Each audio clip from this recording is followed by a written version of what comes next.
and to acknowledge that Kaurna women have been birthing on this land for more than 60,000 years. And from their knowledge and experience, we can learn so very much about what we do in the midwifery space and how we care for future generations.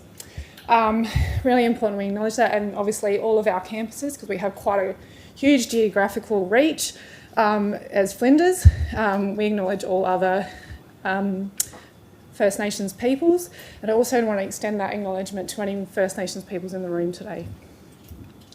So as I've just mentioned, the geographical footprint of Flinders is quite broad.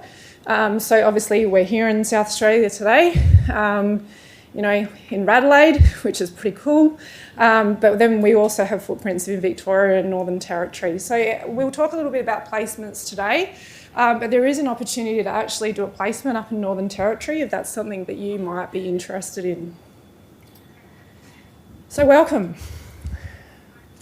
I just want to hear from everybody, like, how are you feeling? Because I've just obviously used a couple of words to probably explain maybe how you're feeling, but how do you feel right now? Is anyone willing to share how they feel? Excited. Excited? Awesome. Nervous. Nervous? Any other words? Slightly overwhelmed. Overwhelmed? There's lots of information. There'll be more today. So I guess all of those things combined, there is going to be a bit of an overwhelming feeling. But our job today, and for the next 3 years or more, or 2 years if you are an entry, is to provide you with the support and information you need to succeed. So the first thing I want to share with you is that don't ever be afraid to come and speak to any one of us. It's really important that you utilise us in a way that best supports you and your learning. So rather than leaving it until it becomes a crisis, come and speak to us early, because there's always strategies and ways that we can actually help you. Someone's calling for help. So I really just want to welcome you and to share with you some of the things today that make midwifery what it is, and one of the most unique and amazing professions, that I believe is nothing kind of comes close.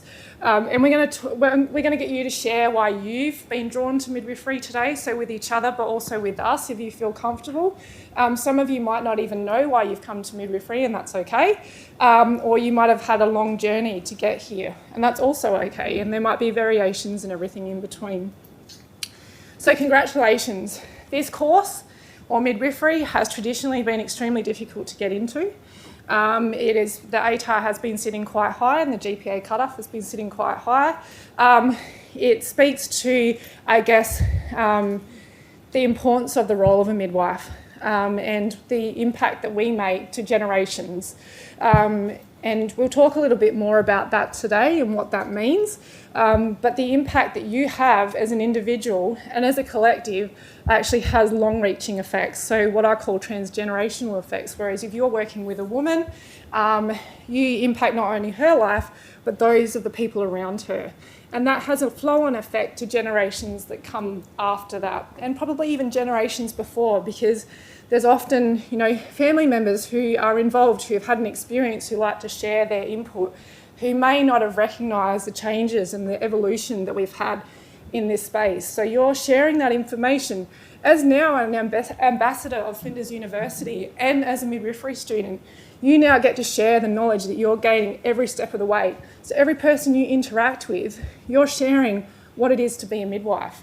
And we can tell you through the literature and the research that most people don't know what a midwife is. They will refer to you as a nurse. And that's okay if you're a nurse, but there's actually quite a distinct difference between nurses and midwives. And so you will learn about that as we go along. So our philosophy comes from a wellness approach, from supporting well-being, rather than an illness approach. So we're going to instill that in you. And so for those of you who are nurses already, there's a little bit of a mindset shift about how we actually approach what we do and why we do it. So we welcome you warmly to the midwifery family. So I want you all to give yourselves a round of applause.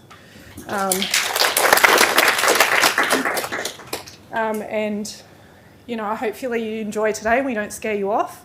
Hopefully the university hasn't scared you off by how complex it is. You'll get to find your way around. So today is it's pretty packed. So hence why I was encouraging everyone to go get a coffee or a drink. We will have breaks, so please take the opportunity to go and do that. I've already had 2 coffees this morning, so apologise if I'm bouncing off the walls. And if I don't make any sense or you've got any queries about anything I say, please stop me. So if you've got any questions that you need to ask, just put your hand up or yell out. So obviously introduction, I'm going to introduce you to the amazing midwifery team. This team is just a phenomenal bunch of people who have extensive experience and knowledge, and you need to utilise them at every opportunity. I'm very privileged to work with them on a day-to-day basis, and together we are trying to deliver what is the very best program in Australia. So welcome, and you'll get to meet them in a second. So, and this is what today looks like. So I'm not going to go through it because you can read it, and obviously it'll become evident what we're doing as we're going along. So the team. So I'm going to get each of them to actually come up and say something about themselves, because I don't need to be talking about them. So I'm going to get Professor Annette Briley to come up and speak first. So Annette is actually our academic lead, so oversees the entire program. Hi, congratulations. You've chosen the best job in the world. You can probably tell that I'm not from around these parts. I came here from the UK about 4 years ago now, so I'm just beginning to see cohorts through that I was here for the beginning of. Oh, you want them to look up my nose too? Yeah, yes. And they will, because you're taller than me. Everybody gets to see up everybody's noses today. So I've done, I've had a wide range of practice, clinical practice. And I wore my heels today. So I've had a wide range of clinical practice. Just because I'm old, I've worked in a lot of hospitals. I've done a lot of ultrasound, a lot of extended roles for midwives, and for the last 26 years or so, my main focus has been research, which I'll talk to you about later. I was really lucky. I was headhunted for this job, and I get to work with this amazing team. Please don't call me Prof. I'm as approachable as everyone else. My name's Annette. That was the name my parents chose for me. It's good enough to be used by everybody. So that's me. Cool. Voltred's not here, but Voltred actually teaches into the health science topics. So, and she has been a pivotal part of our team for quite a long time. So she's not here today, but you'll get to meet her and see her. So, which is amazing. Chloe. I don't know whether that's actually on. Is that? I think that is on, yes. Now everyone hopefully can see my nose as well in the camera. Hello everyone, I'm Chloe Mora Garces, or Chloe M or Chloe Mora. There are 2 Chloes, as you'll learn today. One of the associate lecturers, and I'm very lucky to be in this position and get to work with you all as you become midwives and enter one of the most amazing, or the most amazing profession. We're very biased.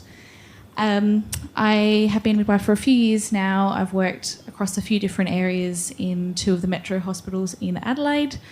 I've just recently finished some research last year in my honours degree, and I'm now looking forward to what comes next with that. Very passionate about postnatal aspects of midwifery and breastfeeding, but I love all aspects of midwifery. So feel free to ask me any questions. You probably tell that I'm quite young, so for some of you who are coming in, I can understand and appreciate the student experience perhaps a little bit more because it's relatively fresh for me. So hopefully you can learn lots of things from me, and I look forward to meeting you all soon. Not all that young anymore. We've aged. Old now. Advanced maternal age is what they call it. Who's next? Not quite yet. Chloe. Other Chloe. So we call Chloe Harris Harry to differentiate The 2 Chloes. the 2 Chloes. Yeah. Do I need to move the camera? I'm very short. No, I don't. Hello. I'm Chloe, or Harry, as Megan just said. I work at the Lal McEwen. I'm a clinical teaching specialist as well, which means as part of my role, I'm expected to remain clinical. So I work at the Lal McEwen, but I have also worked in Melbourne previously. You probably saw my belly. I'm 27 and a half weeks pregnant, so I will be leaving in April to have my second baby, but I'll be back. And I'm actually really excited because you guys will be like babies, and then I'll come back in your second year and you would have learnt so much by then, so it'll be really nice to see that growth of everyone. So yeah, but I will be in your first topics, so you will get to know me a little bit before I go. Yeah. Good. Yes.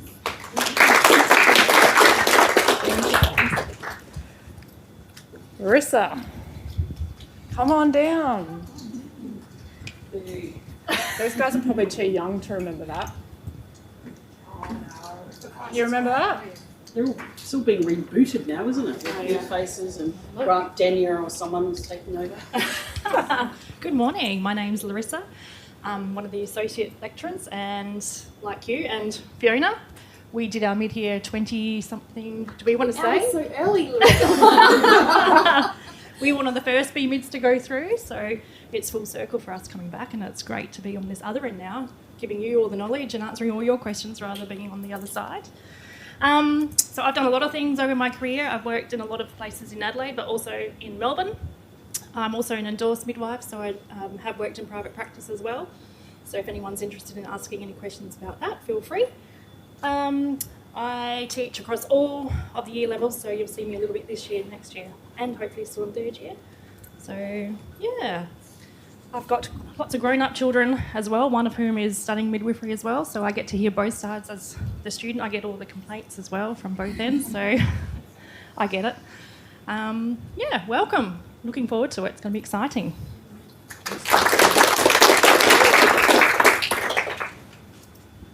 Sally. What? In action. You look like very serious. Welcome everybody. It's really lovely to see you all and very excited to have you here at Flinders. My name's Sally Hascard and I've been a midwife for a very long time. I'm also a registered nurse. I work across all areas. I still do work at Women's and Children's and have worked for 15 years in Melbourne. So yeah, and you'll just love this profession, and we are privileged to be midwives, so I look forward to working with you all. I teach across first, second and third year as well, so welcome.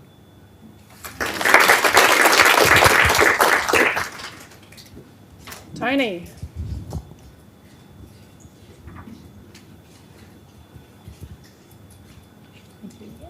Okay. Hello.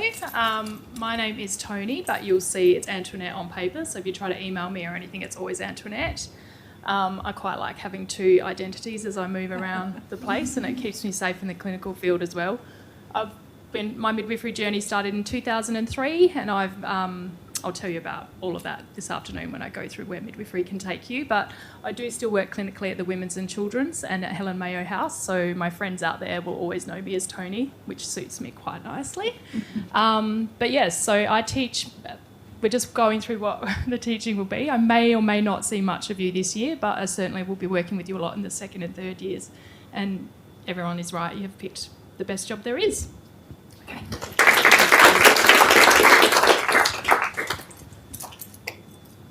Liz. So Liz, in addition to being one of our lecturers, is also what we call the Student Experience Coordinator, or SEC. So for any, challenges that you're facing, Liz is your person. I have the chocolates until they're eaten, and the marbles. Yeah, you'll find the marbles on Monday. So I'm Liz McNeil. I'm a nurse midwife. So I was late into midwifery. I decided to become a midwife instead of having a midlife crisis. So I did the RN pathway here when I was 43. So kind of know that pathway coming through. I'm also a PhD student, and I have 495 days until I hand up my submission, not that we're counting at all. And Annette and Megan are both my supervisors, and I hold a podcast as well that talks to midwives who have done their PhDs, called Through the Pinard. So my areas and interest is very much research and advocacy research, and I'll talk every one of you into doing honours one way or another. Give me 10 minutes with you. So I'm passionate and nerdy on that kind of side of it. So I do a lot of the theory topics and also setting you some professional skills in the first year topic. So I think basically almost all of you will be seeing me on Monday to start the fun. So yes, and we're going to talk to you a little bit more about what my role is later on.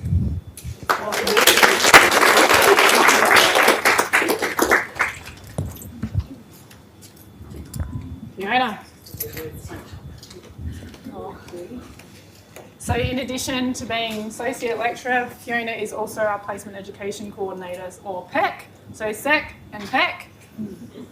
Very nice names, aren't they? Hi everybody, welcome to Midwifery. I was just reflecting before, and Larissa kind of mentioned that her and I, sat in this room some 20-ish years ago. It's actually a bit more than that now, do you know? Yeah. We kept saying 20 years for the last 3 years. So we sat in this room and we met our colleagues for the first time, I guess, and it wasn't this room actually, it was a decrepit room on that side, but and I really had no idea what I was getting myself into. In fact, I was sure that midwifery was like aromatherapy and whale sounds and stuff, but it certainly didn't end up being just that. It was a bit of that, but not just that. So it is a steep learning curve, and I really just wanted to say today, just let yourselves be vulnerable. There'll be a little bit of jostling, like, I've done this, I know that, but don't let that kind of phase you today. Everyone has a place here, and we welcome you all warmly, no matter what walk of life you've come from, whether that means you've had 20 babies, no babies, you've been at births, you've been a doula, you've been a midwife, whatever you've been, everyone has something to bring to this table today, so welcome. So my career is been over that time, I guess, the 20-ish years. I did my grad program, went straight into midwifery group practice at the Women's and Children's, and worked there for 11 years full-time. And then I had my children. So I've got 4 children. And then I worked back and forward across different areas, birthing, women's assessment, and then did some other kind of desky kind of jobs, and then ended up here. So I've been at Flinders for almost 4.5 years, and I love teaching. I'm very passionate about really creating space for learning for midwives that can, change our, the impacts on women, have massive impact on women, and really change the trajectory of someone's life. So if you talk to women, or if you've been cared for by a midwife before, you'll know that sometimes it's the most exceptional experience that you may have, and maybe it's your only experience in a healthcare type setting. So certainly transformational. The possibilities are endless, really. So I work in the PEC role, so you'll see me talking about placement and working with the venues to provide you opportunities to learn and really integrate into midwifery practice early. I thought you said, and don't forget something. No, I'm hearing something. So I've done some research study recently around neurodiversity and pregnancy and maternity care. So that's kind of one of my interests, or my growing interest. So you might see me in that space or banging on about that on my soapbox, because I do enjoy that. And that's it, really. You'll see me in 3rd year a lot, but you'll see me in every year. I teach right across. You see me everywhere. And we all live together just down that corridor. We all cohabitate in an office down there. So if you open that door opens, you get everybody. So you're very welcome to come past. And there's a lovely doorbell. So the doorbell will go. And if we are in there, we will answer. But if it's unanswered, it means that we're probably on Teams or something, just FYI. Just want to get that clear. Yeah. All right, that's me. Welcome.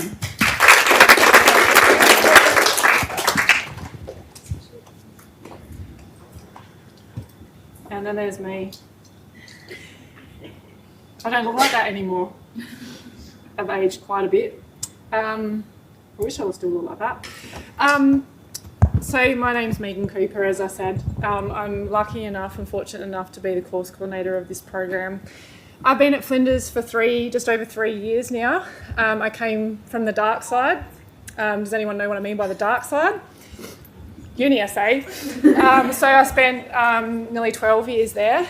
in various different roles before coming to Flinders, but had a bit of a hiatus from education and actually was fortunate enough to take up the National Midwifery Advisor at the Australian College of Midwives for a year and a bit, just as COVID hit, which was really exciting because I learned a whole lot about a lot of things and had multiple opportunities and, got to work from home, which was really nice.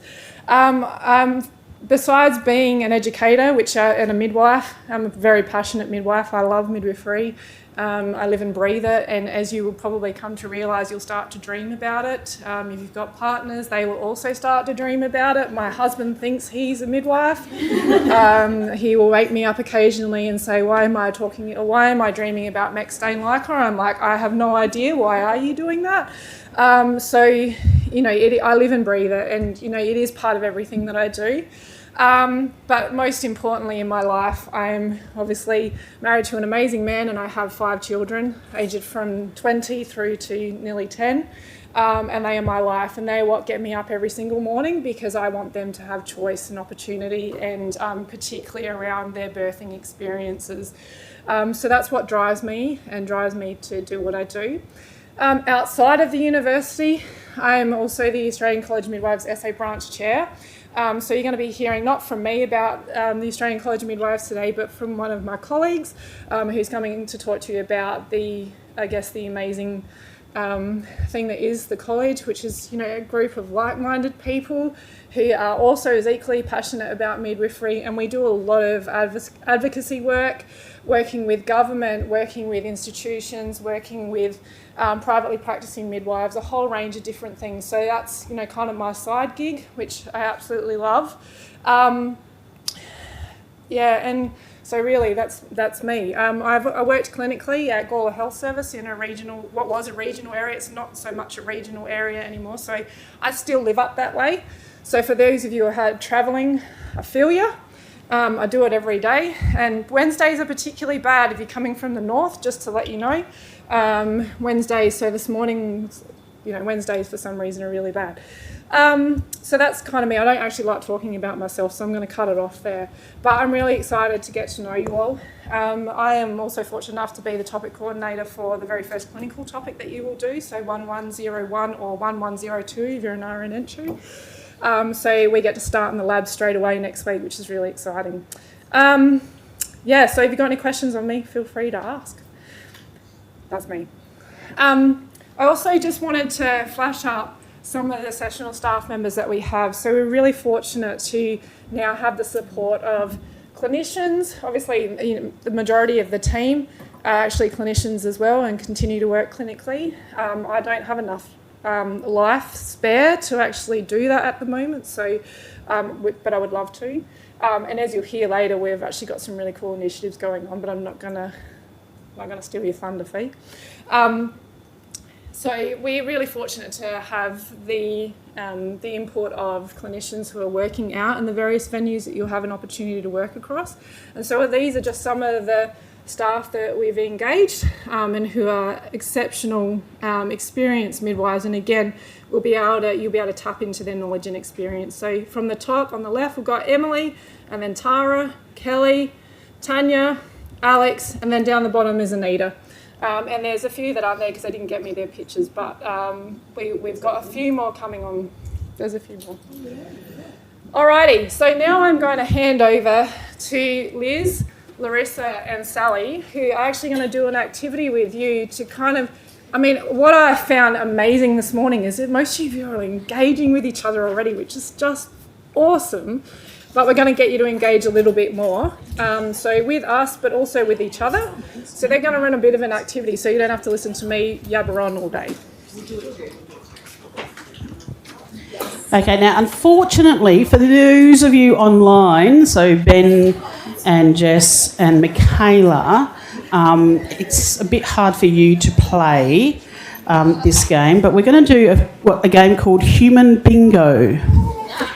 So the forms are being given out at the moment, and what you need to do is you need to talk to the people in the room, and you have to have a different person in each square.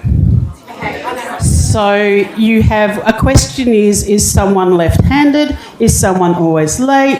Does someone have a pet? You can include staff as well, but you can only include one person once. Okay, you can't do two for one person for 2 squares because that's cheating. Now, if you finish and manage to get all of your squares with a name filled in, which hopefully you can, then I've got chocolates. So, everyone got a sheet. This will involve you getting up, moving and talking to people, but obviously start at your table first and see how many you can knock off. Are you ready? Get set and go!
But there are opportunity ways that you can go down with this now. Just up and over. Yeah, so there's ways of doing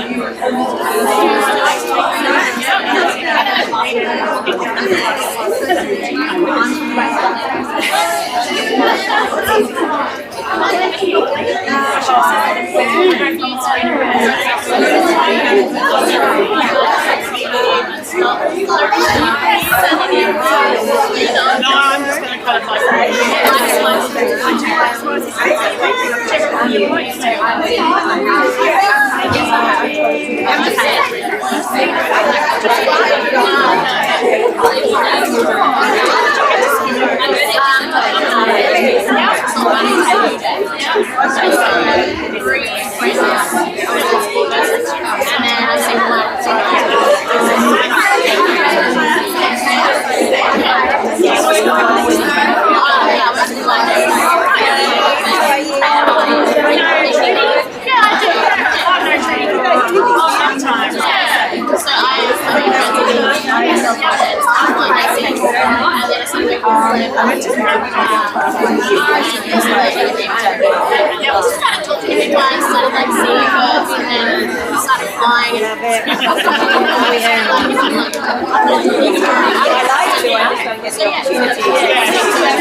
How are we going? Anyone close to bingo? Yay, we've got first bingo. I think I can give 18 people a chocolate, or however's in that small box of chocolates. So once you've got bingo, we've still got a few minutes left, so keep on going.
If you've got a blank square for scuba diving, you can put my name down.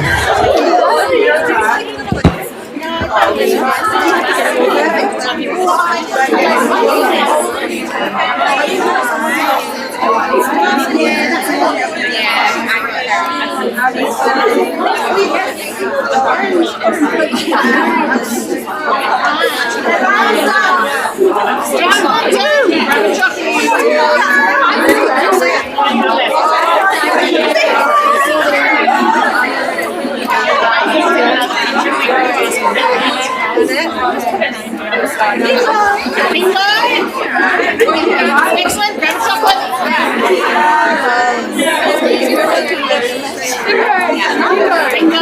Excellent, grab chocolate.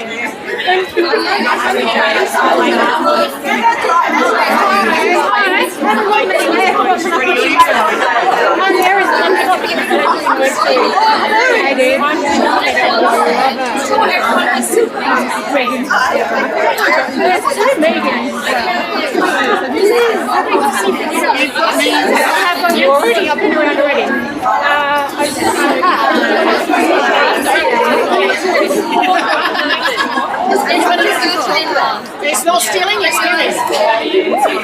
Whatever takes the good one. Chocolate behind you.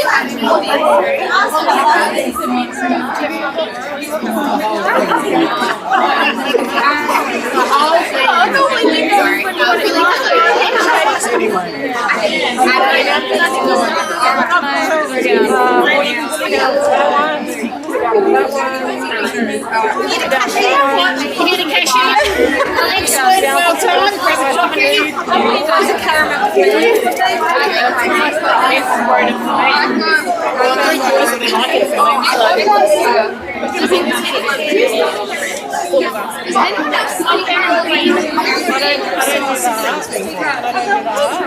So that's what it's there. And it doesn't actually say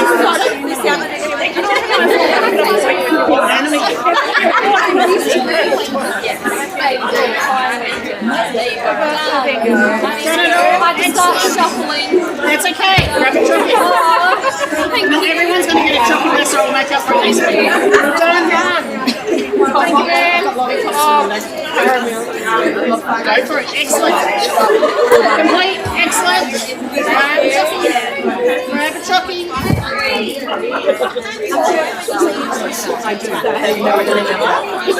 Excellent.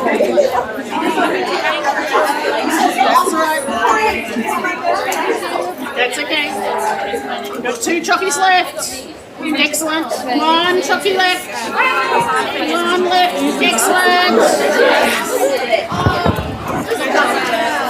Okay, so all the chocolates are gone, but it's an opportunity to kind of like start learning about the people you're going to be spending an awful lot of time with. So if you haven't got a chocolate and you've got it complete, come on up. We've got other goodies.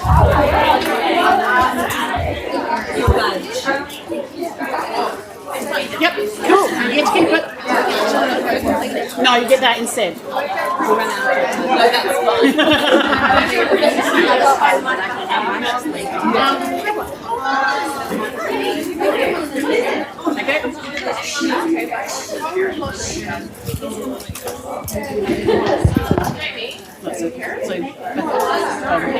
No, because it was Molly and...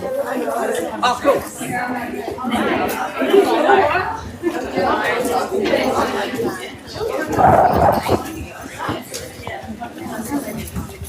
I love it. You guys are so engaged. Love it. So exciting. The noise in this room was just awesome, and I don't know whether you noticed, but the actual camera was picking you all up talking here. It just like makes my heart sing. We have a little bit of time before we have some of our third year students come and talk about the Midwifery Student Collective. So I'm wondering if any of you are brave enough to share what brought you to midwifery. So does anyone want to share that? Go for it. Say your name first so we know who you are. Hi, my name is Eliza. Should I use the microphone? Yeah, if you can, that would be great, because then the guys online can hear. Hi, my name's Eliza. I am 25 and I have 2 very young children. I always wanted to do midwifery, but as you said, it's very hard to get into. But ultimately, what really drew me is I had an instrumental birth with my first, which was wildly, I guess, complicated, and I found it really interesting. But then did MGP with my second baby, and that was like a cave woman birth. It was like everything I could have ever dreamed I wanted, and it changed my life. So I decided after that I had to support other women or other birthing people who wanted to do that. So yeah, it was very inspirational, and I just hope to help people in the best and the worst days of their life. Thank you for sharing. Anyone else brave enough to share? Yeah, I'll have to share.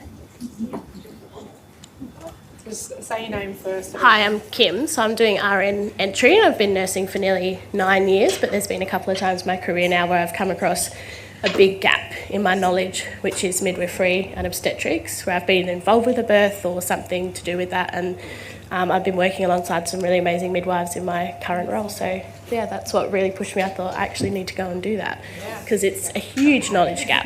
You know, I'm ED trained, so when someone comes into ED that's a midwife patient, it's like, whoa, where's the midwife? And so I thought, you know what, I want to be that midwife. So you'll be able to go, I'm the midwife. Yeah. Anyone else want to share? Yeah, go for it. So my name's Nadine. I'm also an RN entry. I'm actually from WA, where they don't have a direct entry midwifery program, so I had to go through nursing. I ended up doing that, and then I worked in the NICU Skaboo over there for a year before flying to Sydney and working in an antenatal ward as an RN, which I found absolutely amazing.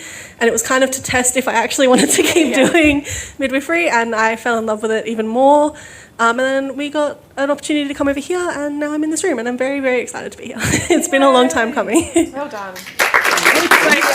We're very lucky here at Flinders, and we're really proud of it, is that we're one of the only universities that actually offer direct entry or pathway into midwifery before doing nursing.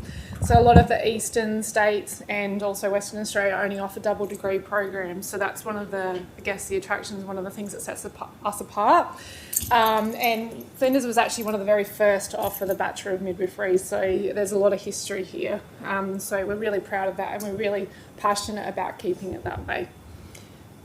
Anyone else want to share before I hand over to these amazing students over here? Yeah, go for it. Is it holding down the button? If you just press it, I think it goes green. Hello. Okay. Yeah, Hi everyone. My name's Kyra. I'm a mum of 2, and that's what drew me into midwifery. So it was definitely falling pregnant the first time, or even before falling pregnant, trying to fall pregnant. I fell in love with the birth space, and I've since gone on to have a home birth with my second. And the support that I got from my midwife and my student midwives is like they've touched my soul, and I just want to do that for so many other women. So yeah, that's my story. Awesome, thank you for sharing. Got time for a couple more. Anybody else? Go for it. Hiya, my name's Erin B, so we worked out, there's 2 of us. I am having a midlife career change. I had a previous career in finance, never going back there again. I have had midwifery on my mind for such a long time and never thought I was capable of doing it. And then I found Flinders, the direct entry, which was cool because I didn't want to do nursing. And last year I did the foundation studies, love that, and that got me through to, which was cool. I didn't think I'd get a high score, but I did. So that's cool. So the reason I want to get into midwifery was it was my number 2 dream. Number 1 dream was to have a child. Unfortunately, that wasn't able to happen. So now I'm hoping to empower the women that can. Thank you. Thank you for sharing. Anyone else brave enough? Last one. Go for it. Hello everyone. Hi. So my name is Susan. So, the reason why I got into midwifery back in my country, so I was aiming to go and do medicine, but because we were a bit poor, I couldn't, I was aiming to go on government support and it didn't happen. So I was like, my dad wouldn't be able to pay the, the tuition. So I got into midwifery by chance, I didn't want it. So I did a diploma in midwifery back in my country, but I ended up loving it, Yeah. And when I traveled to Australia, so I gave birth. I have 2 boys, 5 and 3. So I decided not to go back into midwifery because I was like, they wouldn't take me and stuff like that. So I said, maybe I'll go and do something in the supermarket. And I just felt like I wasn't satisfied, you know. I tried not to go back, but it wasn't working out. I wouldn't get that satisfaction. So what I did is I started trying in 2021. That's how long I've been trying, and things have been hard. At one point, I felt like giving up and, finding something else. Then I did foundation studies in 2022, and I loved it, Yeah. And then after that, I applied again. Things didn't work out. So I decided to go and do aged care. So I did aged care, but still I kept on getting that I just need to be at this particular place, and I feel I'm the chosen one. I'm blessed to be here. I'm blessed to be here. And one more thing, what drew me closer to being a midwife, at 16 I got pregnant back, and it's like the midwife who attended to me was this rough midwife, and from that experience, it caused me to have the heart, I need to be a midwife with a difference. Not just a midwife, but a midwife with a difference. That's why I'm here. Thank you.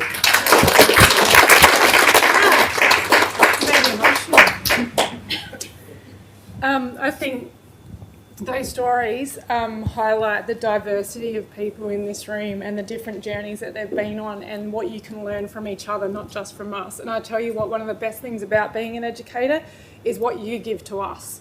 It's not necessarily what we give to you. So what we learn from you and the experiences that you have actually shape us as people. So thank you all for being here, but also thank you to those who have actually shared their story and the reason why they're here today. Really, really powerful. I'm now going to hand over to two of our amazing third-year students, Casey and Molly, who are co-presidents of the Midwifery Student Collective. So I just want to give them a shout-out because we, for a long time, have been wanting to get something together for the students, and these amazing people have actually got together and actually made it happen. So thank you, and I'm going to hand over to you both. Do I have to use it? Actually, you probably, you probably do. Do you want one too, Molly? Good morning. You can just flick through the slides. On here? Yeah. Or these ones? Yeah. Either. Anyway, it doesn't matter. I'm Casey. This is Molly. As Megan said, we're co-presidents of the Midwifery Student Collective. We both went to Taylor Swift on the weekend. Yeah. And, the voice is really, really struggling. Got a little bit too into it. Yeah, let's do it. Welcome. We just wanted to congratulate you all for being here, making it here, whatever your story is, whether you graduated high school a couple of months ago or you're coming in from a different career, whatever it is, you've made a fabulous, fabulous choice, and congratulations. Welcome. Would you like to read this? Sure. We would like... Is this on? No. We'd like to acknowledge the traditional owners of the land we meet on today and respect their cultural, spiritual, physical and emotional connection with the land, waters and community. We pay our respects to the elders past, present and emerging. We also pay respects to the mothers, grandmothers and great-grandmothers throughout the generations who have birthed on this country. MSC is abbreviated Midwifery Student Collective. So long story short, Molly and I are here for the girls, always here for the girls. And we were like getting invited to our friends' education balls and law balls and physio pub crawls, and we were like, guys, what about me? Like, where's the mid ball? And we were like, I think we spoke to Megan, maybe we were like, what's going on? Why don't we have fun staff? And they were like, well, we don't have a FUSA affiliated club, we don't have funding. And we were like, well, why? They said, no one's ever tried. So we were like, well, guess we'll try. So we did, and put in the work, spoke to FUSA. Now we actually got affiliated, by the way. We got affiliated. So this was all late last year. We got the ball rolling 5th of Feb, I think. We were approved for affiliation, so that's super cute and fun. What else does this say? You have a general committee. Yeah, we are co-presidents. We have a general committee with first, second, third year reps and RN reps and what else? Events, social media, fun stuff. We meet regularly, was like every week, every fortnight, because we were like, we want all these things to happen and we need people to do it. So here's some fun things that we've been working on. We have a book club. If any of you are little bookworms, we have a book club. It's super cute and fun. We actually haven't had a meeting yet, but I imagine it's going to be super cute and fun. What's the first book? What's it called again? The Secrets of Midwives Yeah. by Sally Hepworth. Yep. So if you're a reader, I believe the first meeting is the 9th of March. Probably in the city. Probably in the city somewhere. Basically everything that we talk about, if you follow the socials, our social media girls are great. They really keep up the work. So 9th of March, read the book, come to the book club meeting, talk about the book, have a fun time. Our third year rep set up Wellness Wednesdays, which is also so wholesome. Every Wednesday there's like a little roster on the socials, but every Wednesday they go for a little walk, get yochi, I don't know what else they do. Salty sips, fun bits and bobs. Follow the socials, figure out what's happening on Wednesday if you can make it go along. And it's actually not really related to the collective, but we also have a social netball team. So if you play netty and you ever feel like coming out, it's on a Tuesday. Desperate for players. Desperate. You're not supposed to say that. Everybody wants to be. We are struggling to like. Staff or Yes, I reckon. Yeah. You want to play some netty? What's the team name? It's actually Birthing Ballers. Yeah. It's so good. And all the other teams look at us like we've got 3 heads sometimes because they're like, what's going on? Whatever. And most exciting is mid-ball. MSc has been left this on there. That was for you. Guys, it's been a rough weekend. We set up a mid-ball. I'm so excited. It's the 20th of April. The tickets are on sale. That was meant to be a QR code for you to... We have posters in the office, so in the break. I think there are posters around the place. Yeah. But also, if you follow us on socials, guess what? There's a link in the bios, so you could do that. And your blood drive too. And the blood drive. Oh, the blood drive. There's so much. No, it's all good. It's all good. There's about to be a QR code to the socials, and then there's links in the bio. Yeah, you're all good. There's also a blood drive. If you are eligible to donate blood, we encourage you to join our team. Midwifery Student Collective, I think. Yeah, I think that's what it's called. We're not in charge of that. Clearly.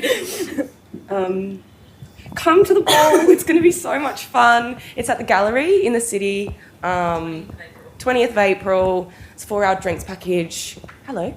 Can I just confirm, when we say ball, are we talking ball gowns or are we talking... Oh, like that's probably a bit much. Cocktail. It's cocktail. Yeah, cocktail. Like we're not going for ball gowns. We're not having like 3-course dinners or anything. Just some canapes, some bevs, some vibes. If there are any other Swifties in the room, you would know that the Pots department comes out the day before, so we will be listening to that. DJ doesn't have a choice, unfortunately. But yeah, no, I'm super excited. And bring your partners, bring your friends, bring anyone who feels like they might want a cute night out. Everybody's welcome. Anybody can come. We love it. Maybe not kids though, actually. I say everybody, maybe not the kids. You can.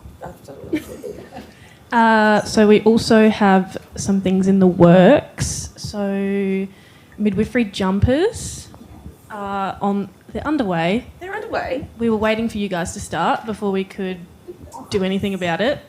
So that should be... Well, like before we got our orders and stuff, because we didn't want to then have the orders come in and you didn't have them, and that's so annoying. But I think we're hoping to have them finalised by the end of April so that we kind of have them for autumn and winter. Makes sense. Study groups, support groups. Also aimed at you guys, hopefully before... don't want to say like the horrible words, but before OSCEs and exams and things, we'll set up a little space in the library for maybe like our third year reps, and we'll be there to ask questions. I mean, we're not lecturers, we don't know everything, but we might be able to help with some things. We can be the woman and you can practice your OSCE on us or something. And other social things, I think we said a pub crawl. Yeah, there's bits and bobs. Yeah, you like that one. Yeah, no, I love it. This is the QR code I was talking about. I want to see all your phones. This is for our Instagram. And then there's a link tree in the bio for the tickets and other things. No, that's on the next slide. Yeah. So, if you're thinking, this is incredible, which is what you should be thinking, this is incredible, how do I do my bit? You can sign up as a general member, which doesn't really mean a whole lot. You don't have to come to meetings, you don't really have to do anything. You just get emails every now and then about what we're up to, and also tells FUSA that people want us to be doing these things, if that makes sense, that people care that we are here. If you really want to be involved and you feel like being first year rep, we'd also love that. We need to, and you can just scan the little QRs and fill in the form. They are expected to come to our meetings and have a bit more involvement. But we have a lot of fun at our meetings, to be honest. I'm not sure if you can tell, but we're pretty chill and excited. So. If I can just expand on the first year reps. Yeah, go for your life. Because they get to, so all of the reps, so the first year, second year, third years and the RN reps get to come and talk to the midwifery team 4 times a year. So you are the conduit for information. Of course, if you have any issues, you can come and speak to us at any time. But in April, usually about June, July, after the intensives, September break, and then at the end of the year, we kind of get together. You give us feedback from the cohorts, from your groups. So any issues, anything like that, we will also give you information, and then we kind of give you that 360-degree feedback as well. As a result of feedback from the student reps, we have changed curriculums. We have changed assessments. We have changed what we have done because if you identify a problem, you come in with a solution, we talk about it and see what's actually credible. It's a really cool thing to have on your CV as well, so that's something a little bit extra. There will be a nomination in the comms hub shortly because we've got a few that we need to fill, and it's a 1-year position. So they kind of get filled, and then if there's more than 2 people, it'll go through a voting and expression of interest, and we'll kind of go through that formal process. But it's a way to kind of have engagement and to have a say and give some feedback about the course as well. Same for any RN entry students in the room. We also have RN reps. Well, we don't at the moment, but we would like RN reps on the committee. It's the same QR code as the first year rep. You just tick which one you are. Any questions? Did you enjoy the concert? Yes. It was so good. Yeah. It was ridiculous. Ridiculously awesome. Love the shirt. Yeah. Which night did we go? Night 2. Oh, same. Yeah. How did we do that? About the mashup. In my opinion, we got the best surprise songs. So. Yeah, the getaway. Yeah. Thanks, late. Hello. Yeah, it's fine. Sorry, Fiona. I'm so sorry. Yeah, they're 120 for mid students. If you bring a partner friend, they're 140 for non-mid students. And also, if you're a lecturer, they're the student price, even though it says I'm a mid student.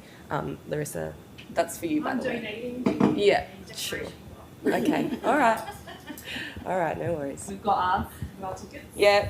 They're just about the only people that do at the moment. That's not true. I mean, to be fair, the rest of us are students. We have to save up. Like 120 is a fair whack when you're on a 6-week placement block. So. I just went to Taylor Swift, so. Yeah, and we just went to the weekend in Melbourne. Yeah, exactly right. Anyone else? I think you guys are awesome. You've done an awesome job. I think absolutely you're awesome. Thanks. Well, thanks. If you ever need anything, you can. Yeah, we have an email. We'll put it on the Instagram, or DM the Instagram, or come up to us. There's photos This of. is what I look like. There's a photo of Monday. Oh yeah, we're coming to see you on Monday as well. Or I am, you're not. No. Coming to hang out with you on Monday also. Yeah, I mean, There's a photo on the Instagram of the other members. there is. So Fun! someone's always around.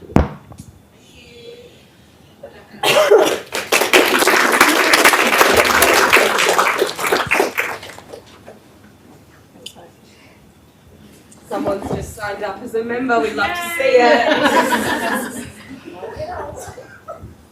I really do just want to give them a shout out because it's absolutely amazing, and I'm not going to move forward. So we've actually got morning tea now. We've finished a little bit early, which is probably a good thing because I'm not sure how busy things are around the campus. I think today is probably the busiest it's been. So if you need to, get a coffee and refuel and all of that kind of stuff, I'm debating whether I get my third one for today. I'm about to do that. Where's the best coffee? Oh, well, don't ask me because I will tell you that it's not here. But there is a coffee place. So if you head left down the corridor, not the first set of stairs, the second set of stairs will take you down to the cafe. These guys have been down there already, so they can lead the way. If you haven't put your name down on the attendance list, please do. It's not to keep tabs on you, it's more just to make sure that people who weren't able to make it to today actually get access to the recording that we're going to put together. So that's over on the table at the front. Engage with each other, get to know each other. I think, what we've seen this morning is amazing. Like, you're all really pumped. And if you've got any questions, bring them back with you because today's kind of the day when we can answer those questions. So if we can have you, what time will we need them back? We do have a group chat, by the way. Yeah, we yeah. Okay. If anyone wants to, yeah. There's already about 30 of us. La la la la la. Oh. La la la la. No. We don't know anything about it. Oh. So do tell your colleagues. Yeah, do. No, that's okay. You're allowed to. It's just yeah. If it's out. Just be careful. 10. Yeah. Be careful. We will talk about that today. So remind me to mention that. 10:50. So you've got a little while to go grab a coffee and have a bit of a break and stretch your legs. And so come back at 10:50 and then we'll get into more of the course related information.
When you said your story, I was like, oh my god, I know who that is.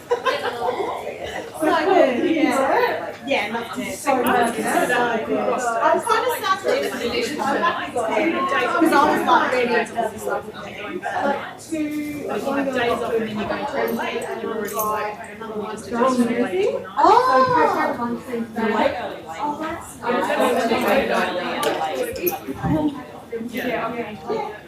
I know that.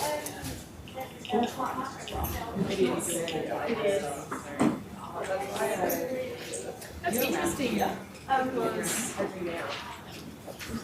Jenny said that they'd taken like early lights.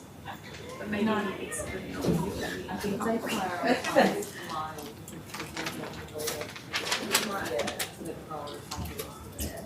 that makes sense. That's what I was thinking too, because I just moved down. That seemed like a nice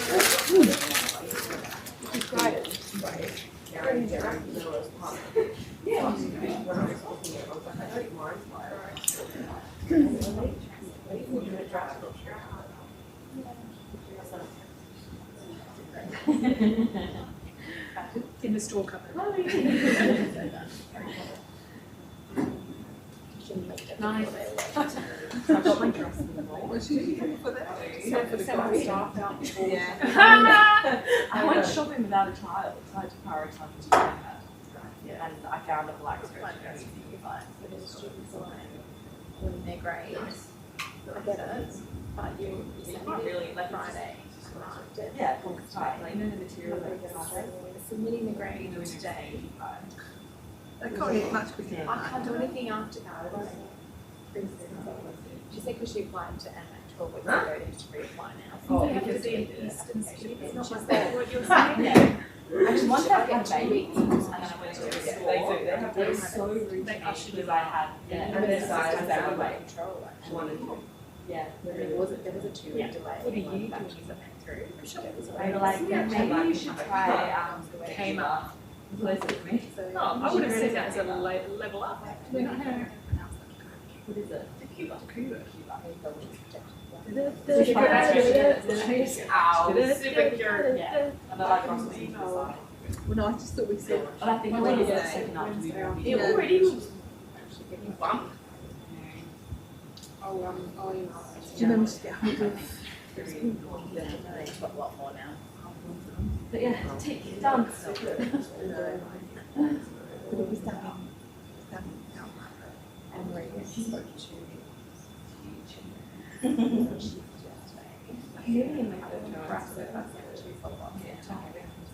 just think that I don't really know about it.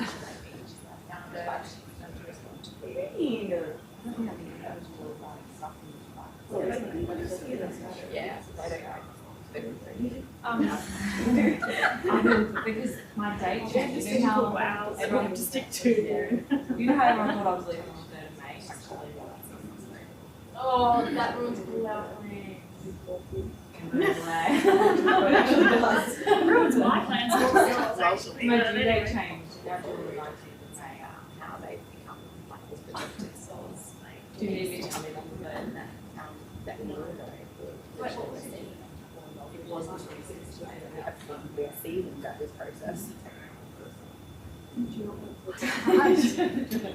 Well, either that or your baby's on the 110th percentile and you take your pick. Whatever. You see that? It might come on maybe.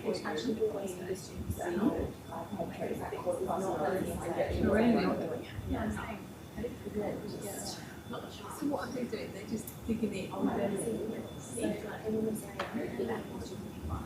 would I do that? It's this blood where they just send out. That's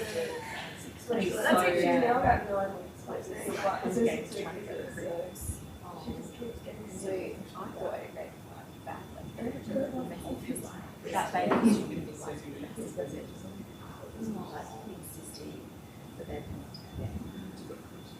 Yeah, I think you're allowed to do them. Not like Is it a small one? We can go through it and have a look. Yeah, or here. Because you know how I was going to report those sections. Yeah. I think that's the thing, isn't it? But if it's, you know, if it's widespread, Is this their great interaction? Because I think that's the case to report. No, there's not online. so there's like They're going to watch it like that.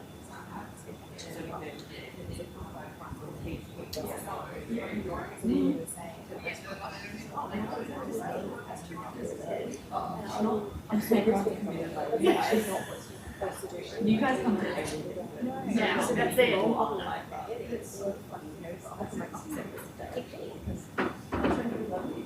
Oh, where's this going? that Friday, we had an equipment run.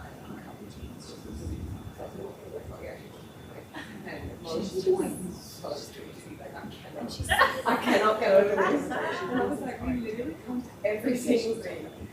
The girls gotta have a day off sometimes. That's a fail. I didn't even know. Now I do. It was the truth. I want you to continue. I stood on a double, What was it that you missed? Fiona. Yeah, I spoke to you about it and you said, do you have 4 friends? And I was like, oh, should I show them the mic? There wasn't even another day. Oh. So I wrote the feedback loop. Yeah.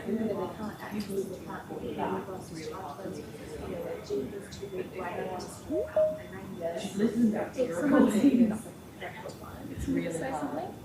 Is there a Yeah, do you want to pause the recording? Fiona. I feel sick. Do we need to pause the recording while we're on? I did. Oh, you did? No, on that other recording because it's not flashing. They may be recording it because it's timetable. We can pause it. Yeah, but then I'm just iPad screen. Does it mess it up? No. It's not recording. That's the one that you recording.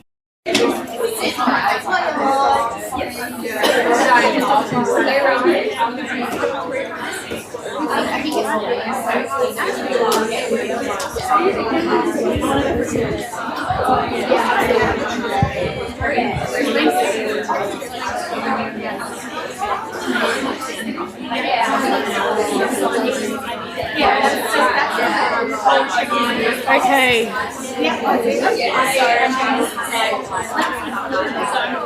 Is everyone recharged? What's that? Too excited. It's good. I'm glad you're excited.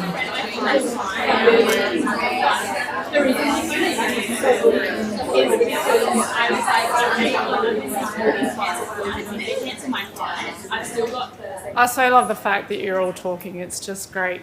It's so hard to entertain people who don't want to talk. So I love it. So it's great. I'm more than happy for you to do that. So you get to hear more from me. I'm really sorry you'll get sick of hearing my voice. I get sick of hearing my voice. So I'll try and get through this as quickly as possible without skipping over stuff. But I really want to let you know that if you have any questions, please jump in. Don't kind of sit there wondering, because the question that you have is likely a question everybody else has. So if you're brave enough to ask it, please do. And there's no silly questions. So this kind of bit is more about the administrative, less exciting probably. Actually, I lie, because I'm going to talk a little bit about midwifery and what it is and, you know, why it's so amazing and why it consumes every part of you first. But then we go into more of the, I guess, less exciting stuff, but important stuff that will actually inform you what you'll be doing for the next couple of years.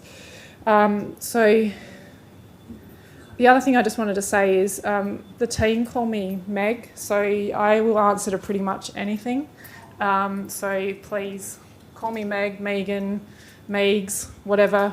My family call me Megs. So midwifery. Welcome to the world of paperwork and documentation like you've never seen it before. And this is not just about you working in the clinical environment. This is about what you need to demonstrate as a student of midwifery.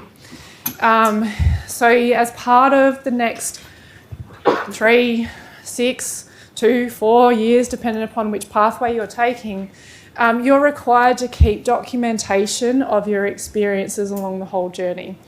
They are what you submit to us. We then verify to say that it's true and correct. And then we are the ones that sign off on that documentation to say you're ready for registration. And today we're going to go through the requirements under what we call ANMAC. So those of you who are nurses may know a little bit about who ANMAC is. So we can't just run a course of midwifery without actually having an external body actually accredit us. So ANMAC is the Australian Nursing and Midwifery Accreditation Council, and they basically oversee the education that we provide. So I'll share more about that experience that we've just been through shortly. But what I'm starting with is that, you know, get used to documentation. Get used to documenting reflecting on everything that you do. It is part of what you will need to do for the rest of your career, but really important as part of demonstrating to us and to the accrediting body, but also to your regulatory body, which is the Nursing and Midwifery Board of Australia under the banner of APRA, to demonstrate that you're actually ready for registration and are competent and capable and meeting the professional standards of being a midwife. So it's a lot of work, not going to lie. You may have seen that I'm on my third coffee. Probably not a good idea, but it is true that this course actually, it consumes every part of you, and I've mentioned that already. And part of the amazing thing that is midwifery is part of this degree and part of the requirements on the NMAC accreditation requirements is that you actually follow women through under the continuity of care experience. So as part of that, you actually recruit women and families and you actually follow them through their pregnancy, birth and postnatal journey. And there's a number of requirements that are actually set out. So from the end of the first clinical topic, after you've done the workshop, you will be actually recruiting women, you know, those late nights out or those big nights out on a Friday night or a Saturday night might become a thing of the past because there's always a time when women will ring you and go, I'm in labour. What's that? Except for the mid-ball. You know, no one's allowed to give birth on that night. So you will have sleepless nights. There are times when you'll be up all night. You may need to go to the hospital and engage, and then you might have to leave, go home and have a few hours sleep and then go back again. There's obviously some principles and key things around that, which we'll talk about more when we do that first workshop. But there is a level of requirement that you will be available almost 24/7. And that's a huge thing to take on when you've had the freedom to do most of what you want to do. So I guess we would need to put that up front because you need to be available. These women and families are actually invited you into their lives. And so the best you can do is actually reciprocate by actually being there and being available to them. And we will talk about what being available and being there to support them means, because it's not about, addressing their every question or concern or fixing their lives. That's not what it's about. It's about working within your scope of practice as a midwifery student. So yes, often the coffee is broken in my life. Midwifery, being a midwifery student is actually a balancing act. It is so important that you are organised, you have, your key things aligned, you learn to balance your time. And that's often difficult for a lot of people who have competing interests in their lives or competing responsibilities. So if you're a parent, kids are demanding, can say that, mine are demanding. And we'll need your attention as much as you need to do things here. So it's about how do I actually balance that while also having a social life, because you need to be able to have you time, and that can be quite challenging when you've got so many competing demands. So it is difficult to actually manage. And I will say this is probably one of the hardest things you'll ever do in your life. So if you've got friends and family or other people that that are doing other degrees, this will look out of this world compared to them. They'll be asking you why you're always at uni, why you're always on placement, why you're doing the things that you're doing. They will look like they have the easiest life compared to what you're doing. And I can tell you, no one knows the life of a midwife but a midwife. Okay, so the reason why I say that is because everybody in this room will be living the same journey and the same experience as what you are. It'll be slightly different, obviously, because it's individualised, but they will know. So part of us bringing you together today is about you getting to know each other, because these are your people. These are the people you're going to rely on to pick you up when you're having a moment, when you're like, I can't do this anymore. I can't get through it. I can't balance everything that I need to balance. So it's really important that you build those relationships, because they are the people that will lift you up when you're struggling. The amazing part of being a midwife is that you will be a confident, a friend, a professional friend, we like to call it, an ear for people who are struggling, you will be involved in the most amazing experiences of people's lives. And that is an absolute privilege. There is nothing better than witnessing new life being brought into the world. There is nothing better than seeing people become parents. There is nothing better than actually having hands on someone else's child before they even do. And I actually think that, for me, the perfect birth is when I don't even get to touch the baby, because I want the parents to be the ones that touch their baby first. So, to be involved in that moment where, that baby is born and, this huge transition happens, is just a phenomenal experience. And, and I get emotional thinking about it because there's not many people in this world that get that opportunity. And so being a midwife is an absolute privilege, and we should never abuse that privilege. So a lot of what we will talk about over the next, duration of time is about how you best support that experience in a way that, holds the space, holds that experience so it's the best that it can possibly be for those people that are in that moment. We know now through research, and I'm a researcher, that's one of the things that I didn't actually say. I'm fortunate enough to have a balanced position, so part of my role is actually doing research, and I work really closely with Annette on that, is that through literature we know that if we don't provide that safe space and we don't uphold our principles and our professional standards, women will experience trauma. And that's not just physical trauma, that's psychological trauma. So we actually have a really important role in protecting women from all of the things that come their way. And a lot of that is about how we advocate for them. So you'll be with families and their close community at one of the most important times of their lives. And you'll get to work with people that are like you, but most importantly, you'll get to work with people that are so different from you, and you'll learn from those experiences. And I think just hearing some of the reasons why people have come to midwifery today are testament to the fact that we're not all the same, nor should we be, because that's what makes the world go round. So learning how to learn from other people and learn from the experiences that you have the privilege of being involved in is so very important.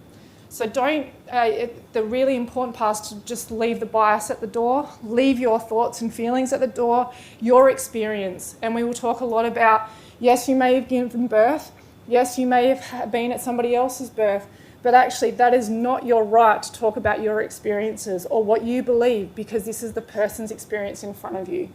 And so you're really going to make sure that you're not imposing your views and your experiences on other people.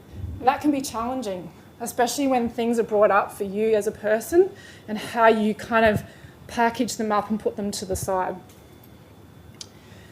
I really want to emphasise this because a lot of people believe that midwifery is all about babies. It's actually not.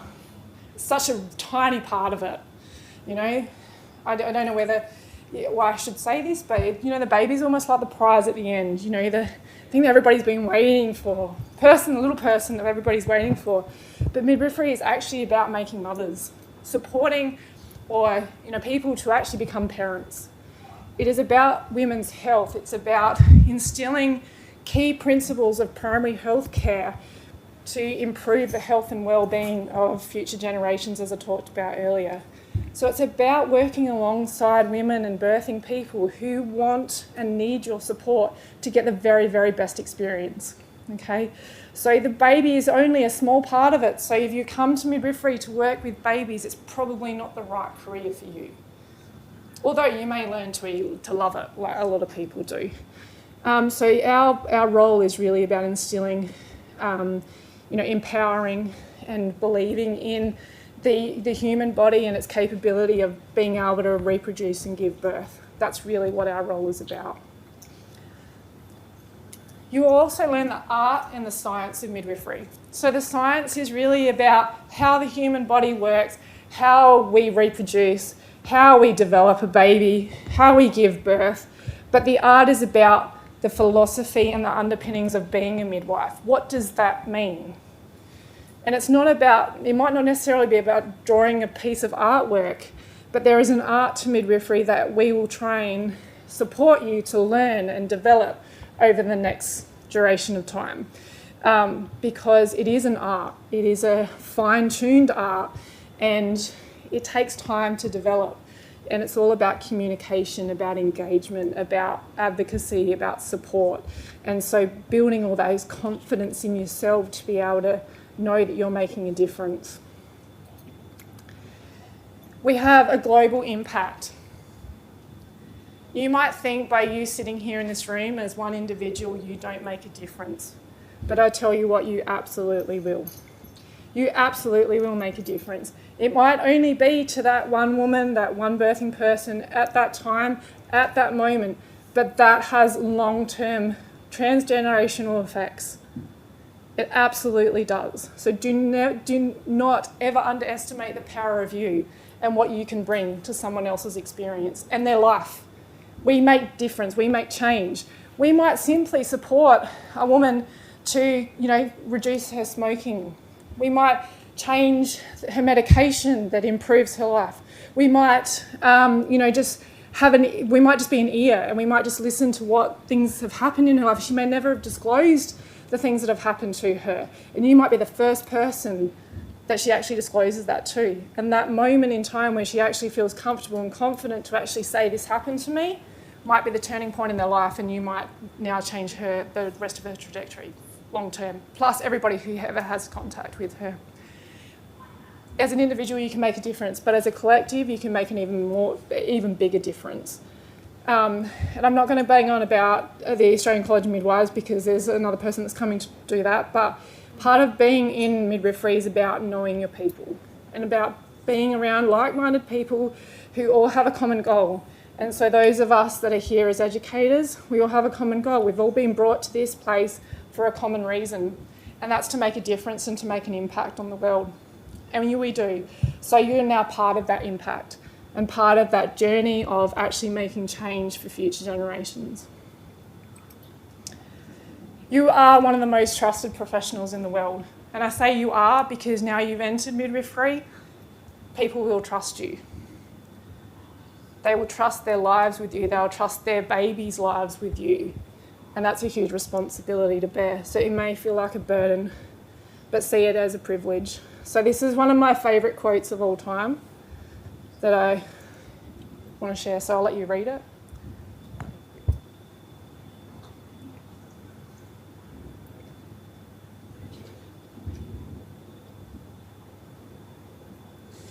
There's a lot of belief, or there's a lot of discussion around midwives just sitting in the corner knitting, because we're just a presence. The ideal birth for me is being a presence and being available and open to being needed when I need to be, but not imposing myself or telling the person what I'm going to do to them. So it's an absolute privilege. And as I've mentioned, you'll make the world a better place just by you being a midwife and being proud enough to call yourself a midwife. So it is an exceptional profession, and I'm quite an emotional person. If you haven't already gathered that, it does make me emotional. The things that I've been involved in and been a part of, and the change that's come about by some of the things that I've been involved in.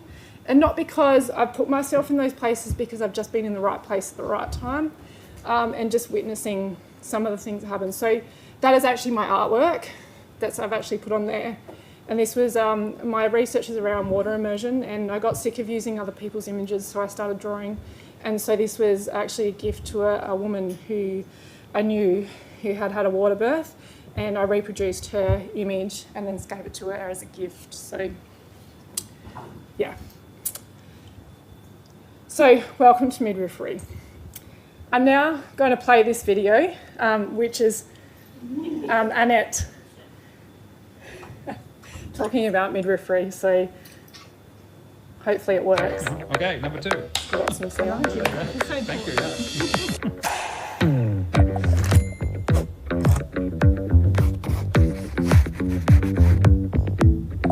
Hi, I'm Annette Briley. I'm the Professor of Women's Health and Midwifery Research at Flinders University and the North Adelaide Local Health Network, funded in part by the Hospital Research Foundation. Is the midwifery degree as hard as I've heard it is? Oh, that's a difficult one. I don't think anything's hard if it's what you really want to do. It is tougher than a lot of university degrees, but on top of full-time studying, you've also got your placements. You'll have periods when you're in university and doing lectures and the more traditional university education, and then you'll have times when you'll have your placements. So you'll be in one of the maternity services across Adelaide and indeed rural and remote as well. You also have to follow through a certain number of women, so you have to do a certain number of antenatal visits with them, be there and hopefully deliver their baby, look after them through labour, and then visit them postnatally. Yes, you probably could do an easier degree, but like most degrees in any of the health services, it's got that clinical component.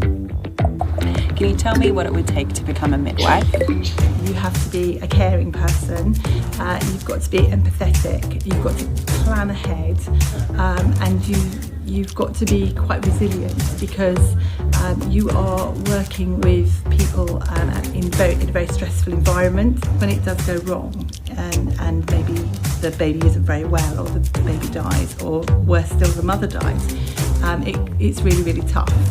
So I think one thing I would say about midwives is it's a real community. So you will rely very heavily on a peer group of support. So probably to be a good midwife, you need to be a really good team player. So it's about caring for the families that you look after, but also caring for yourself. Can you describe a typical day in the life of a midwife? To be totally honest, there is no typical day in the life of a midwife, and that's one of the lovely things about it actually. You can be based in a lot of different situations, so you can be in the community, you can be working in women's homes, GP surgeries, or you can be in the hospital, and you can be working in the clinic or in the antenatal areas where women are unwell and they're admitted into hospital. You can be in the labour ward or the birth centre, or in the postnatal ward, or you can be visiting women postnatally at home with their babies. So not only can your day be very varied in terms of your tasks, but it can be very varied in duration as well. What is the most rewarding thing about being a midwife? I think it's the best job in the world, but I'm bound to say that. People do remember you forever. I think you have an amazing opportunity to impact women antenatally and influence the health of a family with your help and advice, and women will ask you all sorts of things. It's a really special relationship. It's kind of like a professional friend, but those women, if they meet you in the street years later, they'll still remember you. How do you create work-life balance as a midwife? So I think work-life balance is always difficult if you're committed to any career. If you're looking after women and you're doing your follow-through in your training, or you're part of a midwifery group practice, then you will be on call. So it is just about making sure that when you're off duty, you are off duty, and you have got hobbies and friends, and you make the most of those times. But I guess that's just the same for anyone who works in the healthcare situation.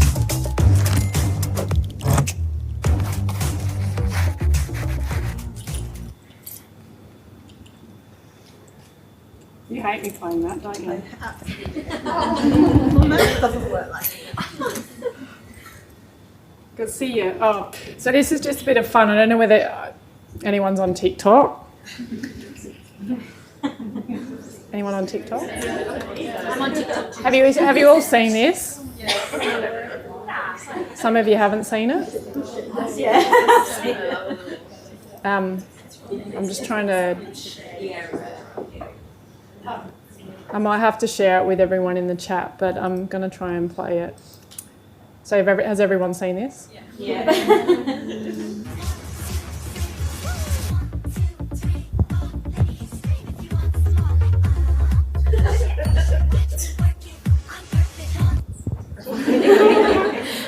So that's a couple of our third-year students who were who basically engaged with our marketing plan to demonstrate that we have fun, that we're professional, and to demonstrate some of the equipment that we have at the university. Now that actually went massively viral.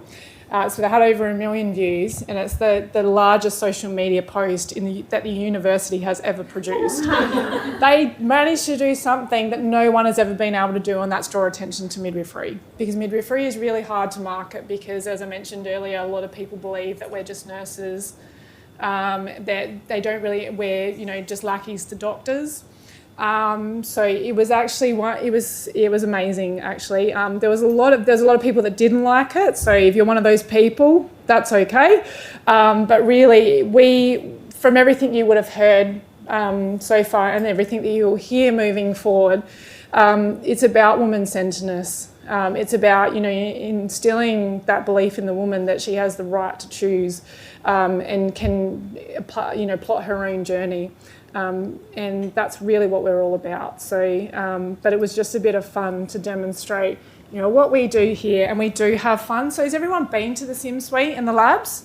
Have you seen it? We may be able to take you over there this afternoon. I'm not counting on it, but I might call the labs, and actually, if those of you who want to come over, I might take you over and show you through. Has anyone actually been in there to come to open day? Yeah, so we're really fortunate with some of the equipment that we've got. So the mannequin that we have actually gives birth by herself. We can actually talk through her. And so you'll be using that from next week. Hopefully that doesn't scare you too much. Some people have a massive fear of mannequins. I certainly did when I first started teaching. There's nothing worse than being here late at night and a mannequin's still breathing. So they breathe, they have a pulse, you can do blood pressures on them, all of that kind of stuff. So, they're really quite technologically advanced, and yeah, it's just kind of creepy. But you get used to them. So one of the really exciting things for this year, and I don't want to go into too much depth because I don't want to confuse you, but last year we went through extremely overwhelming accreditation process. So I just talked about ANMAC as the accrediting body, and every 5 years we need to re-accredit the program to maintain our currency and demonstrate that we're meeting the requirements of their standards. And so it was quite a long and involved process. What I want to say about it is, you might have heard Liz mention before that when we ask for feedback, it's not just because we're trying to appease you or pretend like we're listening to you. We actually truly do listen to you. And so as part of this process, we underwent a huge consultation around everything to do with the course, and some of the experiences that students were having out on placement, some of the experiences they were having here, the timetable, everything that we were doing, we actually went through period of consultation. So with students, with industry partners, with clinical facilitators, with the staff, and we really we literally threw out the book and we made a whole new one. So we are really excited to welcome you to our new curriculum. So you are the first cohort to actually start moving through that, which is really exciting for us. So to give you a bit of a taste, previously, students really didn't do anything to do with birth or labour and birth until second year. We've now brought that right into the first semester of first year. So there's no reason why you can't engage entirely with a woman as part of your continuity of care experiences from, kind of May, June this year. So there's lots of changes. One of the biggest changes we made is the way that we deliver the course, excuse the pun, because, as we said, it's all consuming. And the way our placement blocks are, so I guess I have to preface everything, and Fee will talk a little bit more about placements shortly, but it's really important that you understand that our placements are set, so we share our placements with UniSA, and we cannot move them. So we get 6-week blocks 4 times throughout the year, and they are set. So we can't kind of move around and all that kind of stuff. So we have to work. So the placements actually dictate our timetable. So this year you're working in the normal semester time, but from next year onwards you're actually working in what we call non-semester periods. So from the beginning of next year you'll be back in first or second week of January. We go all year round. So we've just sent the second and third years out to placement because they've just done 5 weeks of intensives. And now we had a couple of weeks to kind of get prepared and get energised again for you all to come in. and then we go, and then we send you out to placement, and then the other guys come back again. So we're constantly going as well. But what was really important is to actually give you breaks. So what was happening is people were looking at the placement allocations or the placement blocks and going, oh, students are on breaks then. You're actually working, but not working in a sense that you're getting paid for it. You're working for nothing, but learning lots at the same time. So we've rethought the timetable, and there will be some people that it doesn't suit, and we've tried every possible way of trying to overcome the challenges and the flexibility and all of that. So there's not much movability, I guess, is what I'm going to say. So plan ahead. Plan your work and your work responsibilities, your family responsibilities. There are, just to let you know, there are a couple of timetable changes due to public holidays that are still yet to be finalised. So I will inform you of those. I'm just working with the timetabling team at the moment for 1101, 1102. But I'll let you know about those. And it's just, it's quite complex. It's very much a Tetris game. Anyone got any questions so far? Yep. If we're part-time and we're doing the placement next year, can we find out now when they will roughly be to get organised, or when's the earliest we can? Yeah, so the blocks, so I've done a timetable, which I'm finalising. Once we've finalised all the changes around the public holidays, I will send it to everybody. So those blocks that will be on that A3 timetable will not vary much. Unless, of course, we then reassess and replan placements altogether, which is something that we're talking about now, because we don't think it's a functional way to do it, and we're looking at other ways of doing it, but at the moment this is the way it is. But they will be very similar to what they are this year. Okay. So that'll give you an idea. So placements in 6-week blocks, but we only do placement for 2 weeks, right? Whatever you've been allocated is under the topic. So when I show you the study plans shortly, whatever that topic, so the clinical topic has allocated, and it varies dependent upon whether you're an RN entry or whether you're an undergraduate. Whatever has been allocated, you will be allocated that number of weeks of placement. Now that might be, we have 2 blocks in the first semester and 2 blocks in the second. You might do it all in the first block and then you've got the whole second block free. Or you might split them over. And Jenny and Chio are going to talk, and Fee are going to talk about that and what placement looks like and the allocation and all of that after I've finished doing my bit. Yeah. Okay? So it doesn't necessarily mean because you've got 6 weeks or 2 6-week blocks that you're going to be on placement that whole time. That's not what it means. We couldn't do that. There's just not enough placement available. So you might have heard me talk about RN entry and undergraduate pathways. So there's 2. So we've got the Bachelor of Midwifery, which is the pre-registration. So you don't hold registration with the Nursing and Midwifery Board as a registered nurse already. So you basically come in fresh off the ranks, wanting to be a midwife. So I'm a midwife only, I'm not a nurse. And so you go through 3 years or 6 years equivalent if you're doing part-time load. There's 3/4 time and all of this other stuff as well, but maximum time that you've got to complete the undergraduate course is 6 years.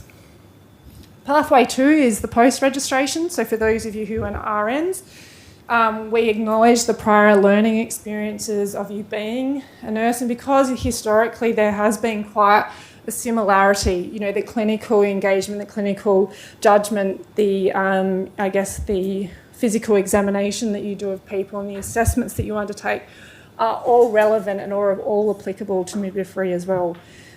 So we give you 36 units of credit if you've had recency of practice and you've been engaged in the nursing space, and so we take a year off of the program, so you do 2 years.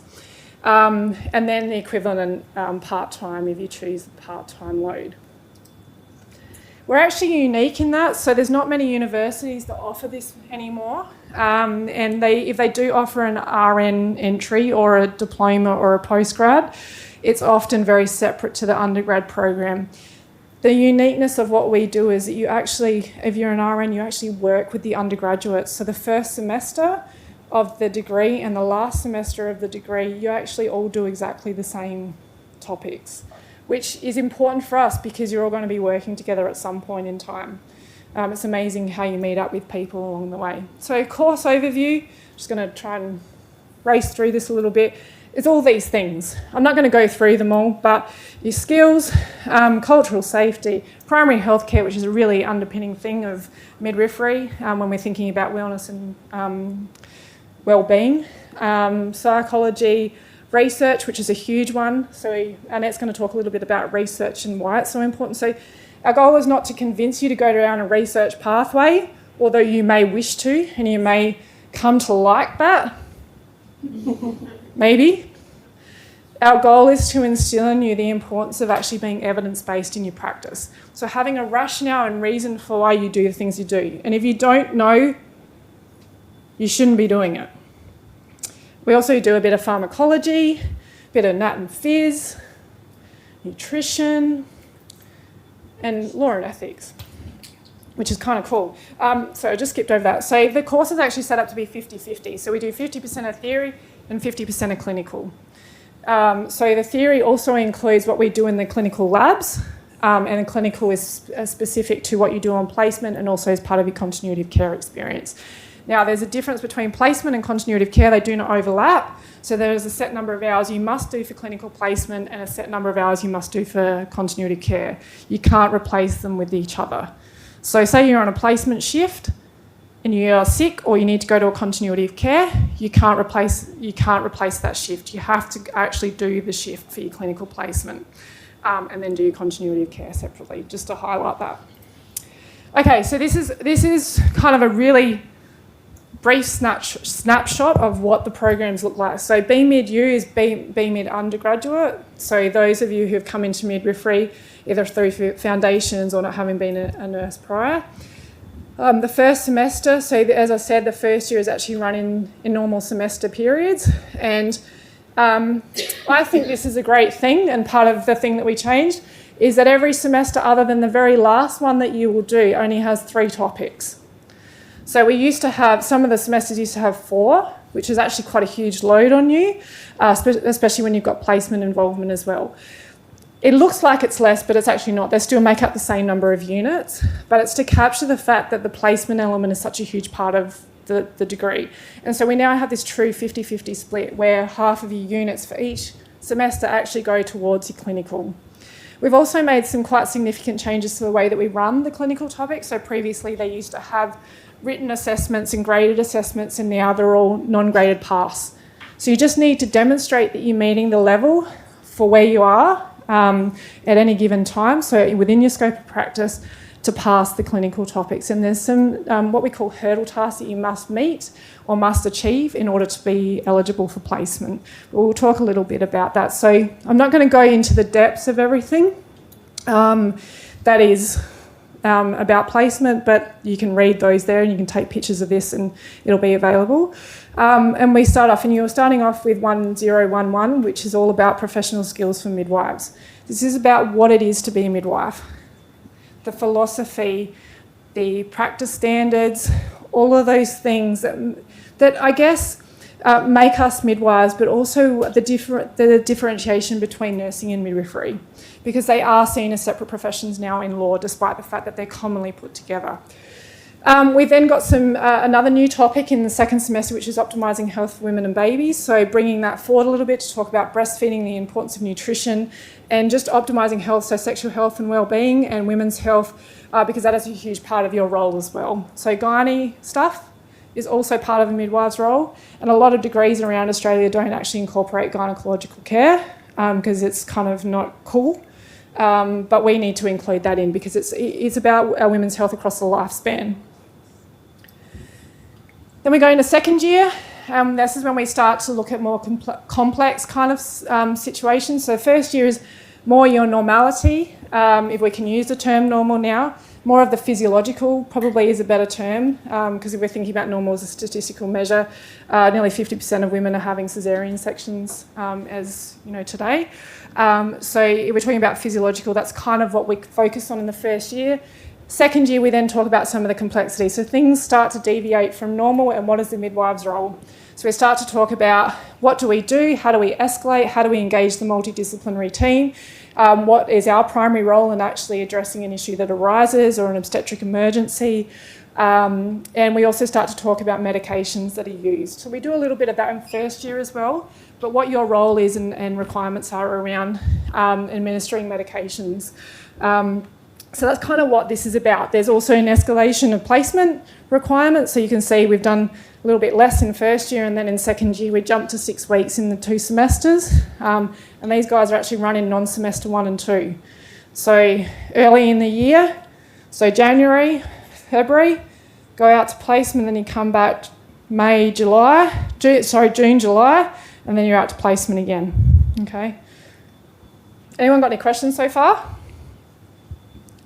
We also have a research evidence-based topic in second year.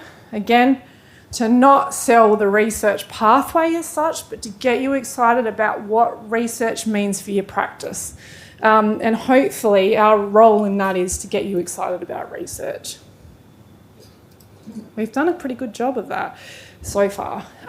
So then in third year, you're doing, third year is basically consolidation. So it's about knowing new information, it's about honing your skills, preparing you for transition to professional practice. There's a big requirement now under ANMAC standards that we engage you with other disciplines, because it's so very important now to be collaborative and work alongside other disciplines, because we want a holistic approach rather than just a very narrow focused approach. And so we've incorporated collaborative and interprofessional learning, which is when you'll actually get to work with different disciplines. The placement actually reduces again in third year. The reason why we've done this, and it was through consultation, was to give you an opportunity to free up your time to actually engage with your continuities. So the most amount of continuities we'll do will probably be in third year, but that's when we've got less contact time here at uni, less placement requirements, so you can truly engage in that. In the last semester of the degree, we have our capstone topics, which is obviously our consolidation clinical topics, which will hopefully prepare you ready to walk out as a midwife. But we've also got this new topic, which we're all extremely excited about, which is Midwifery Professional Practice Project, which is when you get to select a self-negotiated project with one of us. Now, it doesn't have to be research orientated. It could be anything. It could be you write a paper. It could be you produce artwork. You could do anything. So we'll talk more about that. But it's about what you are going to do, because as I've talked about this morning, the impact you make is significant. And how do you become a change agent? How do you push boundaries without pissing people off? Because that's a really key thing. So what can you do in your role? You might not think you can do anything, but let me tell you, you can. So how do we instill in you that belief and that trust in yourselves to actually go out there and make a difference? That's what that topic's about. So that's the 3 years. For those of you who are RNs, it's a condensed version. As I said, the first semester is exactly the same as is the last semester, and then we kind of mishmash the other topics around. And we did quite a huge scope of all the programs, all the nursing programs around Australia to work out what we were actually going to give you credit for. So hopefully we've addressed most of the things that you've already done. Some of you may also seek additional credit, although that will need to come through the right processes, and particularly if you've done more post-grad work. But this is kind of what it looks like. So very, very similar to, it's exactly the same actually as the undergraduates, just we've pulled out some topics. So that's first year and this is second year. Anyone got any questions about that? Yep. You did touch on it briefly, but I know you said the placement blocks are very set in stone. So if we were on a clinical placement and we had a labour pop up, do we have to prioritise that clinical placement shift and then go to the labour? Or? No. So if you've recruited a woman and you've engaged with her experience, that kind of trumps placement. And then there's catch-up time? Yeah. So then you'll have to do a make-up shift. Okay. So the importance of actually engaging a woman in that experience is that you're there. And and we'll talk about this in a second, you're required to attend half or just over half of all the continuity experiences births. That's a requirement under ANMAC. So there is an expectation that the placement venue will actually support you to leave to go to that birth, or if you're here, the only thing that a birth won't trump is an exam. Okay? But most of the time we can negotiate that anyway. Like an exam that's delivered by the university as such is more problematic. If it's an OSCE, so a clinical examination, we can normally work around that. But most of the time in continuities will kind of trump everything. Okay. Anyone else got any questions? I just wanted to clarify, so if you are an RN, you can get advanced study for different units if you think. You can, but you need to demonstrate how you've met them. Okay. Okay, so there is a process via which you do that. So if you go through Ask Flinders, they will then send it on to me and then I'll look at it, and I work with Jane quite closely. So Jane sends me most of the study plans. And I just had a quick question. How big is the cohort? Like, how many students? so we're accredited for 100 bodies. 100. We haven't. I don't think we've quite met that this year, but we've the RNs. I think we're sitting at around 28, and undergrads. I think we're just over 60. So it's quite small compared to other. So nursing, for example, but big compared to the other programs in the university.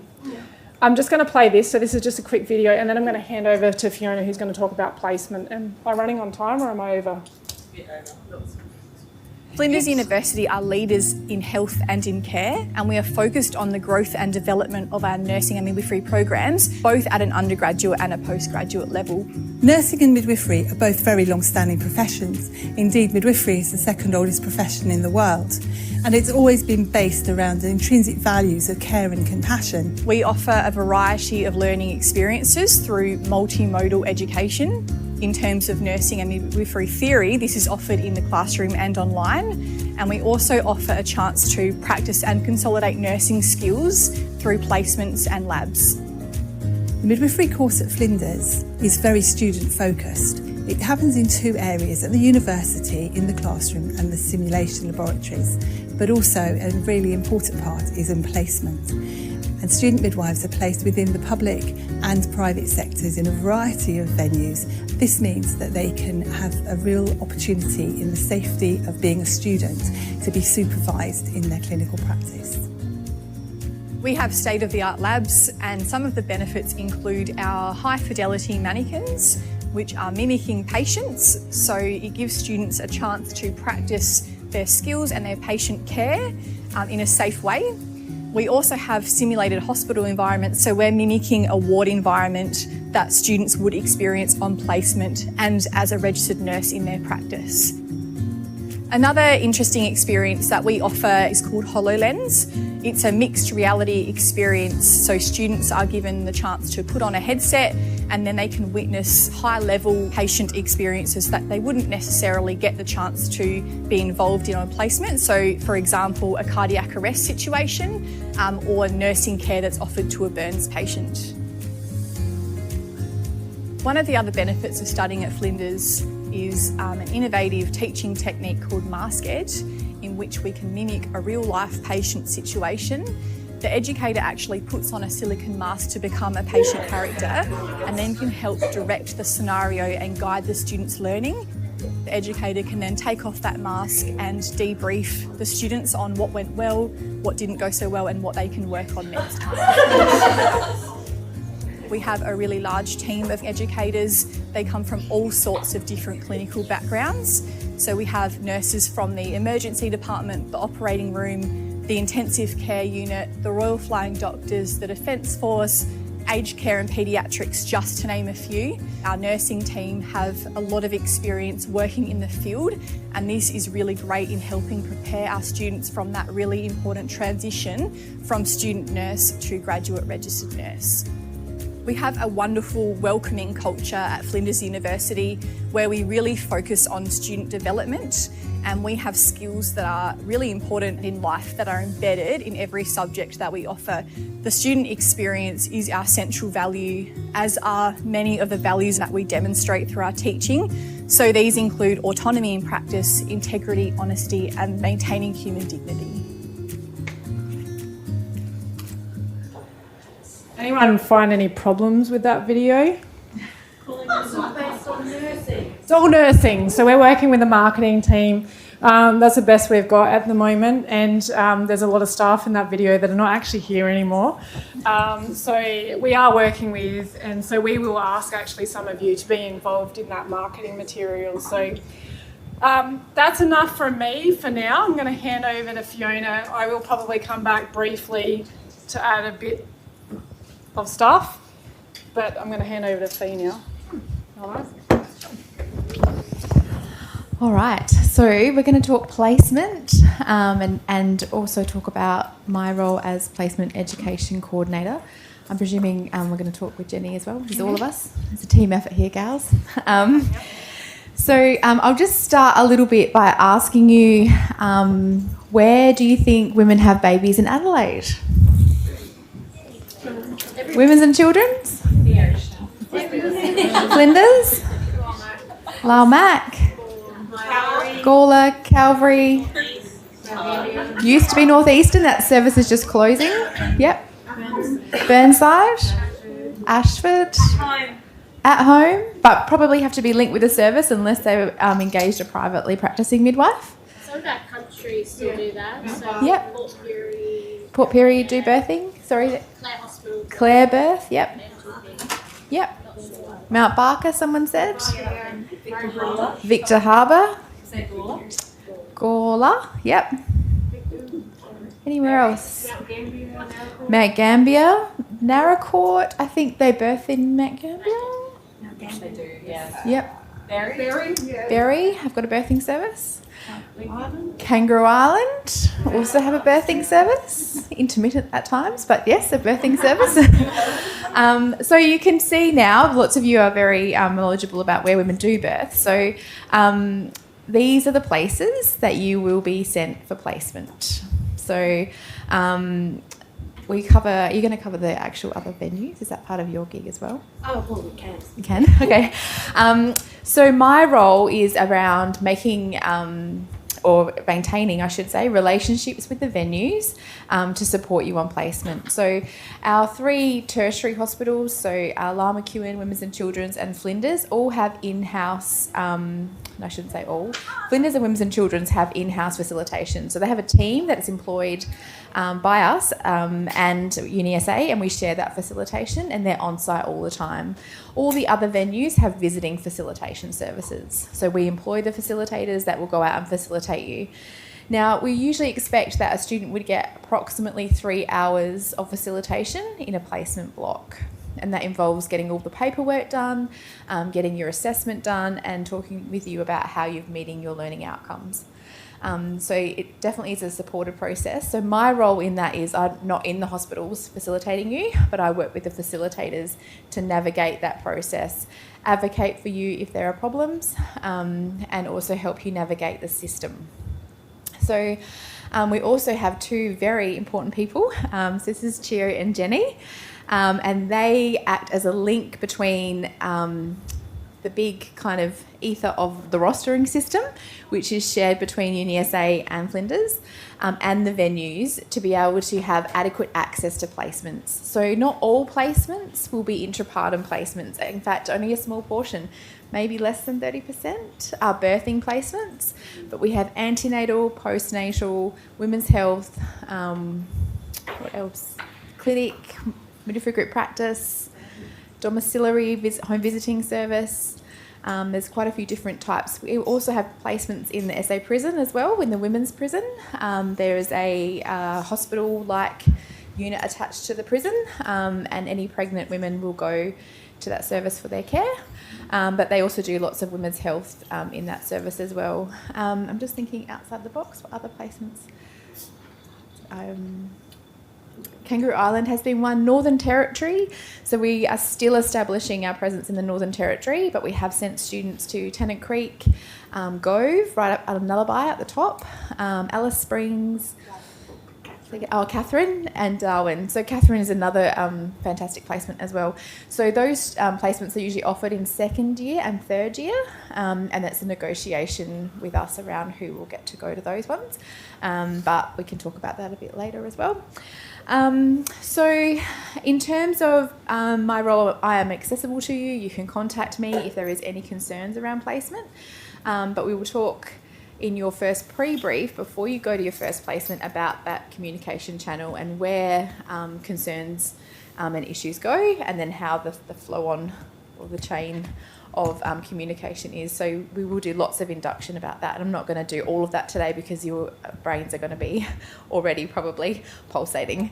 So I might hand over to Jenny NTO and just to talk about things around compliance and how you actually get to placement. So getting to placement is a bit of a journey. So we'll start there. I know, so we've got some people online. Jenny, did you have that video play?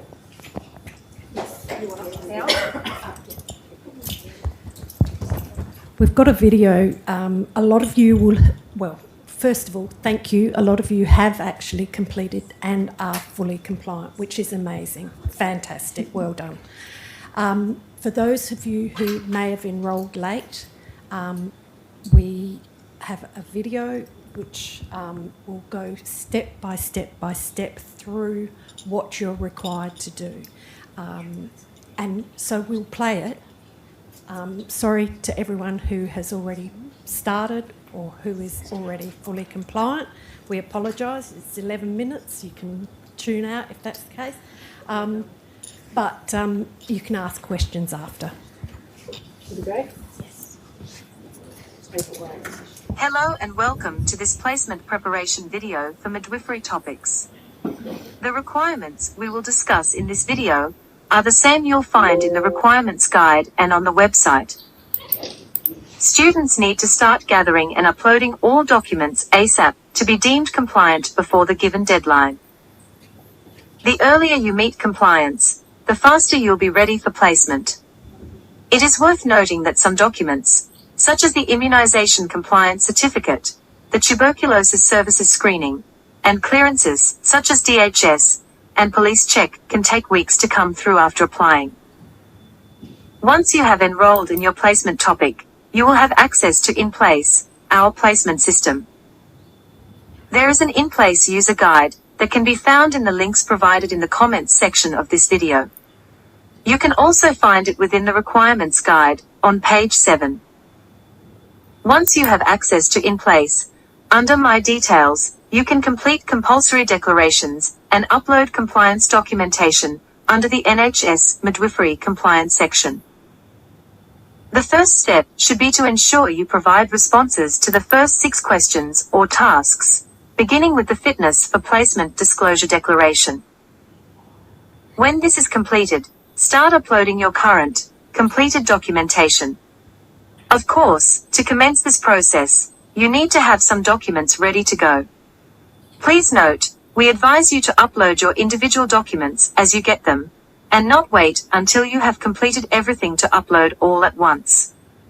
Chances are, you may have to amend 1 or 2 documents, so the longer you wait to upload them, the later we can advise you if anything is incorrect.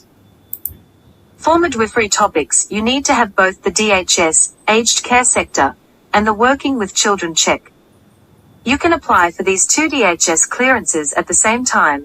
The Aged Care Sector is valid for 3 years, and the Working with Children check is valid for 5 years. Apply for the DHS screenings via the DHS website, linked for you in the requirements guide and the comments section of this video. The police check needs to include the words aged/health care sector and unsupervised contact with vulnerable groups. We recommend using providers such as Support if you will undertake placement in SA, or the Flinders checked, which has pre-selected the correct purpose to be compliant. Australia Post checks do not use the requested wording. This document is valid for 3 years. The SA Tuberculosis Services Screening Clearance can be obtained by completing the questionnaire in the link provided in the comments section of this video and in our website and guide. Once you complete the questionnaire, you will receive an email response guiding you to the next step in the process. Do not start any immunizations or updates until you receive this email. Please note this needs to be done prior to any immunizations that may need to be done or updated. Please follow the instructions given in the requirements guide. The Immunisation Compliance Certificate, or ICC, must be completed by an Australian immunisation provider. First, you will need to download the ICC and add your name and student ID in the appropriate fields. If you do not have any records, go to your GP to determine whether you need to have immunizations or not, but do not start the immunization process until you have the results from your TB screening. We strongly encourage you to use the Flinders University Health and Counselling Service. This service is free to enrolled students. Link in comments. A GP will be signing a commenced or completed ICC. When completing the form, ensure the dates are included and the boxes are appropriately ticked. All evidence of previous vaccinations should be accurately recorded on the ICC. For diphtheria, tetanus and pertussis, DTP, you must provide evidence of a booster dose of DTP vaccine in the last 10 years. Confirmation of immunity post-vaccination is not required. For measles, mumps, rubella, MMR, there are several ways of demonstrating you have met this requirement. If you were born before 1966, no evidence is required. Alternatively, you can provide your GP with documented evidence of 2 MMR vaccinations at least 1 month apart, or this can be determined by serology, blood test. Varicella zoster, chickenpox, can be determined by providing evidence of age-appropriate vaccination, or serology, blood test. If the test comes back negative, you can start the scheduled course of vaccinations, but not until you have received the confirmation from SATB screening services. Historical evidence of at least 3 doses of polio vaccine, inactivated poliovirus vaccine IPV, or oral poliovirus vaccine OPV, is required. If documented evidence of vaccination is not available, a statutory declaration stating the student has completed the 3-course vaccination schedule will be accepted. If you have not been vaccinated for polio, you can start the course with the first dose, the second dose is 2 months later, and the third dose is 6 months later.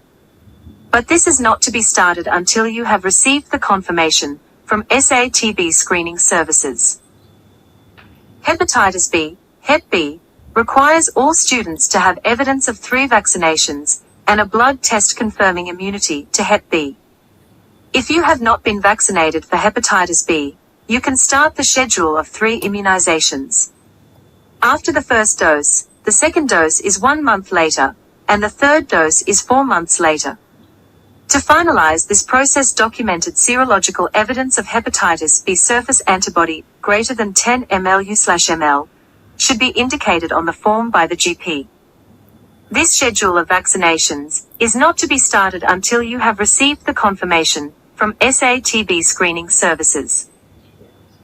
The influenza vaccination, FluVax, is a seasonal requirement. The influenza season commences in late March or April. Please ensure you get the vaccine for the year you go on placement. For example, if you go on placement in 2024, you will need to receive the 2024 FluVax issued after March of the current year. You are required to have 3 doses of the COVID-19 vaccination to be eligible for placement. These must be Australian recognised doses. Please upload evidence of receipt of these onto InPlace. A Medicare statement displaying all 3 is sufficient evidence. The SA Health Better Place Deed poll can be found in the link provided in the comments section of this video. You will need to read, understand, and sign the document. This document needs to be signed and witnessed by any adult over 18. Once this is done, please upload it onto InPlace. The CPR certificate is an annual requirement. You will need to book for a practical training, where you will be issued with a certificate of completion. You can find a list of providers on our website. The manual handling certificate is an annual requirement. This also requires you to book in for a practical training, where you will be issued with a certificate of completion. A list of providers can also be found in our website. The link to our website is in the comments section. The hand hygiene certificate can be obtained after completing an online module. The link to this module and instructions on how to complete it have been provided in the requirements guide. I have also added the link to the National Hand Hygiene Initiative module in the comments section. Ensure you receive a certificate that states hand hygiene for clinical healthcare workers. The infection control certificate can be obtained by completing the Principles of Infection Prevention and Control. This is an online module which can be found in the same platform as the hand hygiene module. The certificate must state Principles of Infection Prevention and Control. Another annual requirement is the BloodSafe Clinical Transfusion Practice Certificate. You can obtain this by completing the online module. The link to this module in comments. The EMR Sunrise training can be done through Flow, now known also as Canvas. All students are required to complete this module each calendar year.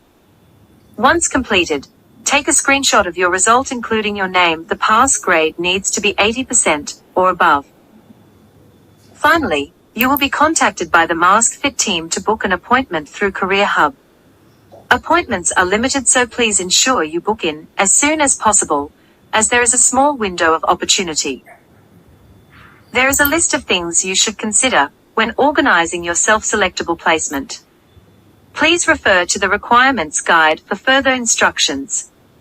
Please ensure you read the self-selectable placement user guide for instructions on how to nominate your placement. This has been shared in previous emails. Once you have selected a placement, it will be reviewed and confirmed or declined. It is your responsibility to ensure you are compliant for placement. We recommend you check in place every couple of days to confirm your documents have been verified. We will reject documents that do not meet the criteria and leave a comment for you to review. If you have any problems meeting the deadlines provided, please make sure you contact us so we can assist you. We hope this video has been useful. If you need further assistance, please contact us at cnhs.placements@flinders.edu.au and include your topic number and ID in the subject line, or call the college on 8201 17500 and ask to speak to the placements team. We hope you have a wonderful placement experience.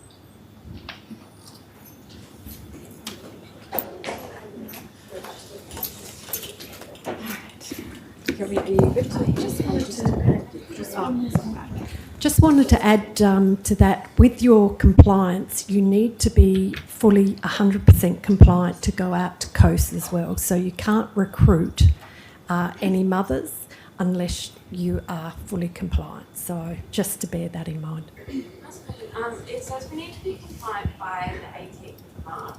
Most places won't issue a flu vax until like April. No, that's exactly right. We will consider that you are fully compliant provided you've done everything else. What will happen is that we will drop anyone off on the 30th of April. So if you are not compliant on the 30th of April,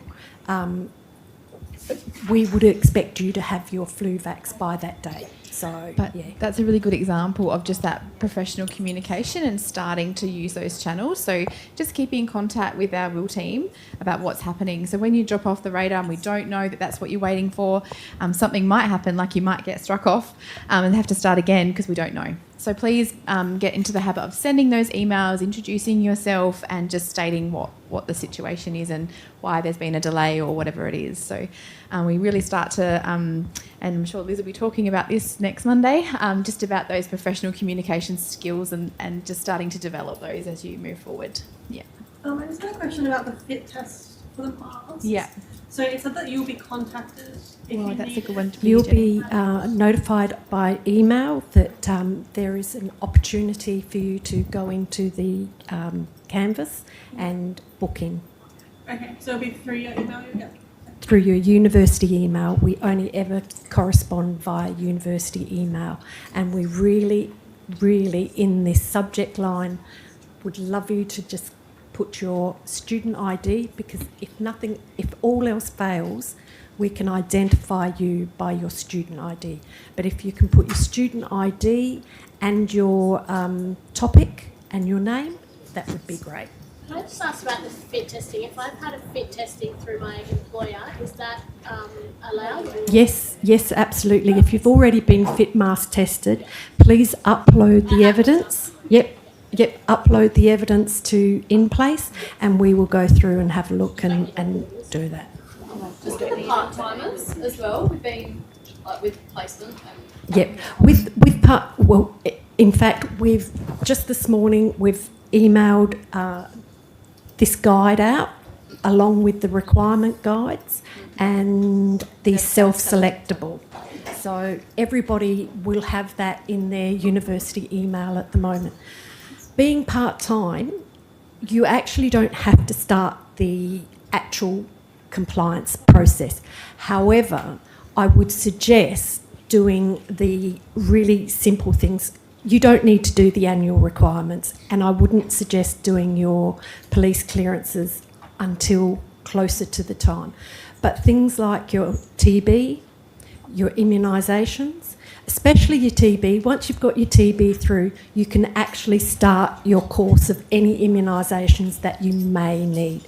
Potentially you won't need them, but if you do, you can't start that course until you've got the results from your TB. So for part-timers, I would suggest start doing your TB, start getting your bloods for your immunisations. You can do your deed poll, you can get your COVID done. They're probably the main things that you would consider doing now. And if you've got your fit mask test from, wherever, upload that. But if not, the following year you will get a call up and you'll be told, come get fit tested. Thank you.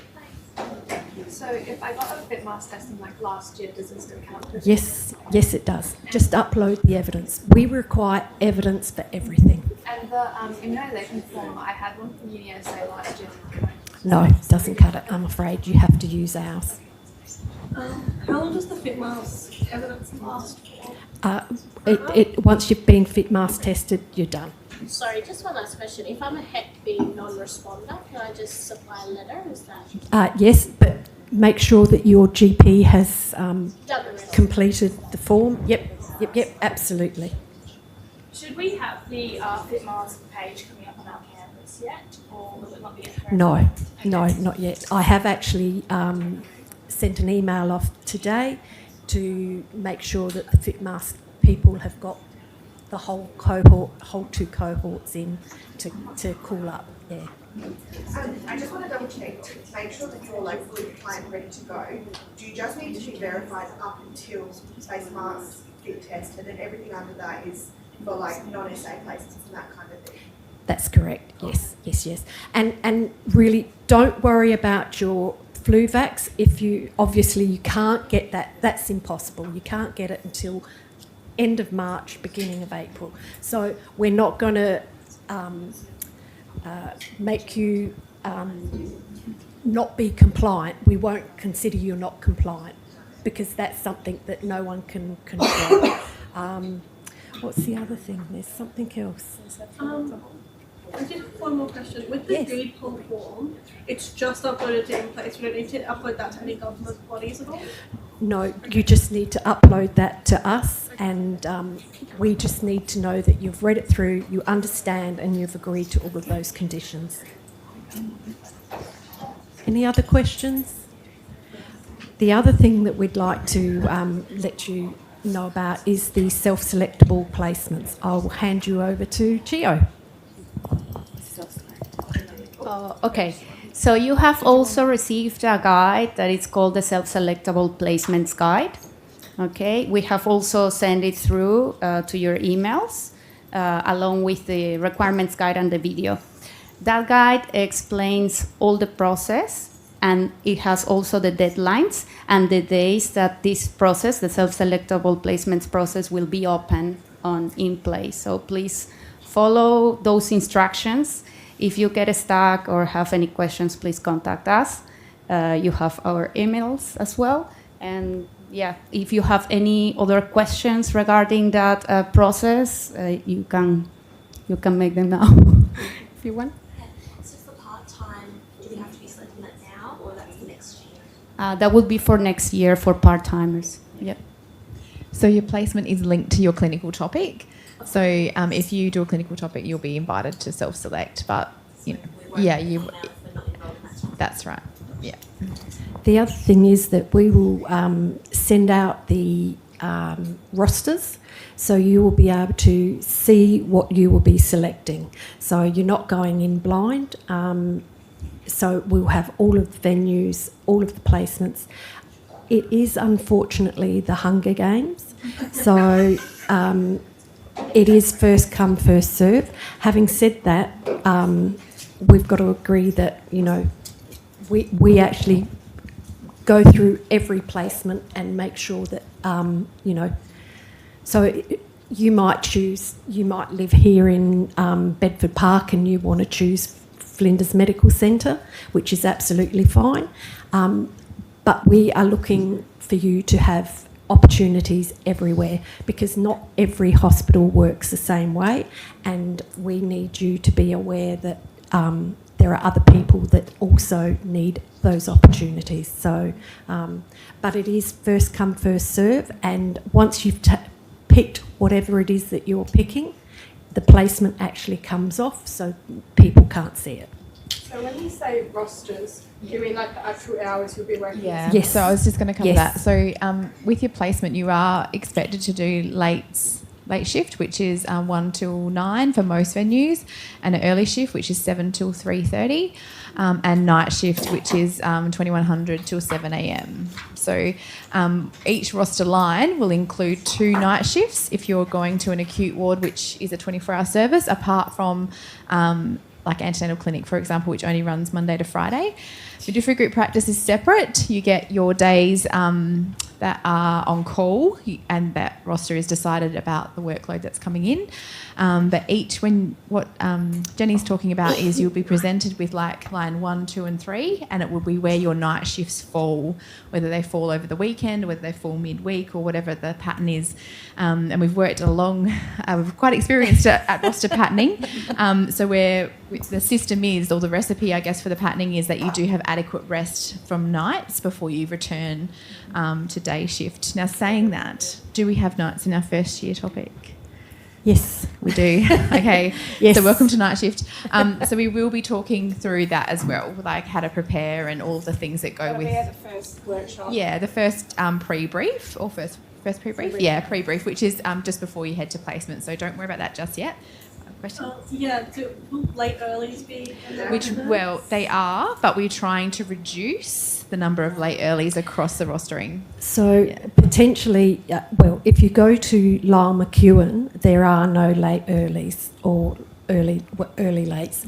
We've got rid of them from Lyle Mac, but every other venue does do early lates and late earlies. Yeah. So it's just that on the whole, most of our cohort come from the southern suburbs, and therefore, you know, we have limited placements. Yeah. So you are all going to need exposure to tertiary venues, and as we say, it's the Hunger Games. If someone's beaten you to that placement and there's only something down at Lyle Mac, look, please, Lyle Mac is a fabulous venue and it's got great experiences, but that's where you might have to go. So you have to. But we do appreciate, you know, if you live at like Seaford and you're going to Lyle Mac, like it is another 2 hours of your day that you will, maybe more, that you will be adding. So I guess some planning around that, and the best way you can be prepared for that self-selection, first in, first served, is to be compliant and be ready to go on the day the placements are released. And obviously there's extenuating circumstances, and we will work with you to do as much as we can in terms of being accommodating. Do you have a question? Could you repeat the shift times for me? Oh, sure. So, well, actually on the Will Unit website is all the shift venues and shift times. So I just recited what I'm used to, but other venues have slightly different. But usually the early will start at 7 and the late will start at 1.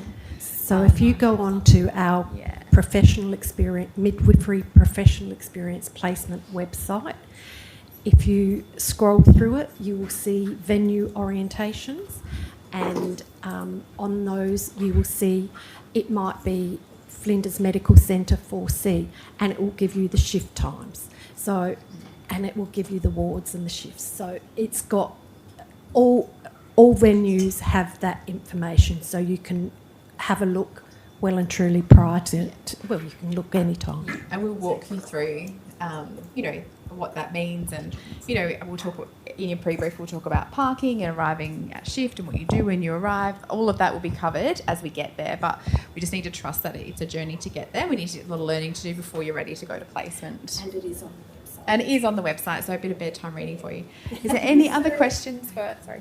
Did you say when that becomes available?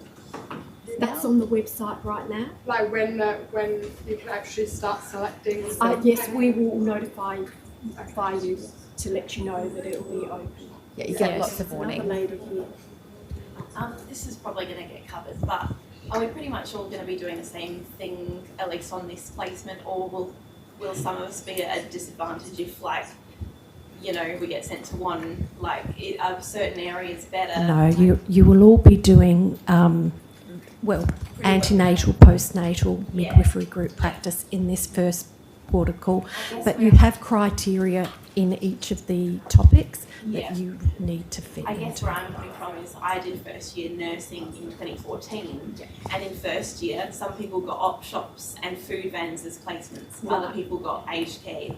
So I'm just wondering, obviously that Midwifery is fair quite at the different, time, yeah. and it would be good if to know that okay, I missed out on Flinders, does that mean I'm going to have a really crappy placement compared to this person? I think that there absolutely are different. The placements offer course, different learning opportunities, but we work in a way, and that's why the self-selection is happening, is that if you don't get that placement this time, let's say you want a mid-group practice, you don't get it first selection round, then you will get it the second, hopefully. So we try and be equitable, I guess. And that's why we review all of the placements. It's not so bad in first year, but in second year we need to make sure that you are covering the requirements. And you absolutely wouldn't be able to choose all birthing placements for your whole degree. That there's things in place that will not allow you to do so that. Everyone, you will have I diversity. guess fairness was my concern. What if someone gets all the same things? That's absolutely why we review every single one, so we see where you've been and where you need to go. Right. There is one question there. Rural placements, how do you guys, allocate certain people and all of that jazz? At this stage, we require you to let us know if you're interested in it. Our preference is if we can give you a tertiary experience, we will. If potentially we can't, that's when we will start going further out of field. But people live rurally. People are from rural venues and they want to do their experiences there. So they come and say, I live, my family's at Port Lincoln, can I do a placement at Port Lincoln? Is it a requirement, need to, or you don't? No, it's not a requirement. But again, you've got to remember when it comes to placements, we've only got a certain amount. And if we've got so many students, then it is a requirement that you will have to go. So, but our preference to start with is that we give you metro experiences, because having said that, you can get great experiences rurally. One thing to add there is that the self-selectable placements won't be offering any rural placements. We usually only offer the metro placements, okay? And if you want to request one, you have to contact us. That's the process we have been managing. And the reason behind that is that Better Place, which is a product of SA Health, they won't allow us to ask for them prior to having a student's name. So we need students to come and see us and say, I would like to go here, and we will then put the request in. Again, it might not be approved, but we can certainly put the request in, and we're happy to do that. It takes 10 minutes to put a request in. One more thing to add there is before we open the self-selectable process, we will send you a list. Like a week before we open it, we'll send you a list with the placements we will be offering during the process, and the rosters as well, so that you can plan around.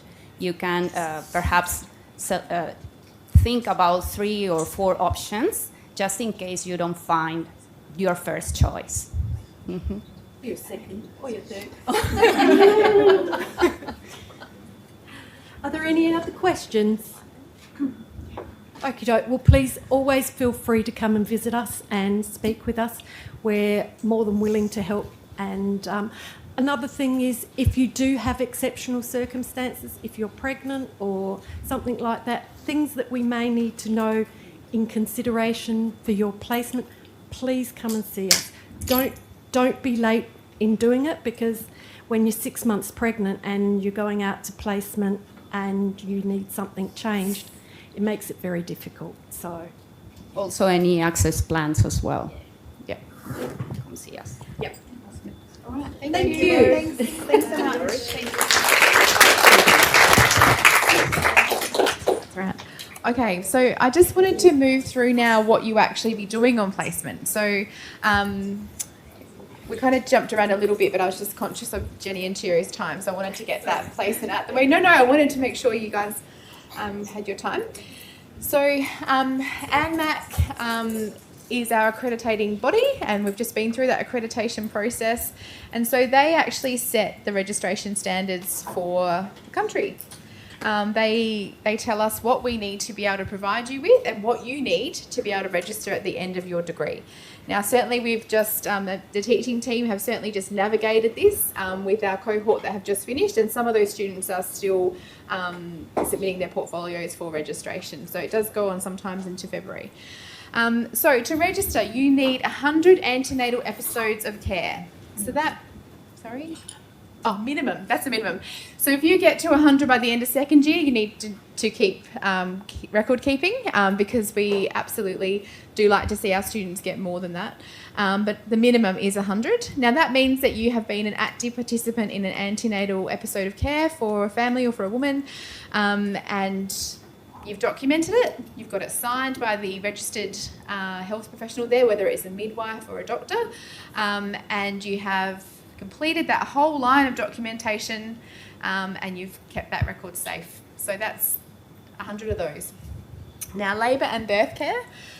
So you will be the primary birth attendant for 30 spontaneous vaginal births.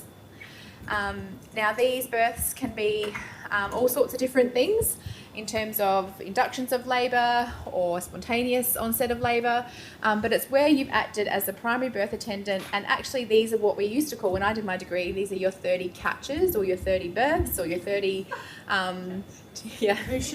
accoucheurs. You'll hear a lot of different words, but these are, again, you've worked with a registered midwife, and you have had an active role in the birth, where you have assisted that woman to birth her baby, and you have that signed off. It's also captured in the birth register that you were the accoucheur, and that's 30 of those over your degree. In addition to that, we do 10 what we call first stages of labour care. So it means that you've provided labour care, but you might not necessarily have been there for the birth. So maybe you've spent 8 hours of your early shift with someone in labour, but your shift is finished and she's gone on to birth later in the day, but you've captured that labour care that you've provided.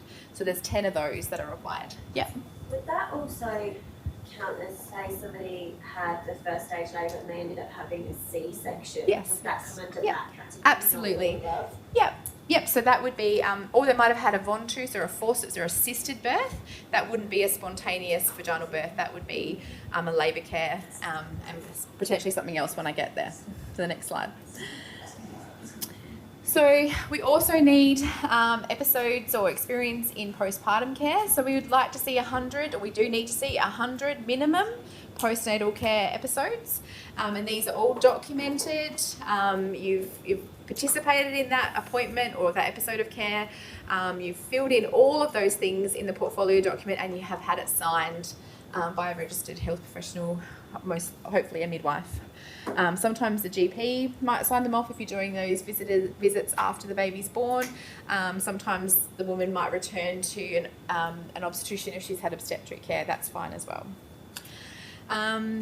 We also would like to see experiences in supporting women in breastfeeding, in women's health and sexual health, and then also we would like to see that we would get some of those visits in the 4 to 6 week period. So you're going to learn about midwifery scope of practice very soon, but just to kind of give that bit of a snapshot is that the midwifery scope of practice is up until 6 weeks and 6 days.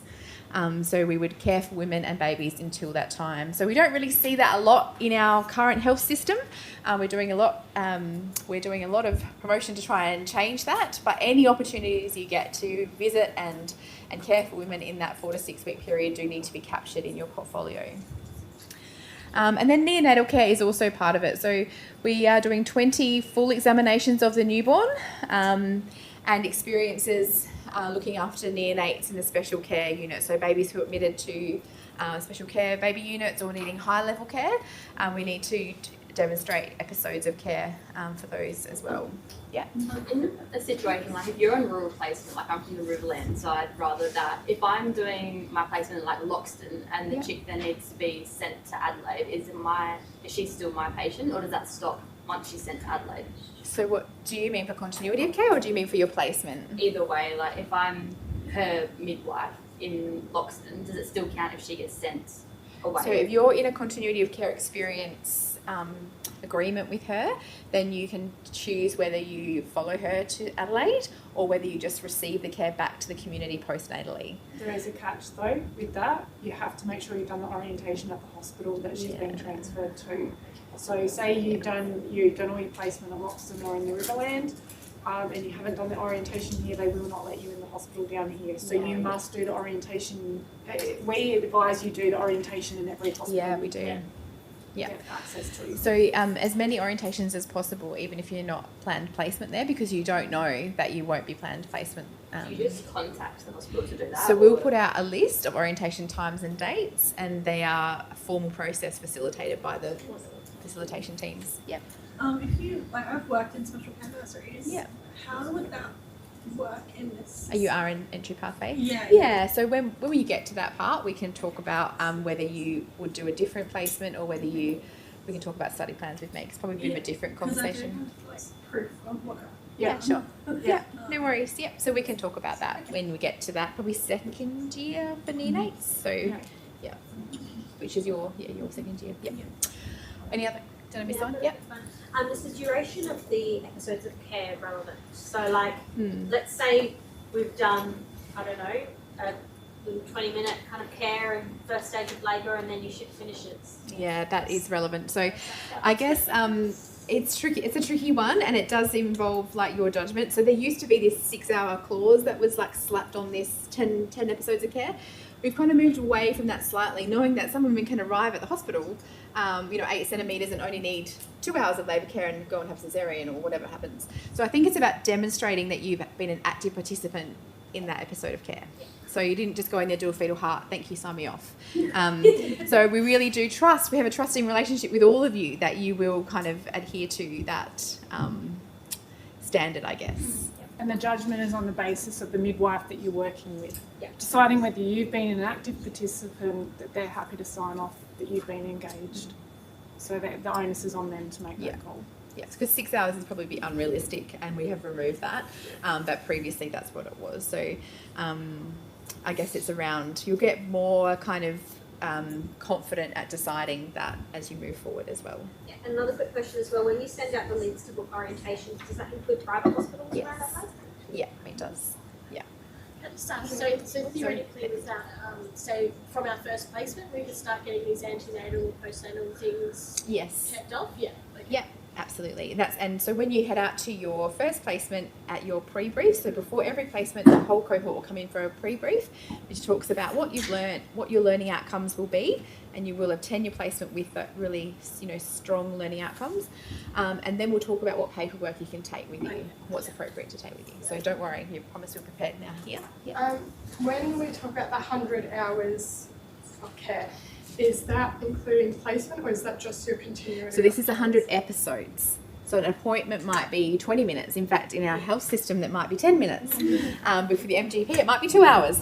So it really just depends. It's an episode of care. Yeah, so is that both the continuity of care and placement? Yes. Goes towards that? Yes, Yeah. so you can count across. So you might, for your continuities, you should be doing quite a chunk of antenatal care and postnatal care, but also on your placement as well. Yeah, now there's one here. Sorry, I apologize. That's okay. But with the continuity of care, should we, obviously, we need a little bit of learning before we go in and recruit women, but are we best off waiting until we've done our placement to start that? Yeah, so we'll talk about that in your first topic pre-brief, but you need to have done the first clinical topic to be able to recruit and the COAST workshop. So we do a workshop mid-year, so it's about May, June-ish, and you need to attend that to be able to recruit. Okay, so you can't recruit now. Yeah. So don't go looking for women just now. wait.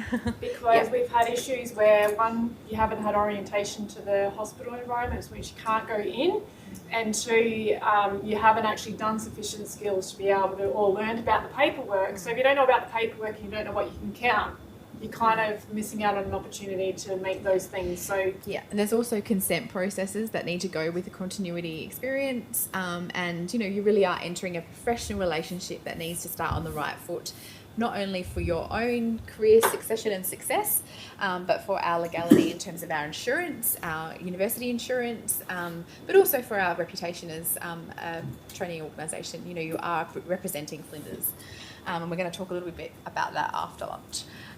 But yeah, so just hold fire on that one. Someone here? I saw a hand. I'll ask later. Yeah, okay.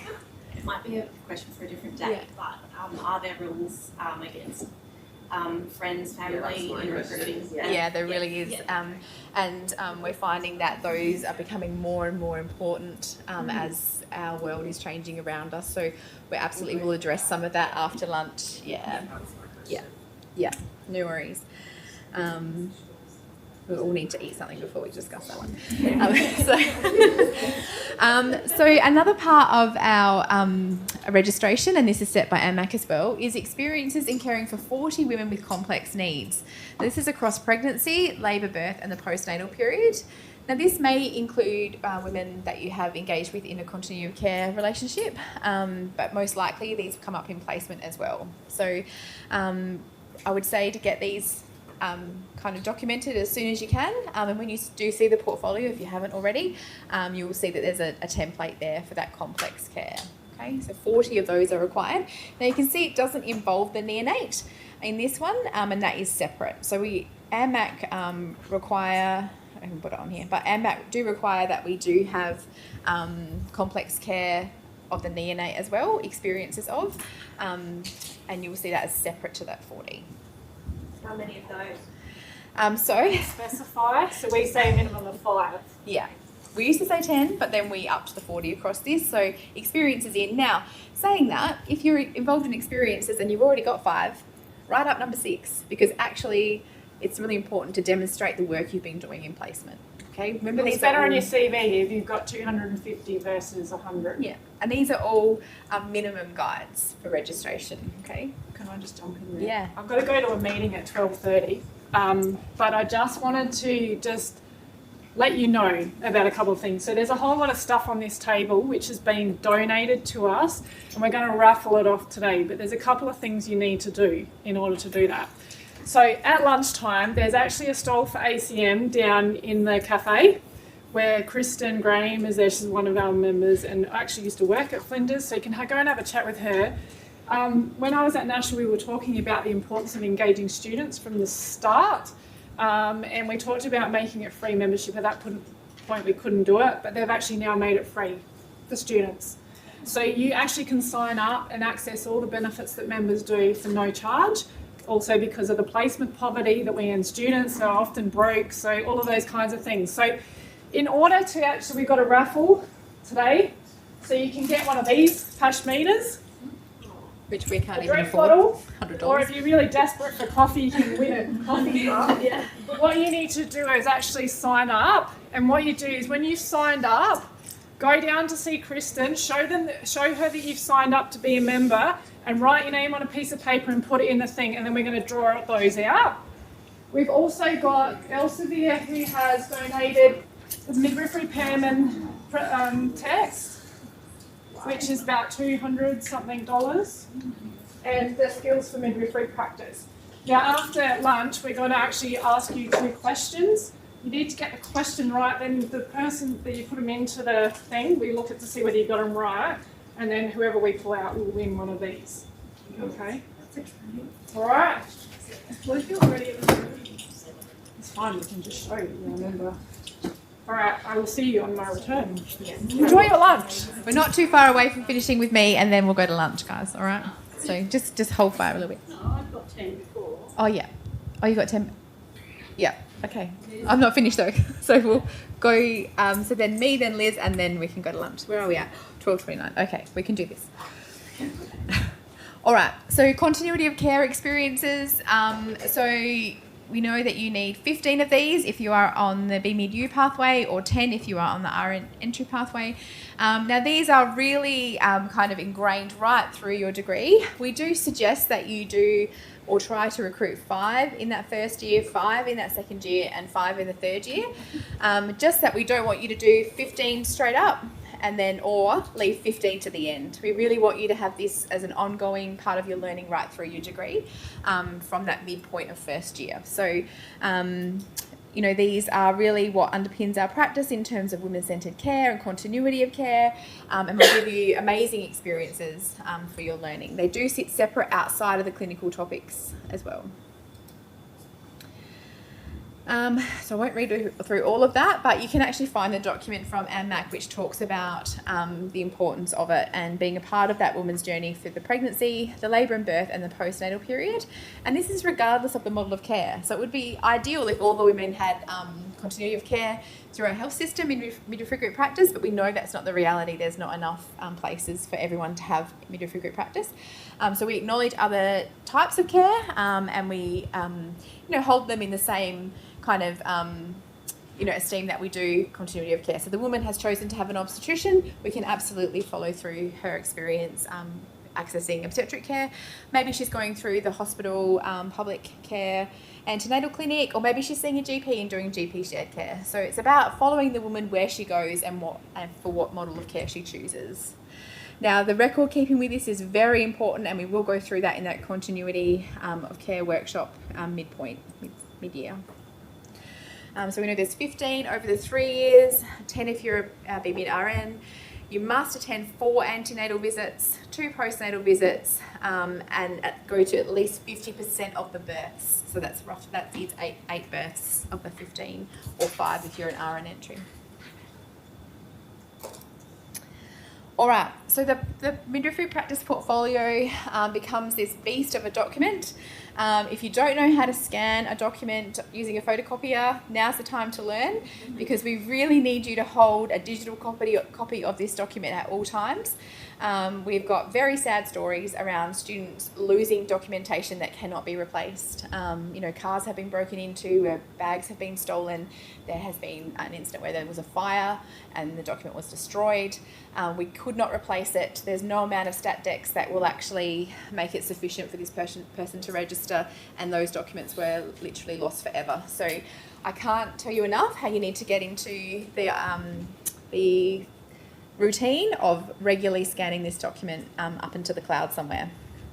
So all the templates are in the document. I'm not sure if you can see it yet. Is anyone, you can see it? Yep. So you can see the attendance records there, the placement experience, objectives and reflections, the accessible documents in terms of your daily feedback, and the midwifery practice records, the continuity documents, and then the reflective activities all the way through. So this becomes like, you know, such an important part of your practice and your student experience, and is what you will require to register. If you get to the end of the 3 years and something is missing, it will need to be redone. That skill will need to be redone through extra shifts, extra time. I can't stress enough how important this document is for registration. All right, the next one is the uniform. Now, I'm not sure if they're visiting downstairs. They are. Yes. Have you already seen them? Yep. We've got 2, this has gone through a bit of an evolution, so you will see another style out there which was phased out, which was more of a, like, I guess it was more of a pinafore, wasn't it, than a scrub top. But this is what we're working with now. You can see the logo.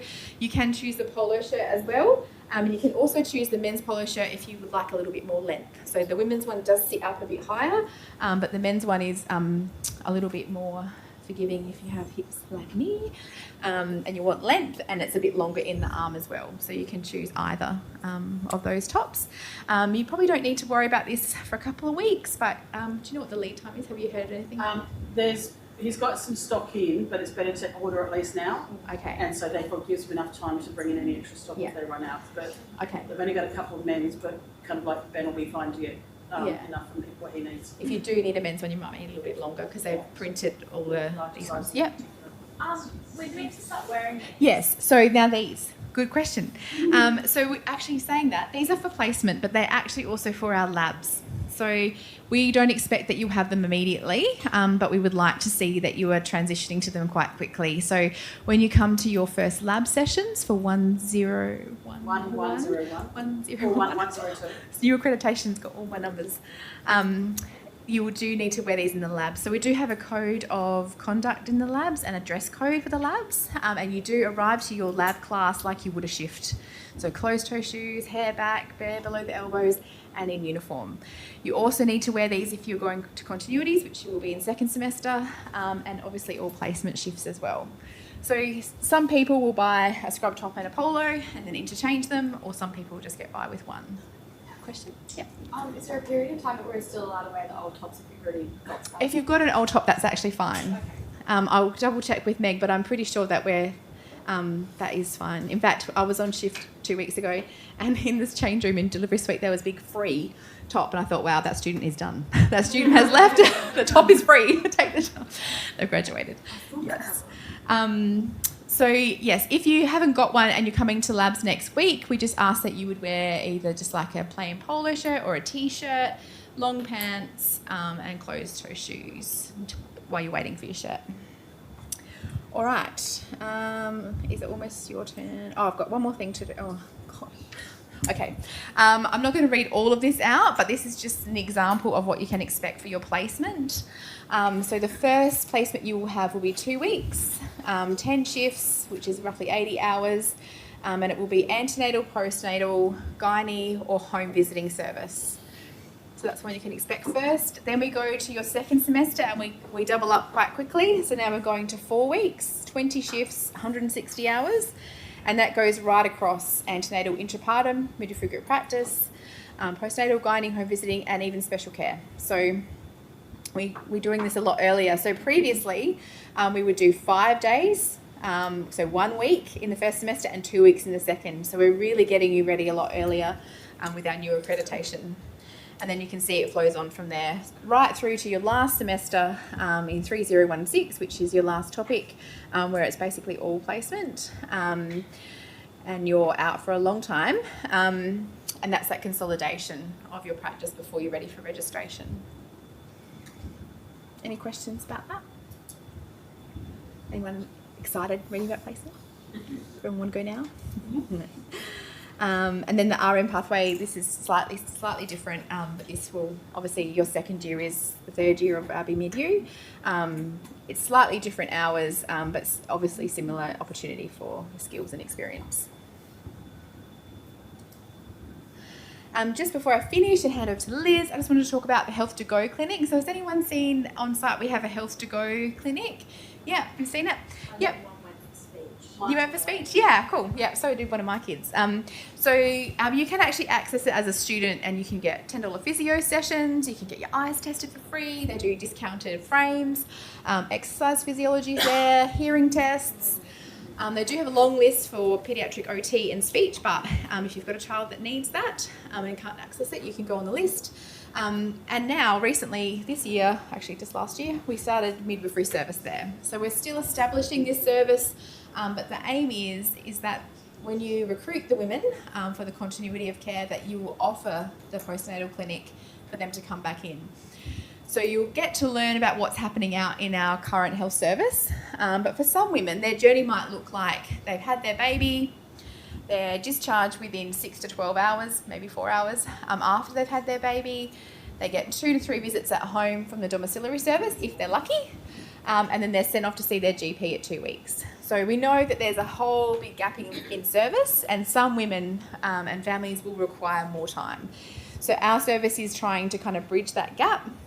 So once they have finished their booked hospital appointments, then they can come to our clinic, Health to Go, which is just down here. If you haven't seen it, it's just down the near, is it car park 18? 18 and 16? 13.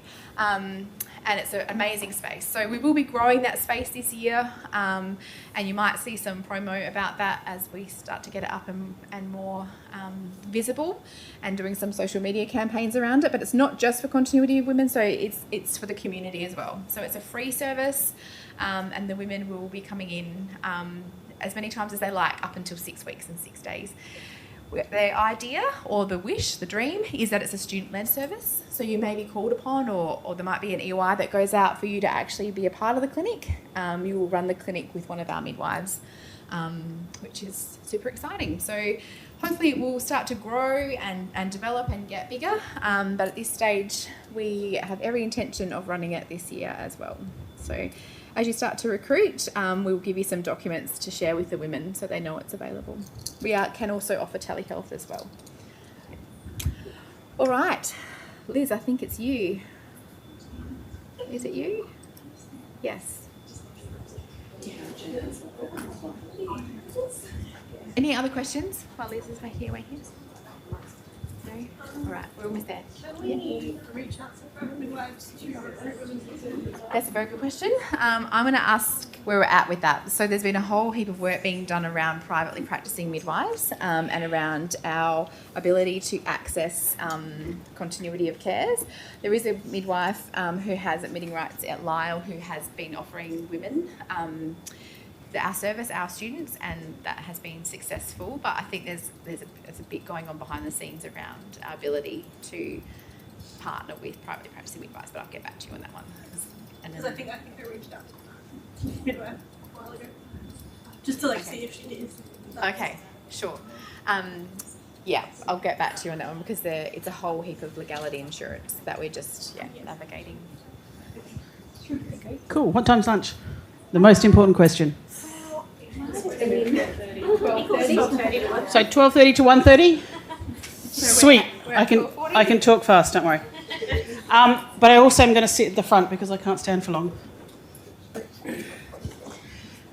So we've got changes happening within the university, which is actually quite exciting, because obviously we want to have a focus on your success, because it's a lot of money. Whether you're paying it up front, whether you're paying it in HEX fees, we want you to succeed. We want you to survive this course. So, hands up, who is lucky enough to live home with parents that support them? Fabulously. Who is lucky enough to live with a partner and or kids that can support them? Who is lucky enough, there's a support, we're going to talk about that later. There's different levels of support too. Who's lucky enough to have parents that they support and look after as well? A few of us in the sandwich kind of generation. Okay, who lives by themselves? You're not the only one? Okay, who's under 17 or who's under 18? Okay, you won't be the only one. There'll be probably a couple other people. Who's over 50? Okay, I can guarantee you that at some stage in the next 3 years, you're all going to feel over 50 and probably over 150. There are going to be days, weeks and months that you're going to feel as though too much is happening. Assignments are due, stress from families, placement stuff. Come and talk to us. Okay, according to LinkedIn, this is my 22nd year of working at Flinders University. I've spoken to a lot of students in that time, nursing before I did midwifery. I've heard a lot of stories. I know a lot of services that I can connect you with, as to the staff as well. So my role is to work with the student engagement kind of people, student success and engagement people, to help link you into services that your student amenities fees pay for. So the $77 you pay each kind of semester, that helps pay for student and counselling, that helps pay for childcare, it helps pay for the clubs that are going to be on site tomorrow. So come back tomorrow if you want to see some clubs, as well as the midwifery club. Come and see us early, okay? because we can sit there and sometimes it's about adjusting study plans. Sometimes it's sitting there kind of going, okay, let's look at what your plans are. Let's look at how we can modify and help some deadlines for you as well. The university also has financial services can help. The university up the hill, more so than down with us, we're trying to get more services down here, will also offer free food sometimes, because we also know students are poor, especially with cost of living. You're going to have extra costs to other courses because you're going to have petrol to drive to continuities. So hopefully you've all got your driver's licence, otherwise you're going to struggle. So my student engagement coordinator is also to link you into events, and I'm going to be doing that through the student reps. So they're going to be the ones that we're going to talk to. We're going to have different events with the groups, but also different events through as well that we can kind of like catch up. They've got all the social side, which is great. But we're going to do some other things as well to kind of come up. So you have a part and feel like you've got a say within this course. And that's something that Anne Max, our controlling body, was really impressed about when we just went through our accreditation, was here's the feedback the students gave us, this is what we did with it, and these are the outcomes of it. And so it's very much a process that we want to work together, because in 3 years, 2 years, depending on which pathway you are not going to be students. You're going to be our colleagues. And so we want to start early at that level, collegial level, professional level. So next week on Monday, there's a few things that we're going to do that are going to help get you into that mode and frame of happening. So my email address, kind of like you'll get it next week. You can contact anyone. We have a generic email address called the Midwifery Hub at flinders.edu.au as well, that you can email, that the staff rotate round and having who's going to actually be doing that. And there's also the information here. You can actually book yourself in with the student success professional staff as well. So people like Chio and Jenny, there's other people, Melissa and her group, you can actually book in and say, look, I need some assistance. So you can, or we can direct you and they can spend a bit more time with you or give you some other support services. Okay, so please do not be afraid. Look, I admit I've got a resting bitch face and I look very grumpy most of the times. Even Annette will say that on the first day that she saw me, she wasn't sure how to take me. My resting bitch face is because I'm concentrating and I decide not to use any muscles. I'm also big, I'm also fat, and I'm also loud. And that can come across as intimidating. But you know what? I got chocolates, I got tissues, I've got really broad shoulders. They're drooping a bit, but I got really broad shoulders. All of us are here to help you because we know that how much we need quality midwives to actually finish and to work with the women to maintain the practices out there. I need something to drink. Any questions? We're going to go through more of this on Monday in class when you get some stuff, and guarantee that you need to get here early for a car park. And I mean early. Like get here at like 8 or 9. And then spend some time in the library or do something. Because if you get here at 10, you ain't going to get a car park. Yes, ma'am? What do we need to bring Monday? Laptop? Yep. So any theory class, always bring up charged laptop. Yep. We don't have many charging points in the classrooms. Any type of notepad that you want to do, but especially on Monday, really bring a laptop in because we're going to be going through the system. And I'm going to be giving you an orientation of the system. Also, I want a headshot from everyone. Of you, not your dog, but of you. Because you're going to put your headshot up here. Because who was it? Up here. What was it? One of the. Who has it? Amelia. She's gone ahead of the. She gets a golden frog. She's already got a headshot. It makes it easier for us because we've got 3 kind of like years. The laughing emoji. Oh, excellent. Well, good. Well, you know you're hearing. Because we've got 3 years of people speaking to us at all times and people doing different pathways. So having your face come up on the system is really good. There is nothing more boring than doing a hybrid class and seeing a whole pile of silhouettes or initials. I like to see people's faces, but everyone goes, I'm in my bedroom and I don't want you to see my bedroom. It's like, yeah, fine, okay, I don't care. As long as you have clothes on, I don't give a shit what you look like. Okay, but I want you to engage and kind of come in.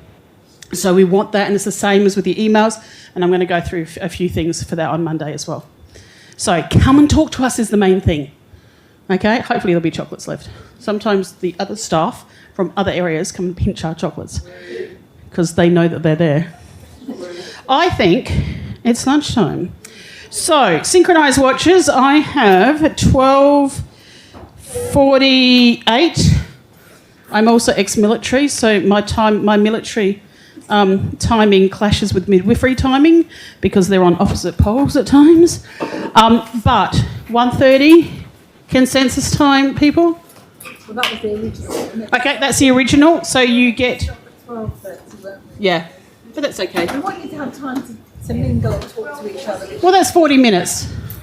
1:40. Oh yeah. So go down there, look at your uniform, say hello to everyone, scan. It's worth it. You get discount conference information. You get a whole lot of stuff online as well, webinars. So make sure you scan that. And at 1:40, okay, 1:40, we'll start again. And go.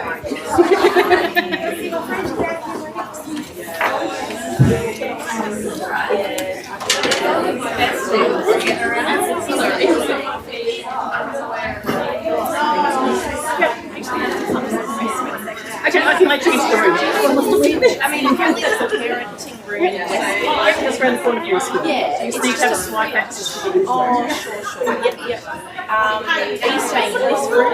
No, I'm actually going to the office, but that's all right because I can let you into the room here. In fact, you can also come into, I'll show you where that room is. All right. And then if you send me your name and details, then I can put a service one request in to give you access to that room as well.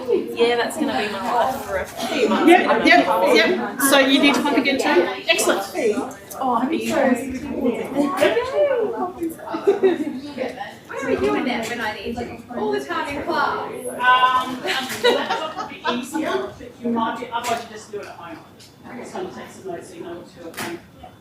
All the time in class, I think. Stop the recording.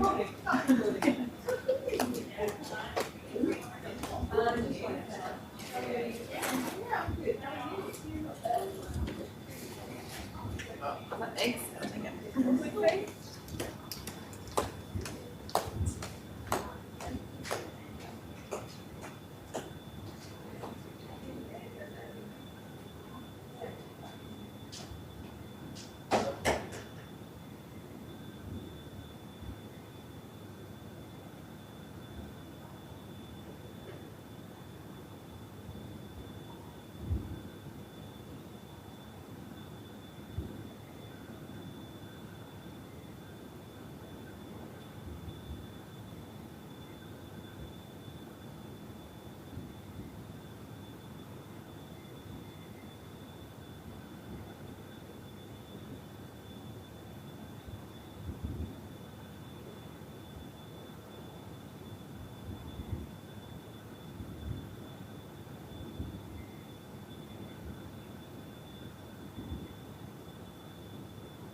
I reckon they just posted all that stuff, isn't it? Oh. Guys, do you feel ready? I'm so glad we are doing part-time. Yeah, so my mum probably knows this because... So is that definitely what we need? She doesn't know, but someone who knows loads of student advice, and someone that did it here last year started, I don't know her name or anything, but she started and then she Someone else quit. got bad, man. I want to go she check started and quit. She was like, oh, so-and-so at work has just given me these. She said you can have them. Oh. When I googled it, they're about one set was like $130 each, and then the other one's like $100 each. What are they? Yeah, so like if you Oh, squat square, you hold it and you can Like you're pulling them at each other. Yeah. Right. So wait, what made you go part-time? I had a mental breakdown when I was looking at the classes full time. No, I don't Full know. mental breakdown. I was like, I put in the 1011 or whatever the practical classes. Yeah. And it's 2 classes in one. So yeah. Because I asked when I was like asking about it, and they were like, oh, it's 2 classes in one. I was like, yo, I can't do that. That's insane. Everyone I know who So it has done midwifery, crazy. That's why I freaked out. And I was like, no, I can't do it. Part-time. Yeah. But they start off full-time. And it's really hard to, once you've gone full-time, that year and then drop out. Like if they're a bit awkward. Oh, she was at Uni SA, so it'd be different. I was at Uni SA. She went to Uni SA for midwifery. She's Really really supportive. supportive. Right, I'm going to go and come home for a vending machine. I'll be back. You've got my Should we whole let them stomach close? Shit. What am I trying to say? I don't know. Right, well that was something last night. Oh, look at your little family. Yeah, so those two were planned. Well, actually, no, he was not. She was. She's the only one planned. She might be. Ah, kidding, that was that big. But no, he was my husband. You're I the met. best. We met on Tinder and we fell pregnant. Oh, that's so good though. But then like we knew once we shows met. the time doesn't matter. No. Once I met my husband, he was like, oh my god, I've just had a vision. Oh my god, that actually happened last night. Oh my god. Just, oh my god. What do you do? Of course I come to himself. I'm so here. And shut himself. He shut himself off. I was either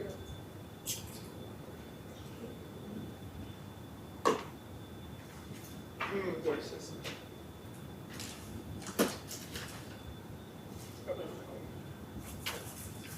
Hey, am I remembering right? But I think we cancelled the watch. Okay. No, I just had a vision of what you said to me last night when we walked in the room.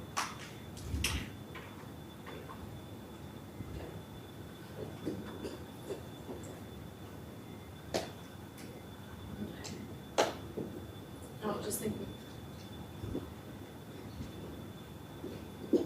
A bit.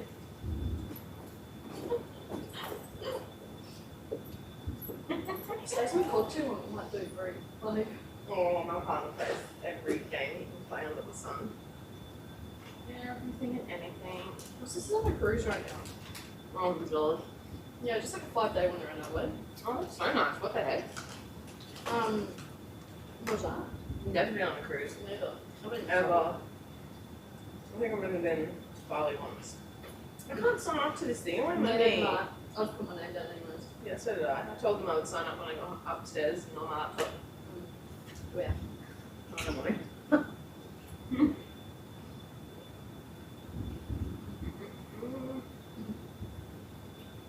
I'm so bummed out, man. I should have done it when. Oh, Wait, is this back. cool? Oh yeah, the mic and the camera is still on. As it says up there. Mic and camera. Should we mute it?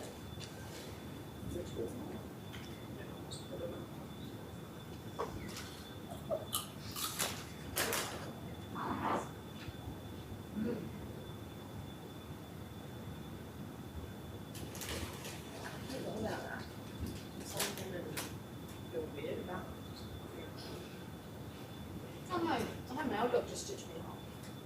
Yeah, true. Not true, there's doctors. It's actually really annoying. I was just like, stop it and stitch me up. Too adorable. Too much talk for not to. God, it's a big photo of my bird. Even like head stitching me out. You want to be eating? That's just not too much weight eating. No, I like an age ago. I'm fine. And I actually just took my shit up. It'd be normal. There's so many times that happened. I've seen so many of my friends' births, and the one thing I need to try and get a hold of is crying. Oh, it's it's not bad, but like I'm so emotionally happy for them, and I just bawl my eyes out. I'm like, What is that? He was born in July. Like, which birth will I show you? You know, it's a problem when you have that many births. No, I love that. Did your partner video them for you? Yeah, so my first was cesarean. I only got one photo of my son being cut out, that was it. Like, horrible experience. Second, yeah, my husband and my sister were there, so they both recorded different parts. So, which was really nice because I had like such a horrible experience at first, and then I was told I could never birth naturally. And then I ended up having 2 PBAs, so that's me like ready to pop. And then obviously ready. I'm in the hospital ready to go. Did you induce or did you fall? Yeah. I had reduced fetal movements and something else. So not getting put catheter. Yeah. And then this was my daughter being born. Is anyone allergic to almonds? Nope. So I'm just showing my baking videos. Are you allergic to almonds? No, I go for it. I'm going to clean down now. That's fine. And then probably yeah. My sister cried. I would even She's a big fan, but she plays footy as well, so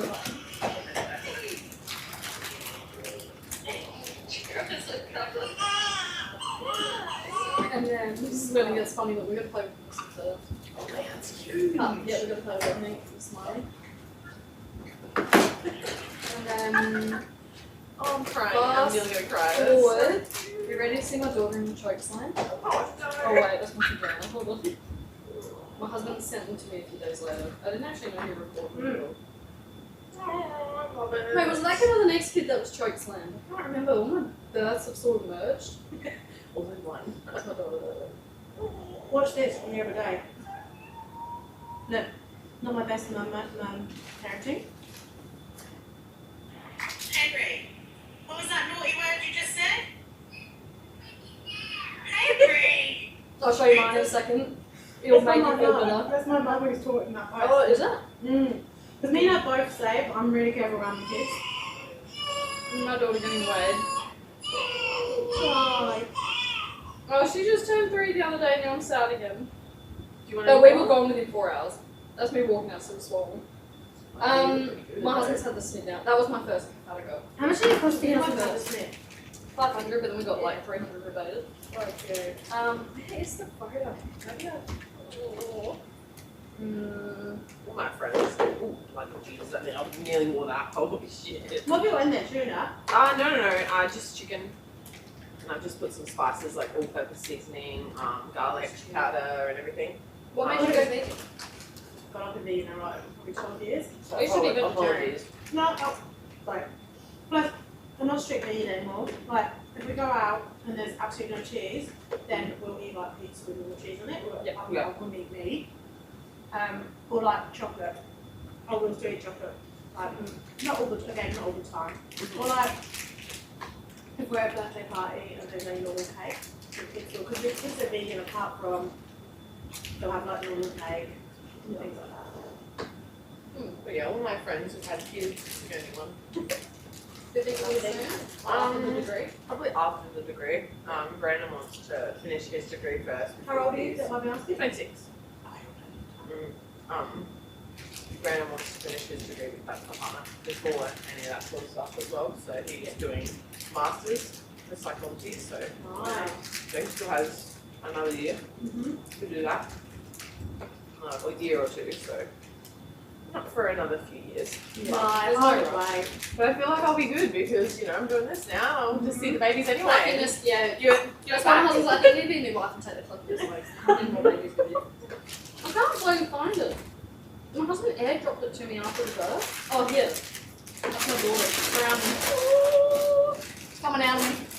Choke slam. Oh my god. It's so surreal when you see stuff like that now. You might have never put me in the worst position. I'm like, can you stop? How old are you on this? One. Oh, no, that one was that one, and then I'll show you the next birth. This was the next one. Oh, so cool. So I had one in 2021 and then I had one in 2022. I'm so excited now. Everything they're talking about, I'm sitting here like, oh my god, let me I'm get into excited. it. I think it's the theory side that scares me. Yeah, It's not being in the hospital. definitely. My not doing the friend said placement. the best thing that we can do is not be competitive, because she said in SA they will get a bit vicious because they're competitive. Yes. So she was like, if you can all like support each other and not like kind of elbow shove each other out the way, she was like, you'll have a much enjoyable year. Because I know in her third year she dropped for a year because she said it was just like really girlfish or so bitchy. I hate But that. I feel like in our group so far, Oh, everyone's quite nice. Everyone's quite lovely. I'm quite chuffed. Definitely. Look at my next birth. And even my youngest, who's like, lost about 90% of his hearing. Had heaps of surgeries. Yeah. I was ready to say placid, I should have known. I sort of broke his nose on the way out. yeah, that is what my mum got me, both of them. Yeah. Oh, that's also. Literally, I'm like 84. That's a good on me. How? Yeah, she got me both those books. How long is your birth? Pushing literally 9 pushes, 3 sets each. Wow, that's pretty For good. the last 2, obviously cesarean. I was 40 weeks, 4 days, labouring for days. Did you go straight in to get a cesarean, or was it emergency? No. First one I went in. And the actual. So I went in 40 weeks, 4 days. First time, they literally don't listen to. Went in and I was like, something was up, my baby's not moving. I just felt wrong. I'd gained so much weight. It was like proper enough problems. I was like, no, something's wrong. Went in 3 times the day before I had a cesarean. And they're like, no, like nothing's wrong, but they didn't actually monitor me. So with that, they should have, because his heart rate dropped below 60 beats per minute. He was in fetal distress in poo. Yeah, so they ended up. So went in 3 times a day before, they sent me home with that's it. They didn't want him, they didn't check him, they didn't check his position. Horrible. They just said I was 1 centimetre and 1 more. Trying to labour it at home, come in. So I was like, first time home, didn't want anything different.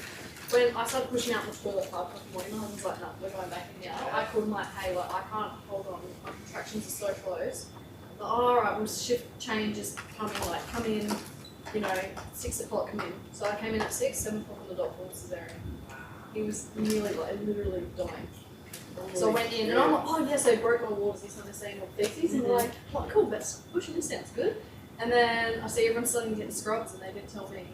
And I'm like, no, like I was like thick before I had my husband. How long were you in your Had him? I got 42 years old now. I was 40 and 4 on with Randy's card. I basically got forced to have a C-section the first time. Yeah, well I was 40 and 4 with Carter, but because he was under. So apparently, because I mean I've had the whole mastectomy, so apparently all my hormones were a mess then. So my hormones weren't working with his hormones, and my body, I just had cervical cancer. Oh, you had Cervical. Yeah. No. Everybody's saying that. I had a little bit of milk and I was just saying, would you have I've got I kept my nipples. I've got milk ducts, but it's not enough, and it was like popsicles cream. Like, yeah, so not enough blood flow. And now, like yesterday, I got cold and my nipples were kind of like there's no blood. So yeah, it's really bizarre. Yeah, I could breastfeed both mine and I ended up got food. Yeah. And Well, I'm not being funny, mine both for 2 weeks. Yeah. Well, mine too. I know food is. Well, that's the thing too. And every nurse that came in was like, oh, why aren't you breastfeeding? And I ended up getting a sign from my third above my bed that said, had a double mastectomy. Oh my God, that's crazy. Yeah. That's awful. So they're not having every Yeah. And they're like, but you're so young, why would you have a double mastectomy? I'm like, well, because breast cancer runs in my family and I've already had cervical cancer. Oh, yeah. I'm about to have hysterectomy. I'm just going to postpone that until very far open. But yeah, and I'm just like, so that was my first, so it was really rushing. And then from there, I really educated myself. I read books about how to have a good birth in Australia. Like 2 videos.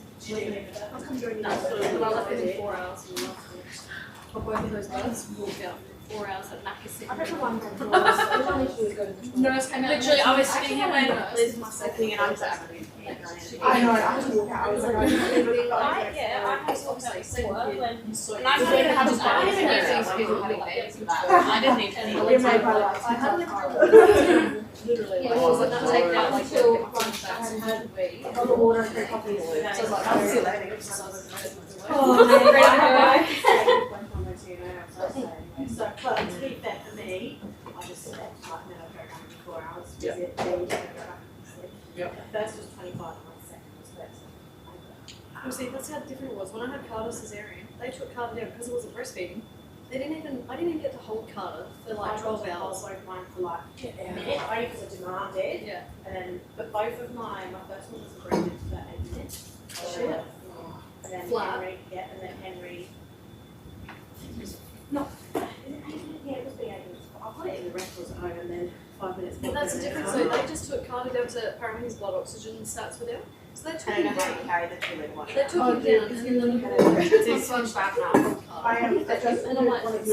So she Oh, yeah. the other But nurses. not because it's a giant work. Oh. Especially when they've got this big, huge bag. It's like so Yeah, big. so they moved me down to bed, and then you know what happened? 1 o'clock in the morning, they come and deliver this newborn baby. Yeah, it's good. They like I like that. I got it when I was breastfeeding, so I could keep on.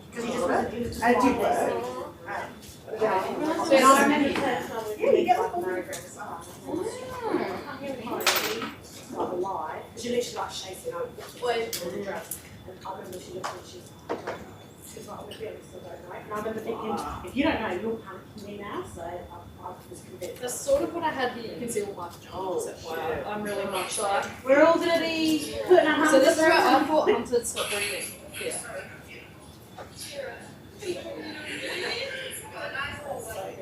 But I let Trent's mum come in with this one and she can't record. Third kid, Trent is sitting in the corner literally like this. Third kid is like, I'm done. So this time I'm glad I wrote a letter to the hospital and because, so my friend's mum is one of the head midwives at Flinders. And then a friend of mine is also a midwife there and she helped me get a letter done during COVID so I could have the extra people in, so it got all approved. And I was like, his mum came because she'd get me sandwiches for like, because you know how much had a cesarean. So I'm planning to eat a whole birth was if you have to go for another. So she's stealing sandwiches and the menu. And then so she cut his umbilical cord. And he was just like, So I have no one in, only my husband, only the midwife, no doctor, no noise, lights off, music, like I had real strict, I was paying the house. I was like, nobody talk to me. Look, I'm in that literally zone. see me push. I've got every photo. Look. Do you want to see a bizarre thing? I don't know why my husband, this is my pajama by the way. I don't know why my husband recorded this. You sound so much like me, I love it. Literally showing placenta coming out of my vagina. But like, why did he record this? But this is really interesting as well. But pulling the placenta out. Yeah, but that's the Yeah. So I'm like, I never got any of this in my first. That's awesome. Then again, we got to rip apart the placenta, play with little photos. Literally, he's just there like, is this over yet? Is this happening? Yeah. Wow, that's And then, but while I was pregnant with that one, I actually had my breasts, my new implants put in, had banana tumor, dropped down here, and everything. Yeah, so I think it's like, I had, major surgery while I was pregnant, but I didn't know I was pregnant for 18 weeks. 18 weeks. Wow. I was like, hey, she's 4 weeks pregnant. My first 2 years were really bad. Well, I think I was in denial, I wasn't doing everything. And I was like, that's why my husband had to snip the week he was born. He's like, oh, it's not that. I'm one of 13. My dad had no children. Yeah, I think it's 13. I'm just like, I do not want a family where, like, I don't have enough arms for kids. Yeah. Oh my god, I'll be pregnant right now. I'll be sorry. So everyone's like, you kind of like, yeah. For what Christmas is? Oh no, you know the doctor's like, no, they're actually Oh, I'm be like, excited. okay. It's such a I would be I sorry. don't care now. Yeah, I just feel like I'm getting something. No, I studied full time last year. Yeah, I haven't had many. My husband and I would never know each other outside. Yeah, so we got pregnant. I'll show you. We met on Tinder.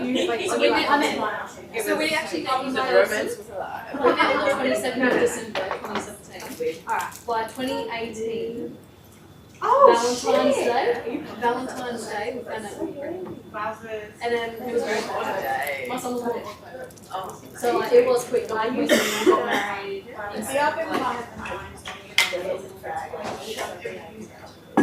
That's good. That's good. But yeah, so meanwhile, you're right. Crazy. How long have you been in here? How long have you been in Australia? 6 years. Oh, Hey! I was having a party. Did you have all your kids here, or did you have some in the UK? I had my 10-year-old and my 6-year-old in the UK. And you had one here. How was it called Edinburgh? Do you think it's better over here or better in the UK? What is your verdict? That's. I've been thinking of the right person to ask because I like to So you know have, is it Hallie and So, yeah, was your partner sort of the same person? Got yeah. She I was love that. actually working when I am so jealous. Like your email, we would email password, like what you wanted to. I went through my GP, like midwife GP practice then. I don't know what it's like now, but so at my GP there was a midwife floor, and I saw the same midwife for Olivia. There's a difference, but the same midwife for Louis. Yeah. They weren't who I gave birth with. Yeah. But at that point I didn't.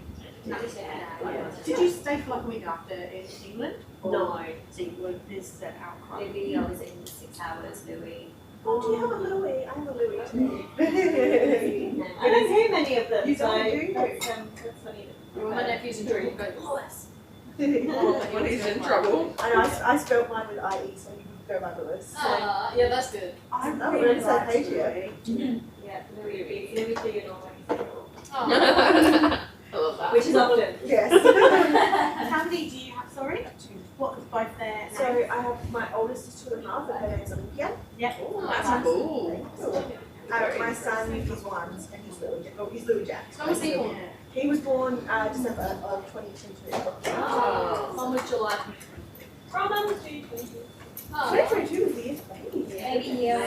Oh, did you say 2022? Yeah, Well, I had one in Olivia was 2021. I've got a 2021 one. I have a 2021 one as well. I was due. Oh my god, when I had her early. June. So I was due mid. My baby's June as well. But I had June the 6th. and then yeah, somehow I had one the next year in 2022 in July. I always get confused. Like whenever people are like, it's their birthday, I'm like, Ooh, you were saying. So when I realised I was filming at the childcare forms, I was like, I said, I was like, do you know we had one kid in 2021 and one in 2022? I know, how we didn't wild have is that that? close, like, yeah, we did. How wild is that when you actually look at it on paper? Like, oh, yeah. Yeah. Actually, Fred was 2018, I think. Yeah, that was 2018. Wait, what? September. October. 13th September. How old is he now? 5. So he's Like you told me everything. I'm shocking. The amount of times I said, and my husband's like, what are you on about? No, this is wrong year. Well, I quizzed my husband, I'm like, what's her birthday? He's like, it's horror. He doesn't know anything, he knows nothing about our children. Sounds awful. Yeah, so I'm always like, okay, from the other one. I've already forgotten the time. I know, so I know remembers, but I've already forgotten. Well, yeah, 10 something. Yeah. I think mine was 9 and 15 and mine 11. Well, I've got one of those picture things. So it's on there. That's what I only know the cesarean when you're at 6 and I have a cesarean at 7. I'm so Other than that, like, I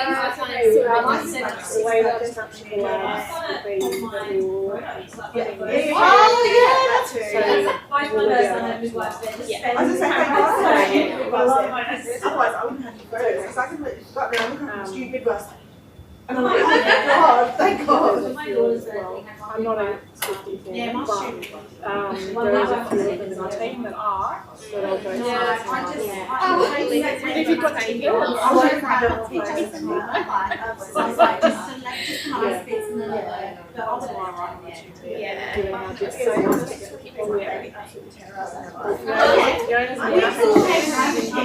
we had all our once just refreshing, and then we finally got in, and then she couldn't get her lock into it. Whereas my 2022 baby, he's like, oh, My eldest is real chill, and my working now. I love her.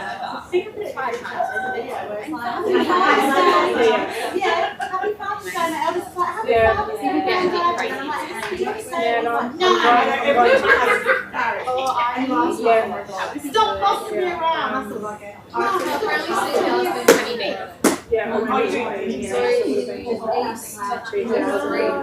I mean, that was in the entertainment centre. And then I figured this down, I'm going to be old now. My husband and I went to Australia. Oh, yes, that looked really good. It was amazing. I was like, as long as it's I feel like when you get older, it's amazing. I feel like that was really exercise. She said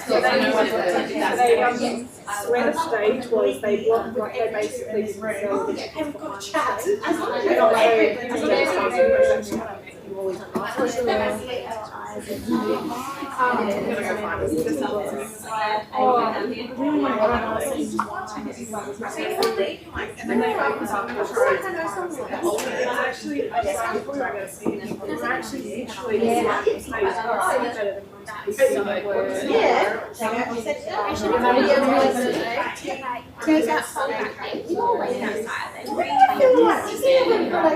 George or something?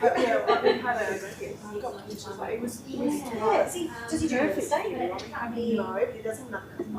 Oh, we have a mutual friend, Jordan Lothar. But they're not like but we just say so. How do you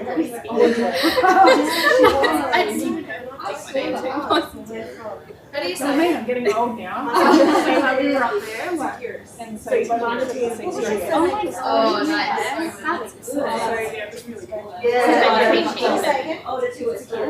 You can drop the Chris says he has two. I was like, for ages, I was like, oh, I know you. I know you. And it's got Scottish. I'm doing it. I'm not such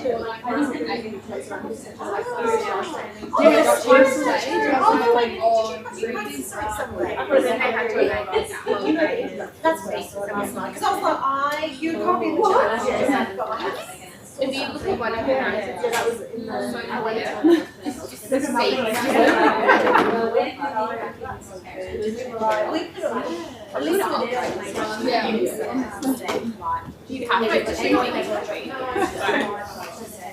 That's been good. So I get to clear up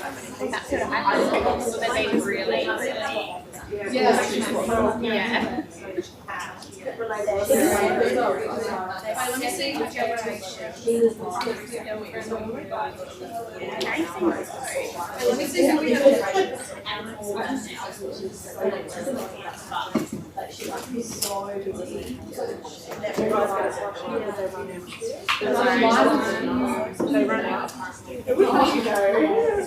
We were going to do an Uber boost. I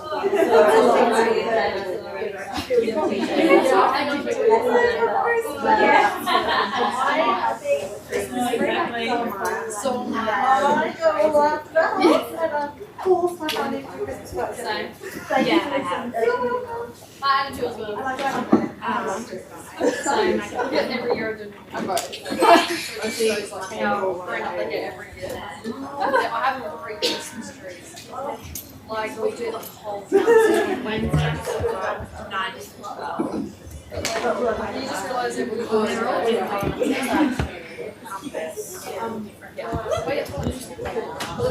everyone was matching. It was all matching.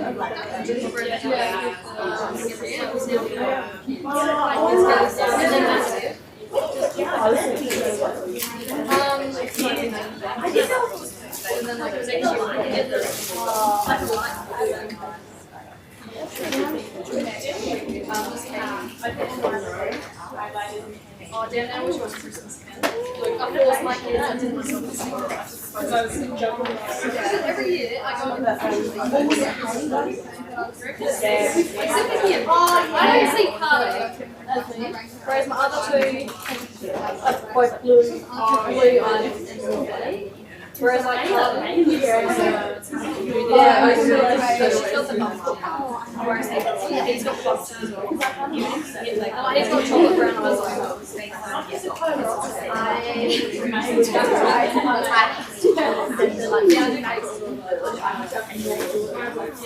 Oh my god!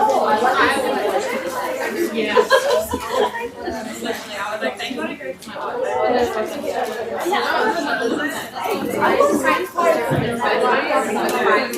do you know what my problem is? The reason I know yours is so I'll charge someone like you just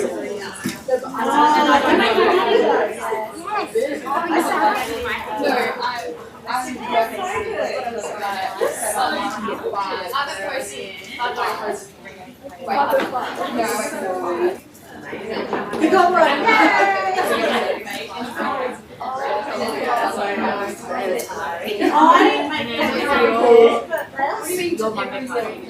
Yeah, I'll show you the photos because Freddie last year did my front of the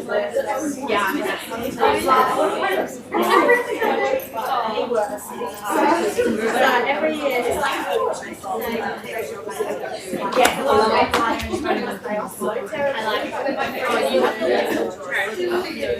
they just get that was my first year. I was like, I'll pay you to make mine. no, when you saw it, you said that's bad. See, I'm just like, yeah, I stopped selling them when my I was chuffed with that. So you can make my cakes.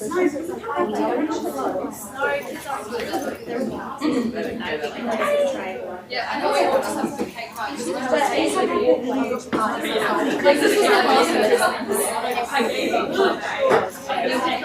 Every year I'm like,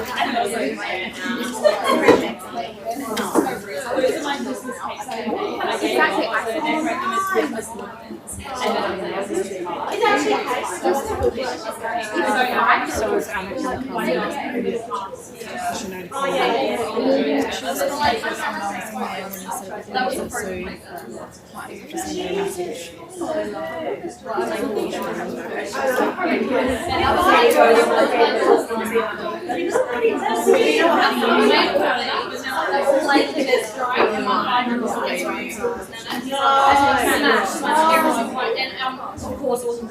Hey, are you coming down?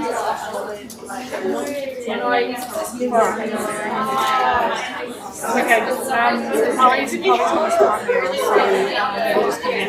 Alright. Okay, alright, see you in a minute. Bye.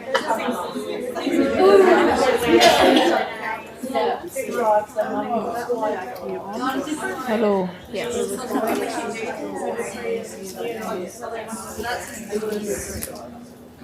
I was like, yes, I went to it last week. It's so good. So then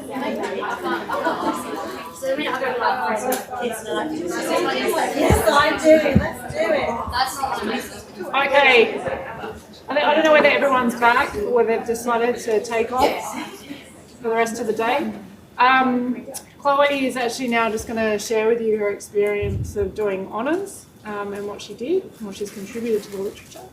And then Annette will come in and talk about research, which is coming now, but research and why it's important. So over to you, Chloe. Cool.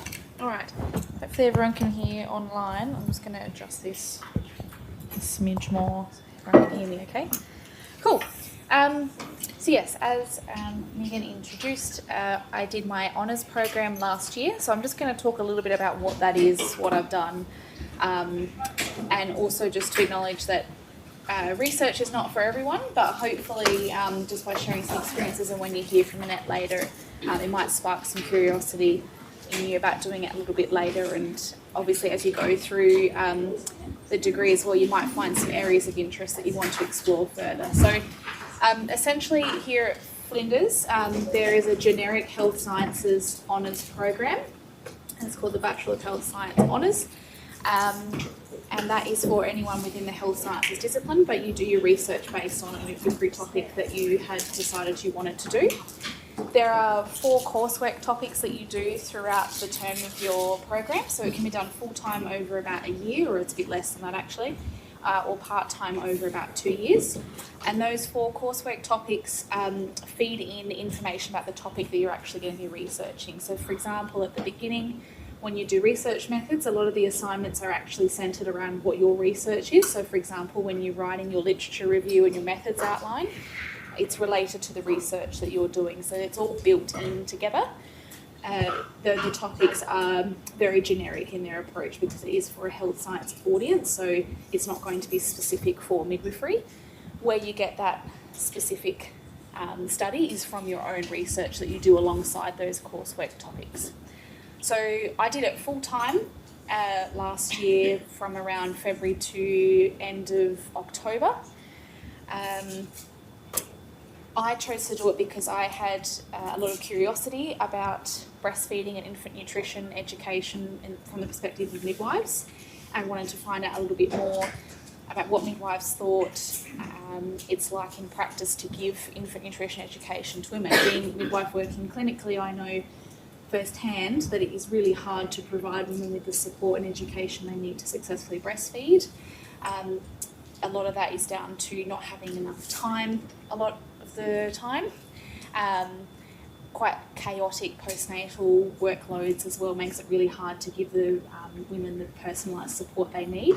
And so I wanted to see what was out there, and if it was actually just me or if it was midwives across Australia who were also having similar issues, and how we could circumvent that and what kind of things we need to look for to make that better for women who want to breastfeed. So that's what I did last year. I did a survey online that got distributed via social media to midwives working clinically in Australia, and they were invited to answer some questions about sort of basic breastfeeding and formula feeding principles, and they were also invited to answer some open-ended questions about what their thoughts were on facilitators and barriers in providing that education to women, and whether they felt that they support breast and formula feeding equally and what influenced that.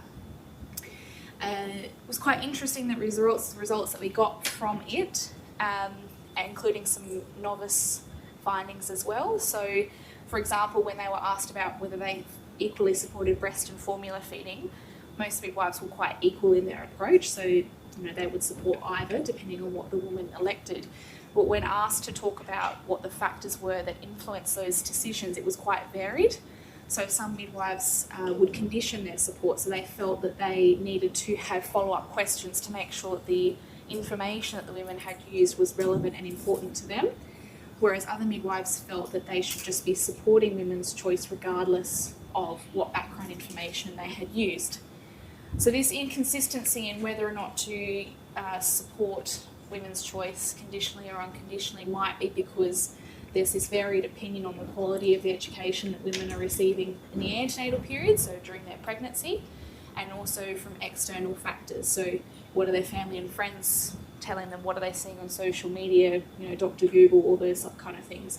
And so perhaps that's the area that needs to be focused on with further research and strategies to improve the education that women are receiving before they have their baby, during, and then the postnatal period as well. And that might make it easier for midwives to support them appropriately in the postnatal period. So postnatal meaning after they've had their baby, up to the first 6 weeks. So it was a very interesting journey. I can say that I thought it was interesting and I really liked it, but there might be people out there who hear that and go, that's not at all interesting to me. guess the other thing that people might hold people back is feeling like they're not capable, they're not smart enough, they don't have the writing capabilities or just the capacity to do it. I would encourage you to think differently about that. If you've got something that you're really passionate about or that you've found in your studies and you'd love to know more or find out why something is happening, like you see something happening all the time on placement and you're like, why is this happening? And you ask questions about it and you don't seem to get answers, you get conflicting responses from midwives and you just want to know why. Well, actually, is there research and is there literature that supports this task that we're doing? Honours is a great way of laying a foundation and getting sort of an insight into that topic that you might be interested in exploring further.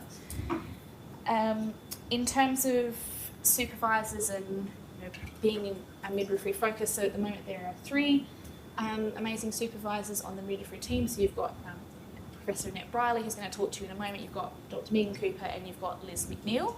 All 3 of them can supervise you during your research.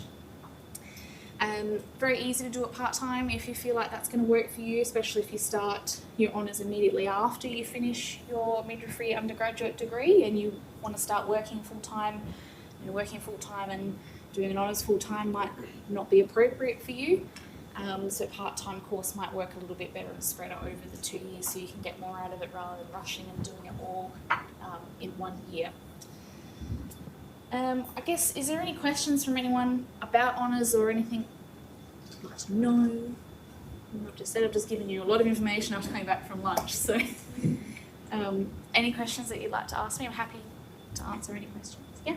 Once you've finished your bachelor's degree, do you have to apply to do honours, or is it something that you just do if it's what you feel like you want to do? Yeah, great question. So when you finish your BMid, you then apply to enter into the health science honours. Before you apply, you need to seek supervisorship, so talking to one or more of the supervisors to make sure they're happy to supervise you and discuss what topic you'd like to do and have a rough idea of how you'd like to investigate it. You apply.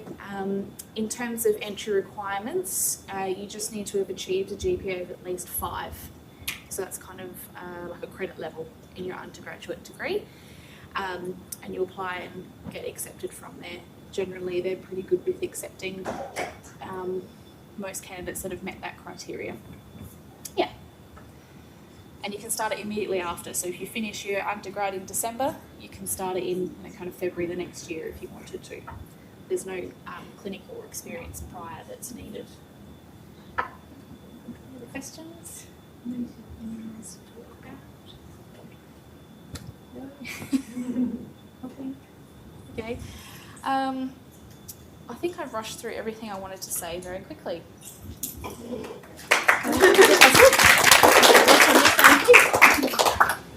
Well, Meg's coming down. I can tell you that we had 3 honours students last year. We currently, and 2 the year before, we currently have 6 honours students this year. And we have 1, 2, 3, 4, 5, 6, 7, 8, 9 master's students, 1 current PhD, and hopefully a couple of, yeah, that's me. And then hopefully a couple of Indonesian colleagues are seeking awards and scholarships to come and do their PhDs with us as well. So they'll be part-time, so hopefully you get to see them. So it's, yeah, we love research. And just to plug how good Flinders is, not every university supports you to choose your own topic. So often with honours, so when I did my honours, I had to select a topic that was already predetermined, which fortunately fit within what I wanted to do, but here you get to pick whatever you want to focus on with discussion and all of that kind of stuff. And the way that we structured the course now is such that you can start working towards that as part of your undergraduate. So that's the purpose of the project topic. So if you really want to do your honours or you want to go into a research role, you want to do research, you can really actually hone in on what you want to do and start building that trajectory in your undergraduate. So that's why we've done what we've done. Okay, and now I have the pleasure of introducing Professor Annette Briley, who I have the absolute pleasure of working with. She's one of the most prolific midwifery researchers in the world, although she probably will downplay that.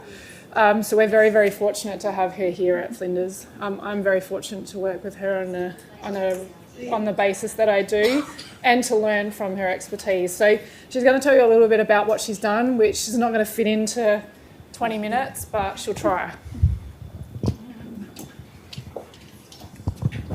It basically just means I'm really old and I've been around a very long time.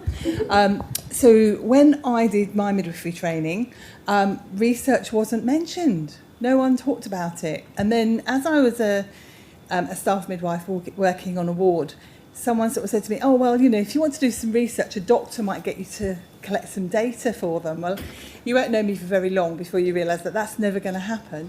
And literally, I was looking for opportunities. It was a little bit too soon, but I saw a job advertised at St Thomas's in London, which I didn't think they'd ever have me because I didn't train in London. I worked in a little district general hospital. I was an experienced clinician, but I had no experience. The only thing was that I had extended my role and I actually did ultrasound scanning. And one of the tests they wanted was to be able to measure uterine artery blood flow from the mother to the baby as a recruitment technique for a study. And it was for a year. And I thought, I can do that. Tick the research box and then I'll just go back to being a jobbing midwife. That's great, that's fine. And I was just completely bitten by the bug. And that's why I say don't close your eyes to research, because I would never have thought I would be doing what I was doing.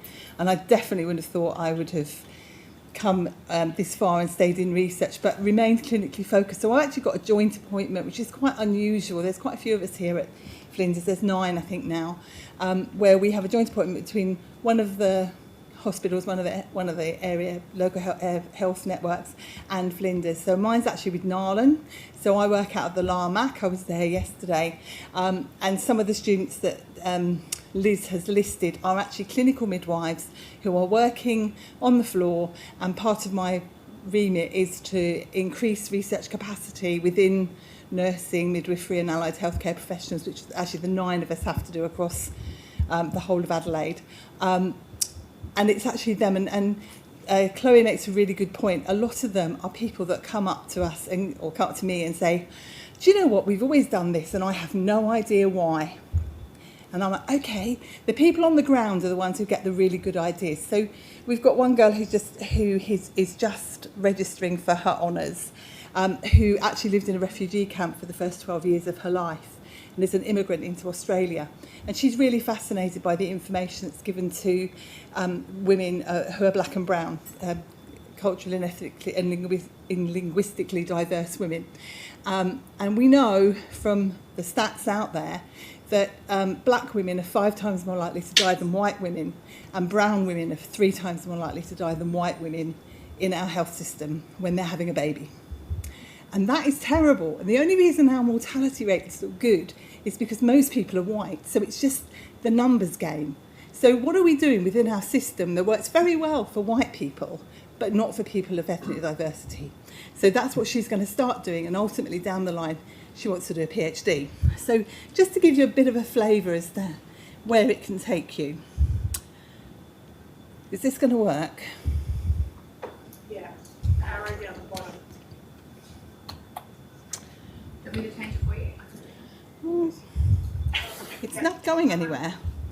Okay, so I think one thing that I find really amazing is that 18% of guidelines that we use in our clinical practice are based on high quality evidence. So the vast majority of what we do is not well evidenced. We just do it. And I've been around long enough to, when I first was a staff midwife, we used to give all the women a shave and an enema when they came in labour because their pubic hair might infect their baby. No rationale for it at all, really. Fortunately, that practice has stopped. We encouraged women to eat liver because it was full of nutrients. Now we know that it's loaded with vitamin A, which causes all sorts of issues for developing babies. So women should avoid that. So there's things that we've done. One of the first projects that I was involved with at St Thomas's was for women at risk of preterm birth. And at that point, everyone who'd had a previous preterm birth or late miscarriage, they were given prophylactic antibiotics every week of their pregnancy. They changed them over. The women had thrush, they felt terrible, they just felt really awful all the way through. And it didn't seem to be making a lot of difference. So we did a randomised controlled trial of metronidazole, which is a well-known antibiotic in the UK, versus placebo. And we found, having recruited over 900 women, that those that had the antibiotic were twice as likely to have their baby early than those that had the placebo. And the use of antibiotics prophylactically in pregnancy stopped overnight.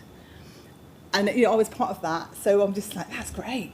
Now women have, they're having their urine tested, or they'll have an identified infection, and that will be treated, but the prophylactic antibiotics will stop. And there's loads of other examples that I could give you.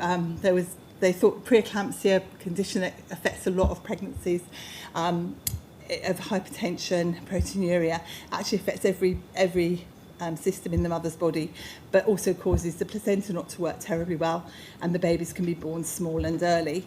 And that people thought that vitamin C and vitamin E would change that, because it was all about oxidative stress in the mother's body. And so it was shed loads. It was a gram of vitamin C and 400 international units of vitamin E. So it was 22 oranges and 100 avocados every day, which is what you'd have to eat, not to supplement it. And before we'd finished the trial, we did a small trial at St Thomas's, which was the one that I went there to do. And it looked like it was going to work. So we then got some money and worked on a multi-centre study.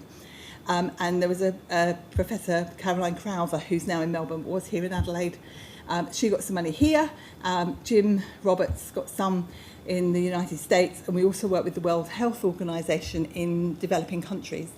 And we found that categorically it made no difference. So whereas women were buying these supplements over the counter to try and stop getting the disease, again, that practice just stopped, and we moved on.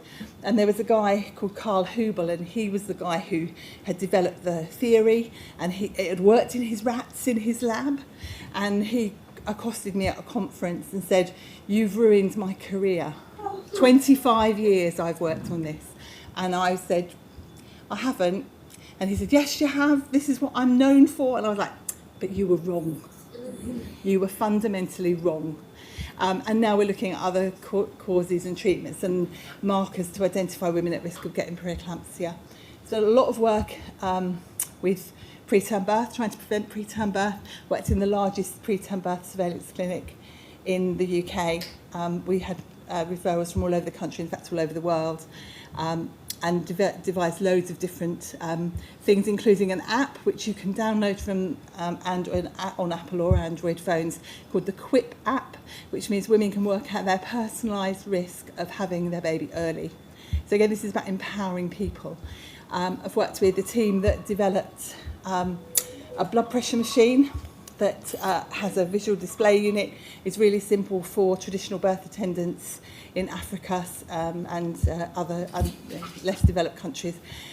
So it had a traffic light system. So if it was red, they've got to get help straight away. If it was amber, it was like caution, you've got to do something. And if it was green, it was fine. So it didn't rely on anything else. When we first tested it, we found that the locals stole the batteries out of the blood pressure machines because they're automated devices. So we then devised one that had like a solar panel on the top, so that they could still be used to improve the care for those women. My PhD was based around postpartum hemorrhage, which is where women bleed a lot after they've had their babies. And even in countries like the UK and here in Australia, women bleed to death. It's a cause of maternal death. And where we've got loads of treatments for it, it just seems so wrong that a woman can just bleed to death in a really well-resourced hospital just because she's had a baby. So I did really flash maths, multiple logistic regression analyses to work out what factors the women had before they were pregnant, what happened during their pregnancy, and what happened during their labour and birth that actually made their blood loss more or less, so what influenced it. And as a result of what I did, we put a sticker on the notes of the women who came through, and our postpartum hemorrhage rate at that hospital dropped from 37% to 22% overnight.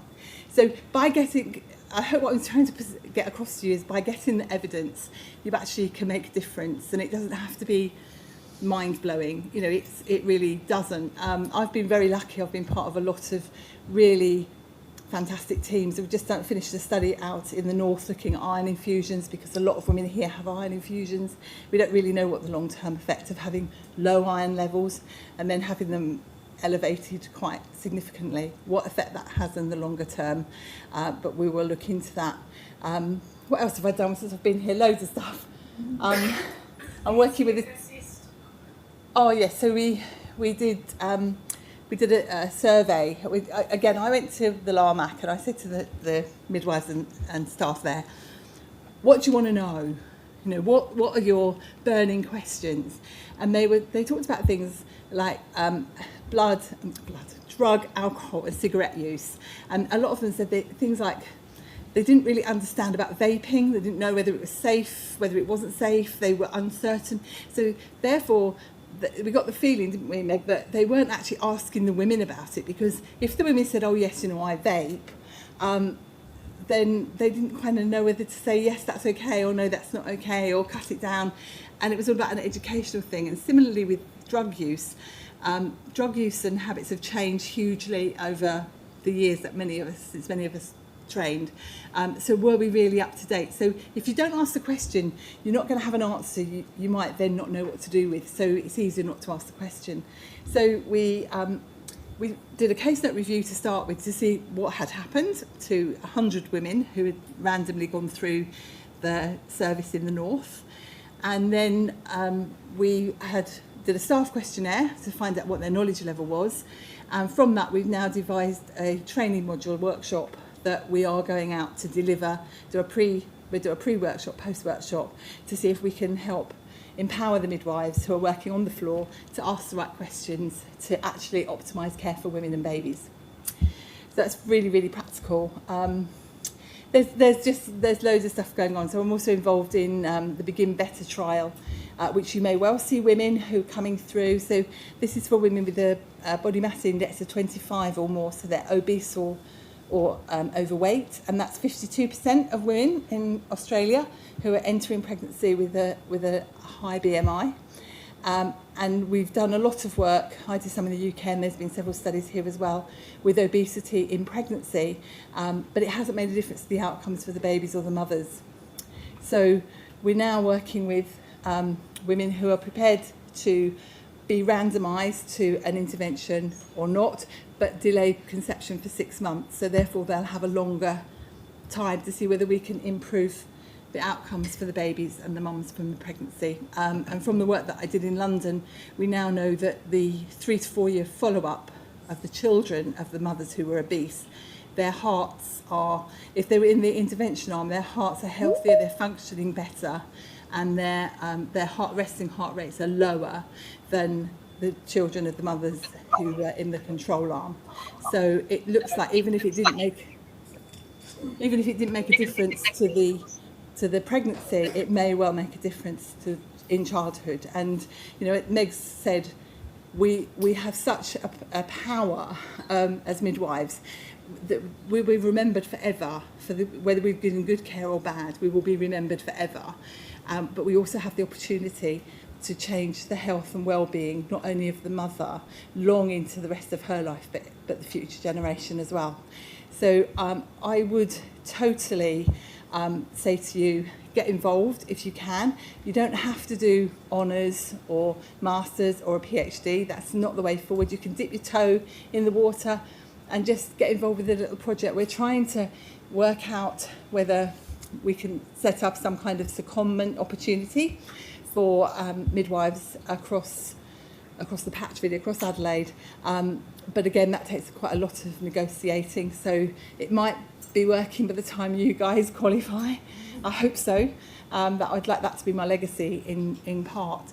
But I really hope that what we teach you, we will teach you based on the evidence as we know it.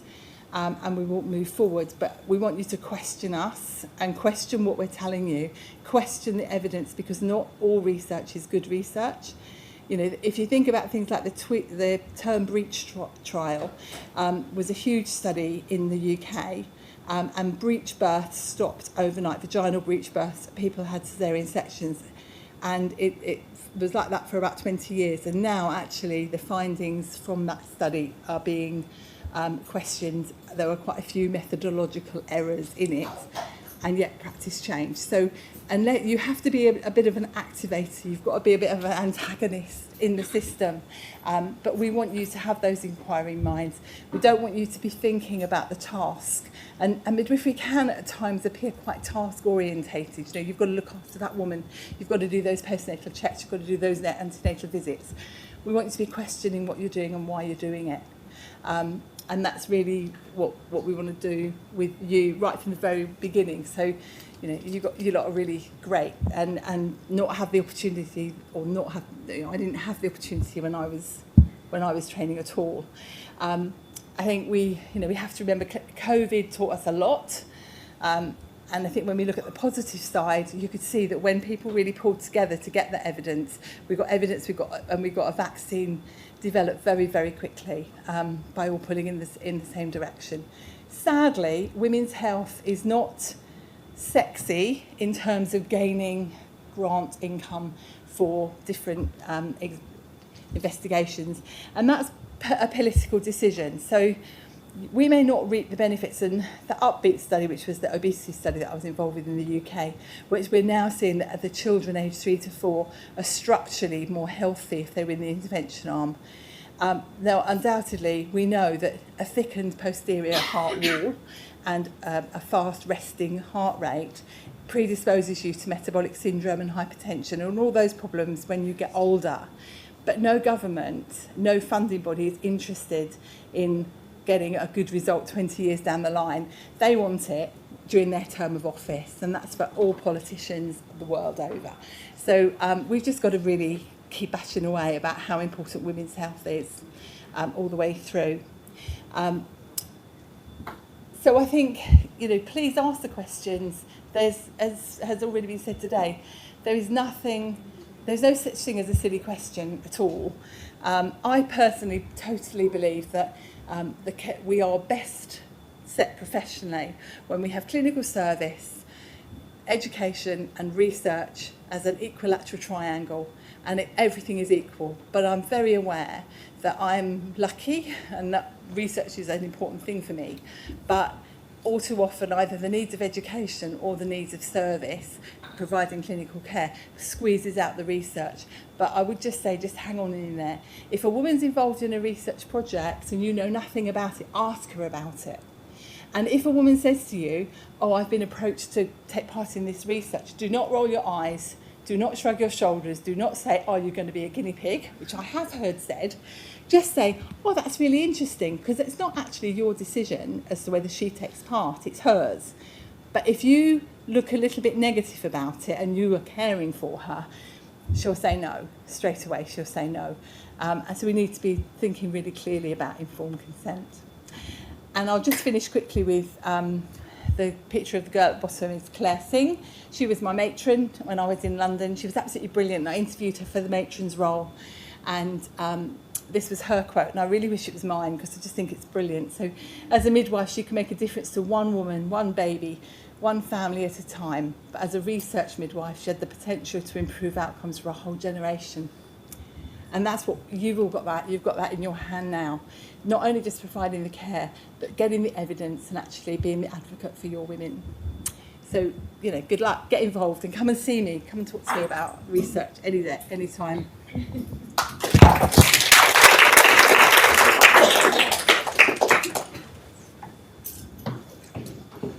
Oh, sorry, these are all the babies. These are all the preterm babies that were involved in different studies that I've been involved with. Just because you have to have some babies, don't you, really? This little one here was born at 24 weeks and 6 days. That's so cute. Okay, I want you to grab a pen and the green paper in front of you. You need 2 pieces of paper. I'm going to bring down a couple of our third year students. You already met Molly, but I'm going to introduce you to Sienna as well. They got a couple of questions for you. So you might remember me telling you we've got some giveaways. So these are for the textbooks. They have 2 different questions for you. you have to get the answer right in order to go in the raffle for the textbooks. So I'm going to get them to come down and ask the questions of you.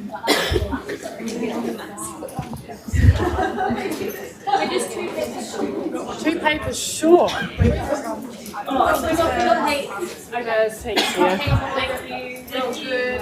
Make sure you write your name on it. Because we can't give it away, we don't know who it belongs to.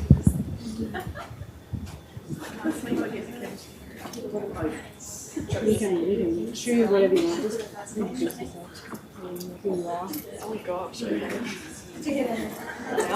Yeah, go on. So I'm Sienna, I'm one of the third years, and you've already met Molly. Has everyone got a piece of paper? Yeah? Cool. Okay, so the first question is, what do you call yourself as a student? So like if you're on placement, how would you introduce yourself, kind of thing? It's really important.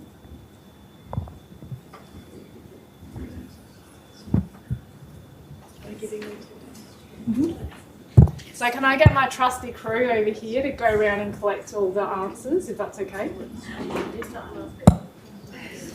It's not a trick question, but it's really important. So we're going to explain why afterwards. Yes, put your names on it. Make sure your name's on it, otherwise we can't give away.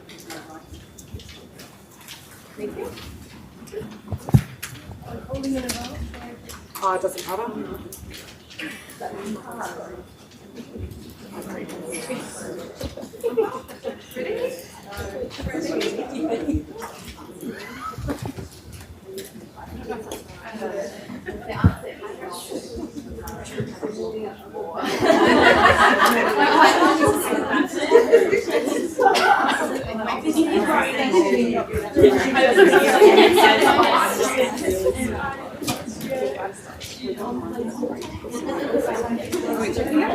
Not yet.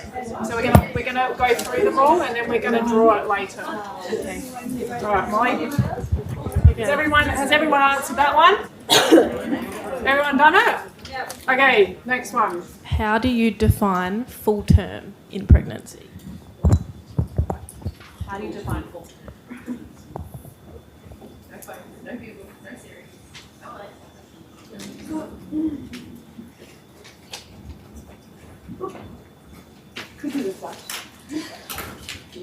Make sure you write your names on them.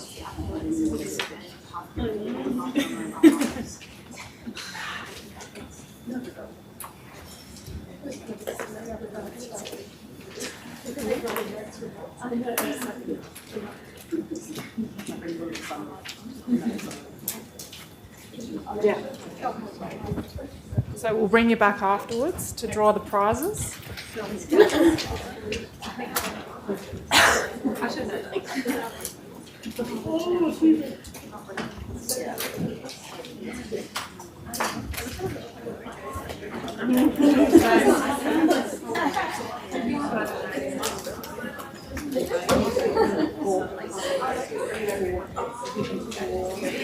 Okay, if you haven't already worked this out, this afternoon's kind of inspiration hours. Research maybe not the thing that kind of gets you inspired, but, hopefully we'll change that. But really, this is about hearing from our amazing team. So I'm going to ask Tony and Chloe to come down and actually talk to their experiences and what they've done in their career, to highlight that nothing is impossible. And so I'm not going to speak anymore. I'm going to hand over to them. Thank you.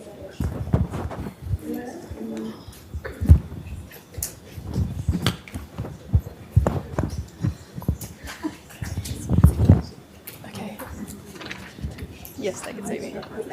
Okay, so I'm Tony. You will come to know me quite well.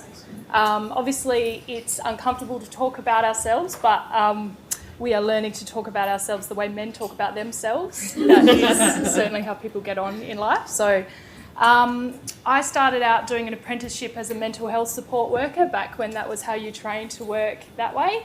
And I worked in a drug and alcohol-induced brain injury hostel in the city for many years. And then I started my midwifery journey in 2003, as I said. I loved it because I felt like I had worked in a health facility where everything felt really dirty and everyone was really, really naughty. And then midwifery was just so clean and beautiful and fresh and just a real health event, a positive health event, rather than something, unhealthy. It's a wellness event. Yeah.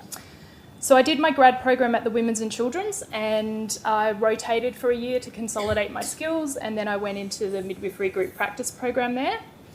From there, I had one of my work partners in MGP went up and became the unit head manager at Alice Springs Hospital, and she asked me to come up with her and start a midwifery group practice program in Alice Springs. So I went up there, and me and 4 other midwives opened up a midwifery group practice program that is thriving today. That takes a catchment of 40% Indigenous women across the 5 communities around Alice Springs. And we also were able to establish a grad program through that and a home birth program. So it's hugely successful, and it was one of the highlights of my career. So after I did that, for personal reasons, I had to return to Adelaide. And when I came back to Adelaide, I had a child of my own, and during that time, I was the 5th midwife in Australia to be endorsed to prescribe medicines. So during the early days of getting that program up and running, it was a very challenging area to navigate, and we were very happy to get it up and running. So I have practiced as a private midwife as well, and I have practiced as a private midwife in the capacity under an obstetrician as well, only servicing their women.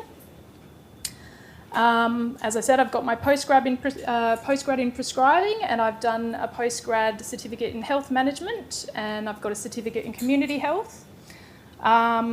I did 13 years on call in MGP and just got a little bit burnt out, so I became a labour ward midwife and worked in the high dependency unit and the labour ward. I have always had a passion for perinatal infant mental health because of my background in mental health. So I actually got a job as a midwife consultant in the perinatal infant mental health team. I've also had a role as a midwife consultant in a pain management round, which is a different role again, where we work with the anaesthetic department and do pain review and collect data for the research and discharge the women after they've had epidurals as well.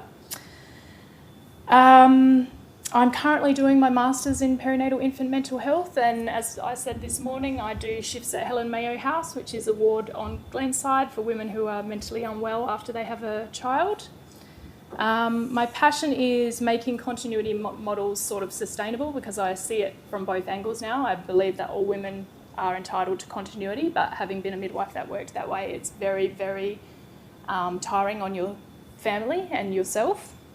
And I think there's other ways we can offer continuity that doesn't take the huge toll on our personal lives. I've been a home birth midwife. I work the full scope of midwifery, and I will encourage you all to do the same throughout the degree. So that includes water birth, suturing, IV cannulation, home birth, neonatal assessment and neonatal discharge checks. What else can I tell you about myself? Oh, the reason I love home birth, I have a big folder at home of with cards and things from women and all the special relationships that I've built with those families, because home birth is the best kind of birth that you can be a part of. It's the part where you see mostly all the good, basically. I have 4 children of my own, and my passions are perinatal infant mental health, and I'm really passionate about brain health as well, and looking into that and the things that we do to promote brain health and brain activity. I do move around a bit in what my passions are and things like that, but you'll get to know me. And what I would say to you now is that the options are really endless. So when I became a midwife, it was antenatal ward, postnatal ward, or labour ward, or the special care baby unit. Whereas now you have the possibilities are endless for you guys for where you want to specialise and what you want to do. Do you want to work in sexual health, GP super clinics, perinatal infant mental health, neonatal? There's so many areas that you can go into, as you've heard of today. That's really me. Questions? Yeah. Sorry. I'm just curious, if you work in, say, a public hospital, do you have the choice of working in the department you really want? Or You can, you can ask to be permanent where you want to. Yeah, You can for rotate. sure. Yeah. You can rotate through all areas. Yeah. Yeah. Have you found your career to be like all consuming? Like, it honestly sounds like you've never had a break in your whole life. I mean, you have to remember she said she started in 2003. So she How just settled dare with you, that. Chloe? And it's 21 years later, okay? Yeah. Really impressive CV. Like, it's honestly like the kind of thing that I'm sure every midwife wants to be a part of, to be so well-rounded in every scope. But have you found that it's been super consuming? I am probably unique in that my husband is incredibly supportive. So he's actually a home husband. So he runs my house for me. And House he's husband. always supported me in everything that I wanted to do. So I have a different experience that I can come home and do nothing. And I know that's very unique. I'm aware that I'm very, very privileged in that. I certainly did face burnout. So in 2018, when I left MGP, I actually left every public group, every forum. I really was done. I felt like I was not Tony anymore. I was a midwife, and that was it, you know, and I had to kind of work out who I was, if I wasn't a midwife, who I was. And I think I've got a balance now that's much more healthy. And once you're a midwife, you can't turn it off. Like, so as much as I wanted to walk away, and even like, you know, when I got this role, which is, I'm here full time and I do clinical shifts on days I've got to take either annual leave for or the weekends if they're ever available, which is rare. Within 2 years, I was missing birth and thinking, nah, I need to be doing that again. So if it's in you, it's in you. But I call them, well, Fiona and I both call them seasons of life. So I'm just in a different season of my life right now, and I'm enjoying all the positives that come with that. And I do trust the universe very much and where it's going to guide me, for sure. Yeah, 13 years of MGP is insane. Yeah. That's wild. Yeah, but what I'll tell you about MGP is it used to be the most beautiful place to work. So we used to really service low-risk women who wanted to birth with a midwife, who were passionate about birth in its natural state. And the hours and the balance was wonderful, really.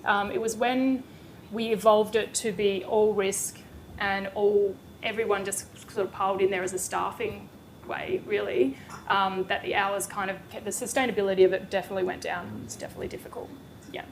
Is there a question here? Oh, just you mentioned about being a private midwife. I just wondered, like, what is that? So that is basically what part of being an endorsed midwife is. You can get Medicare billing rights. Okay. So you can work for yourself. I found it very, very difficult to charge women money, and so I could never do it I think the year I did it, I paid myself $11 an hour. So that goes to say how good I am at charging women money. So for me, it didn't work out the way I thought it could, but there is lots of people that run that space really successfully, and it's probably top tier care that women can receive in Australia. I've never heard of it. Yeah. You do a course to prescribe scheduled medicines. Yeah. And So you're then just do the so many primary hours. clinician. Yeah, it's just like if you're going to a physiotherapist, an osteotherapist, that, you know, midwifery is not got the autonomy it deserves in terms of caring for women, but we are definitely heading in the right directions. Yeah. Is that it? Yeah. I'm going to hand over to my lovely friend Chloe. Oh, hang on a minute. What is considered... Oh, right, okay. Tell us the answer, Tony. What's considered full term? Let me read my book. I'll just connect this. All right, my journey is not as extensive as Tony's. I haven't worked for 21 years.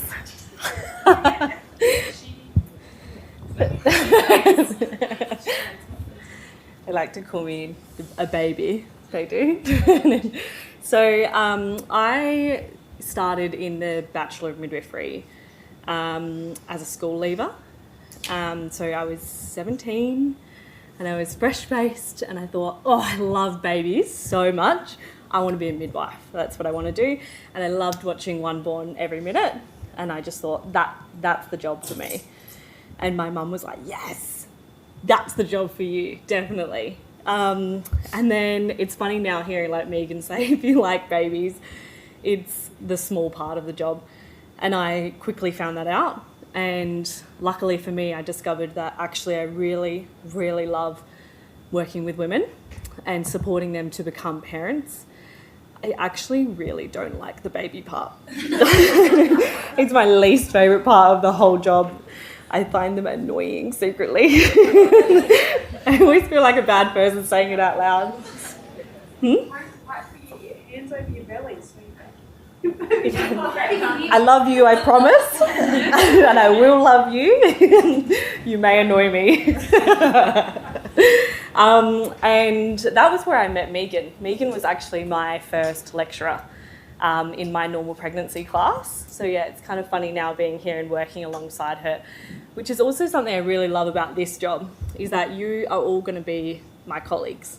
So even though I'm kind of in this teacher position right now, teaching you all, we're all going to work alongside each other one day, which I find really, really cool. I always knew she was going to end up here. Did you? She says that now. So yes, journeyed through my mid-degree. My mid-degree was all-consuming. It was really hard. The one thing that I liked about it was that once I was a midwife and I just had a job to worry about, I was like, oh my gosh, this is so easy. I just go to my shift, I come home, I don't have a portfolio, I have no assignments. Like, shift work, what a dream, right? So that's one thing it does set you up for, is that afterwards it's a little bit easier. And one thing I really like about it now too is that I have made my job work for my life. So it can be so flexible, and it can really take you to so many places that whatever my interest was in at that current time in my life, I've just let my job come with me, if that makes sense, yeah? So when I graduated, I got a grad position at the La McEwen. I thought that was where I would work for the rest of my life, but quickly a year in, I thought, I'm a bit bored now, which I've learned happens to me a lot actually.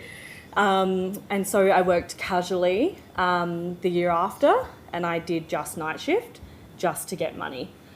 And I travelled. I went to New Zealand and I went to Europe, just travelling. I didn't work. And then when I came back, I thought I need some life experience. I think I was really young. I was 21. And so I moved to Melbourne, which was one of the best things I ever did. I love footy, go doggies. So my partner moved over with me eventually. We got doggies memberships, and we went to the footy every weekend, and it was awesome. I worked in a would you call it semi-regional? Yeah, hospital. Funnily enough, Melissa there. She was my manager, yes. So semi-regional, I worked at Werribee Mercy Hospital in the western suburbs of Melbourne, which is the largest growth corridor in Melbourne. Australia, actually. In Australia. Very, very culturally diverse, and I learnt a lot. In that time too, I started my master's. I've done it now, a master's of primary maternity care. And that master's really focused on different models of care in maternity, and how we can implement other models of care to improve outcomes, really. So while I was working in this hospital in Melbourne, as they were trying to accommodate all of the women that were coming into the suburbs, and, pregnant and having babies, so the birth numbers jumped incredibly, but we did not have the facilities to really accommodate that where I worked. We had a very high intervention rate and a very fragmented model of care. And it was very eye-opening, the things that happened there, which I will share some stories with you as I go along. Yes, but anyway, COVID as well, while I was there, good times in Victoria.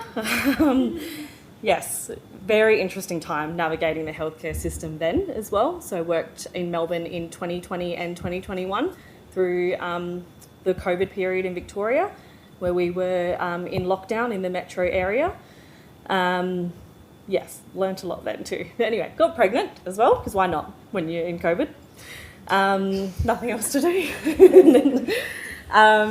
Which was what I would say was a really important time in my career because I decided to not birth at the hospital that I was working at, which I think probably says a lot about where I was working, that you didn't want to birth at your own hospital. I chose an MGP model of care at a tertiary centre that was a little bit further away, and they offered a home birth program, and so I decided to go on that program, and for my first baby I had a home birth, and that really changed my mind about where I wanted my midwifery journey to go, and because of the care I received from my midwives and how empowered I felt following that birth.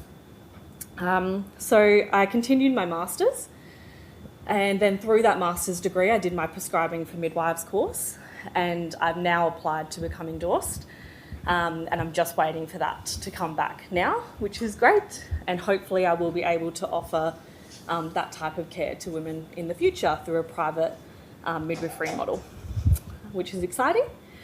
So I moved back to Adelaide because my mum lives here, and if you've had a baby then you know you just long to be with your mum. So I moved back and now I live only 1 kilometre away from her, so I couldn't get any closer to her if I tried. And I'm back at the Lal McEwen, but just in a casual capacity. So I got a job here, which has been great, and then usually on the weekends or on my day off I'll pick up a shift at the Lal McEwen, which again I love. I make it work for me. So I have a 2.5-year-old now, so if we have something on the weekends I don't work. Okay, I've always made it work for my life. If I've got an appointment with him in the week, I don't pick up a shift. So that's what I really, really love. But obviously I don't get the leave benefits of being casual. And then recently, last year, I just finished my master's, and I did a master's in primary maternity care, but I did it through research too. So for the last component of it, I focused my research on postnatal sexual health, which is an area I'm really interested in. As many of you probably all know, sexual health for women is lacking. We don't learn enough about our bodies and how we can optimise our sexual well-being, and that is really pertinent in the postnatal period. So I'm going to try to fix that.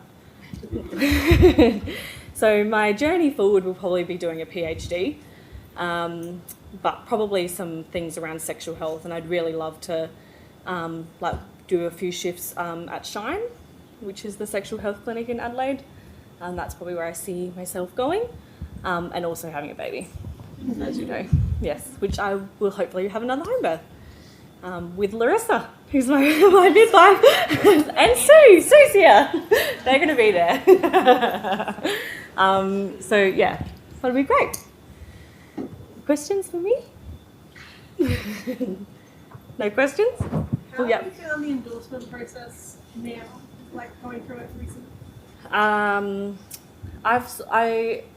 Well, because my toddler's 2.5 years old, and then I knew then this is definitely what I want to do, I just slowly started to get all my things together. Yeah, so you have to have 5,000 hours over 6 years. So I just started to get my statements of service together. I did the course, started to get some supporting letters from my managers and stuff. So I didn't really feel so I need to do this now. It's been a slow journey for me to get it done. Yeah. Just about your research, will you also be looking into how to educate men about women's sexual health? Maybe. Yeah. It's lacking. Yeah. No. Yes. Yes? What's your favourite part about being a midwife? My favourite part. I really love when women are going through maybe a bit of a difficult time, and then they get through it, and then just how they feel after. So whether it's difficult feeding and you've helped them with that, or they've hit a point in labour where they don't think they can go anymore and you've walked them through that and then they've done it, it's just no better feeling than the happiness that they have following that. Yeah. How did your career change in comparison before you had a baby and after? Was it a completely different outlook on how to be a midwife? I probably would have just kept working in a hospital. Yeah, just rotating around. Instead of trying something else? Yeah, which is nothing wrong with that. But for me, I was on the consumer end of a different type of care, and I just thought, wow, Like the relationship I developed with my midwife, I want to have that with people. Yeah. Anything else? No? Good. Is that a little bit inspiring, hopefully?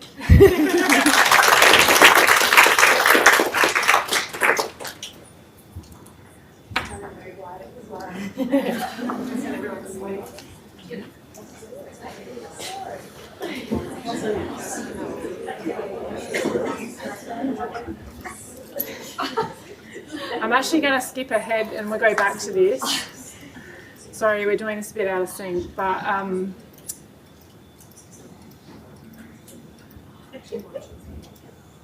so I'm going to play this video, which is actually from the ACM.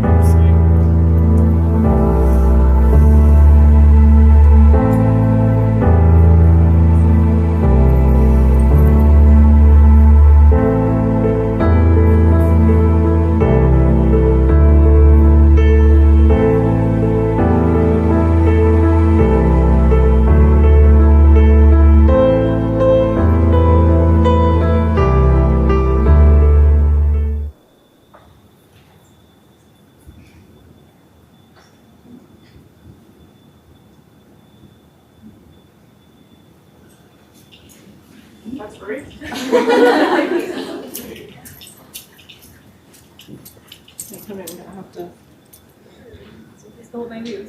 Hi everyone, congratulations on choosing a career in such a rewarding profession. You'll have the privilege of being part of one of the most significant times in people's lives, and that's pretty special. The Australian College of Midwives is the peak professional body for midwives in Australia, and for students, membership is free. Scan this QR code now and start the join process while I tell you about the benefits.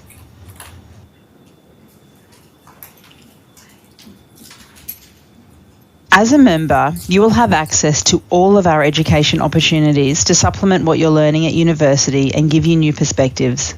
There's 2 new webinars a month you can watch live on Thursdays or on demand in the webinar library. And we also have a series of interactive student-focused webinars. We cover what's topical with experts in the field and top midwives in the country and around the world. As a member, you'll also have access to a growing number of 1-hour e-learning courses on things like VBAC, water immersion in labour and birth, and prenatal screening and Down syndrome.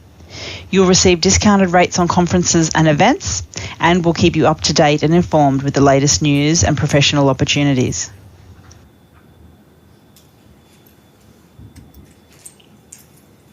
You'll receive access to some wonderful publications and receive regular collated information from us to keep you up to date on what's happening in the profession. And we are really committed to advocating on your behalf. By being a member, you strengthen the collective voice, and that makes us more powerful advocates. There are face-to-face events in every state and territory of Australia in 2024, and these are a great place to start building your professional network. We also run several virtual events every year, which are a wonderful introduction to the CPD you'll need to do every year once you're registered. It's our goal to stay at the cutting edge, to bring you the latest innovations and evidence, and keep your practice and knowledge up to date as your career progresses. The biggest event in our calendar is our annual national conference. Last year, this was held in Adelaide, where nearly 600 midwives got together to learn, connect, and be inspired by the 100 different presentations. The annual ACM Midwifery Awards are awarded at the conference gala dinner too. One of these awards is for Student of the Year. It's wonderful to have your hard work and dedication to midwifery recognised in front of your peers.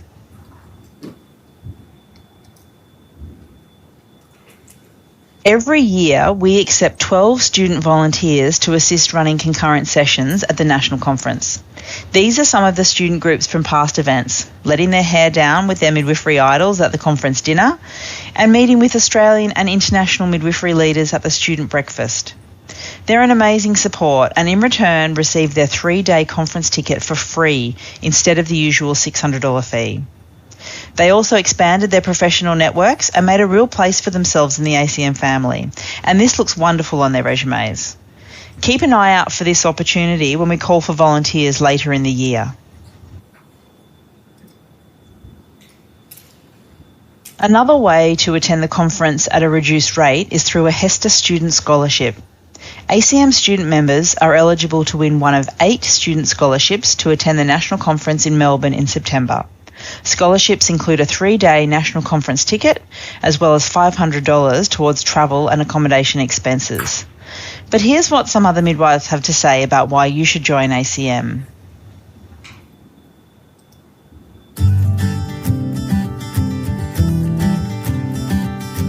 I think it's important to be a member of the Australian College of Midwives because they have courses available online and in person that help you keep up to date with antenatal care, with postnatal care topics, with breastfeeding, with perinatal mental health. A great organisation that's promoting education and furthering of clinical skills, which is something that as a midwife you need to do every year and constantly. I think one of the best things about being a member is getting the subscription to the Australian Midwifery News. This is a magazine that's written by midwives for midwives. We have a role that is so important to women and to families. In order to sort of keep that passion and drive alive for what you do, you need to know that your profession is growing and changing, and this organisation is the one that's doing that. Numbers make things strong. The college is a strong professional body, but it can only get stronger if more and more midwives join. It helps you engage with your profession. So if you're proud of being a midwife, which I think most midwives are, then the ACM should be a no-brainer.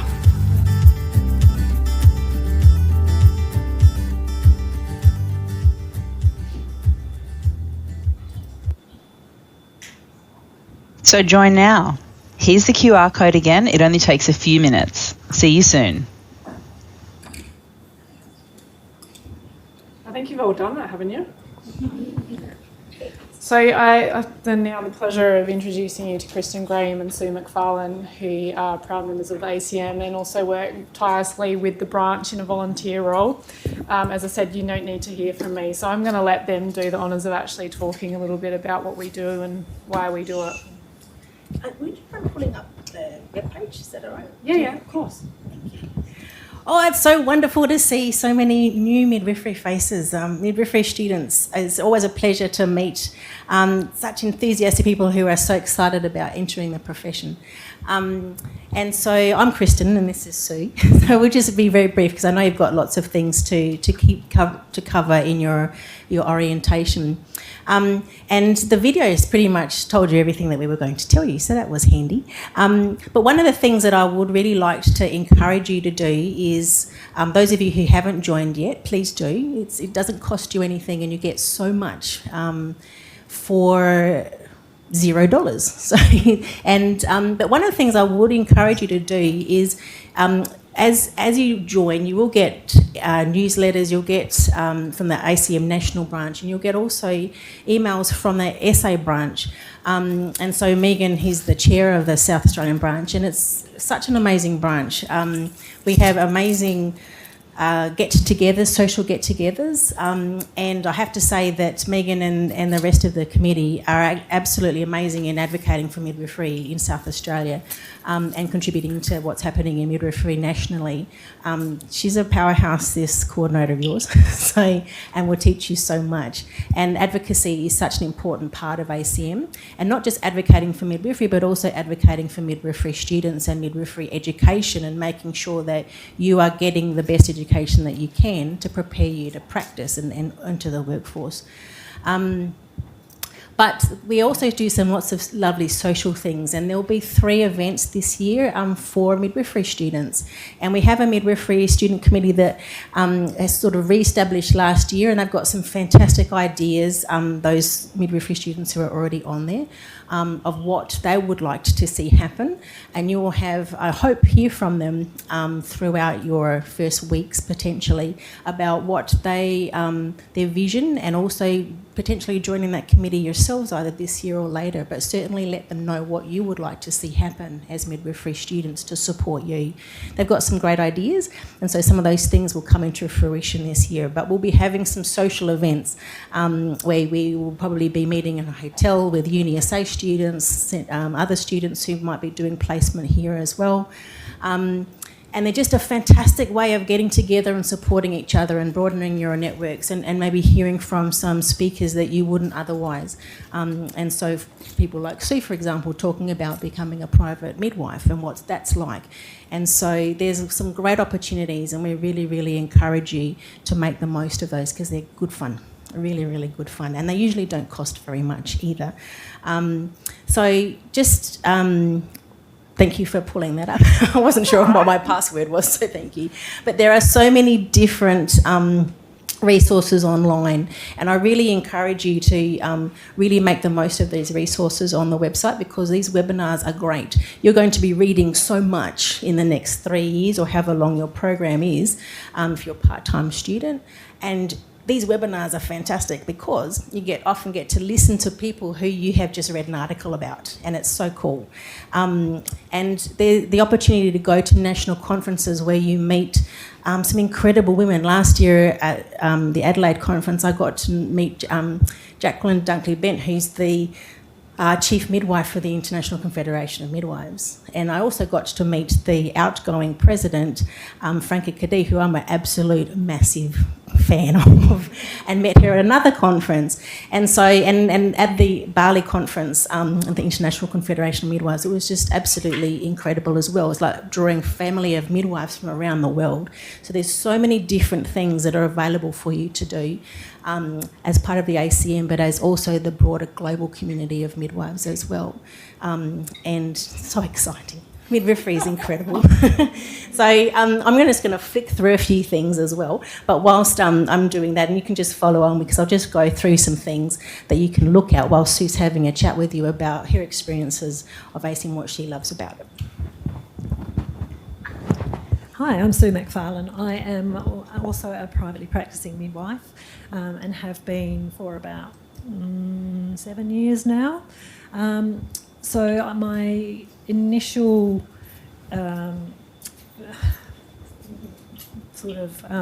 initiation, I guess, into the Australian College of Midwives was one year I decided I was wanting to go to one of the interstate conferences. Bit stingy, but you also get a discount if you happen to be an ACM member. So I joined up without really knowing all of the good benefits that there would be. And the conferences that I've been to are just amazing. You come out on cloud nine. It refreshes your whole outlook to midwifery when you go to conferences. So much good information, so many good studies, meeting great people. It's really inspiring. But also, so now I am on the South Australian Branch Committee as a support person. I'm a bit nosy. I like to know what's going on around the place. So when Megan comes back and says, oh, we've done all of this political stuff, I'm like, oh, that's good, interesting. Not everybody out in the workforce gets to hear those things because you're busy doing your work out in the workforce. But I like all that background stuff to know what's happening and what might be happening in the future and where midwifery is heading and where our students are heading too. That's really good. So that's the reason I initially joined the committee, and now I love it. It's really good. We've got some good people. We have some good meetings. As Kristen said, or Megan said, someone said, we're having a social meeting next week for one of the meetings. It's just to get together and drinks and a dinner. There's always food involved when you're around midwives. Good food, lots of it. So that's really good. The other thing that is, for me particularly, being a privately practising midwife, I was employed in a public hospital for a really long time, 37 years as a midwife and a registered nurse before that. Scary. And I've been just doing private practice for the last 2 years. As you probably all will become aware, once you actually register as a midwife, there's a requirement for doing 20 hours of professional development every year. When you're a privately practising midwife, that goes way out, and a registered nurse as well, that CPD requirement goes up to 50 hours a year that you have to find relevant quality CPD for. Ideal being part of the ACM. As Kristen said, there's so much information, so many good webinars, so many articles, publications that you can get that information from. So I find that really useful. But all in all, mainly, everyone's just good people and it's good fun. And like I said, I'm nosy. Good luck to you all. So, couple of things. If you are interested in, which you hopefully should be, is looking at the Australian, the history of midwifery in Australia. There's an amazing resource on the ACM website that a lot of South Australian midwives have been heavily involved with. And so, the Australian Midwifery History Project, that's incredible. Look at the history of what midwifery has been like before you... Sorry, 1011's got to go through. 1011, fantastic. It's amazing to see just what's happening and the growth of midwifery. And birthing on country projects is so important. And I'm going to give a plug to the PNG Midwifery Leadership Buddy program because I'm going this year, so I'm so excited. So there's those sorts of opportunities where ACM is linking with Rotary for this and linking Papua New Guinean midwives with Australian midwives to do some quality improvement projects. So that's the sort of things that ACM does in terms of other additional projects to all the good work that they do. So thank you so much for having us, and we look forward to seeing you at some of our social events. But we do have some prizes to give out. So we'll do first prize first. So these are those who registered today or joined membership today. So I think yes. So first prize goes to Maya Charters. Maya? Yeah, Maya Charters. Maya, that's you, yeah. Congratulations, Maya.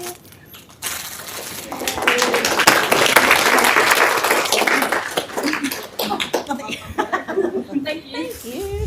So it's a pashmina. These pashminas, if you go to a conference, and I know in Bali, that's how you knew who the Australian midwives were, because we're all wearing these, and they're just beautiful. Oh, I forgot mine today.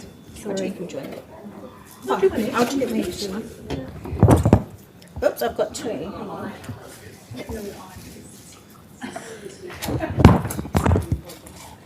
on. Rebecca Stanford. Rebecca? No, do you want to draw again? Draw again. Have to be in it. Have to be here to win. Should have kept the other one that I drew out. Yeah.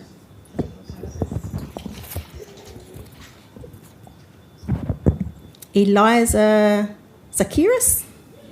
Oh, it's the same table. That's the box.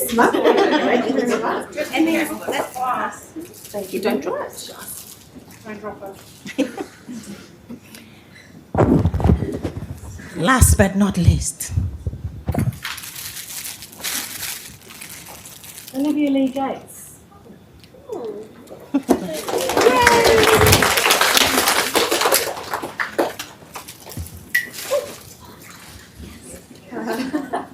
There you go.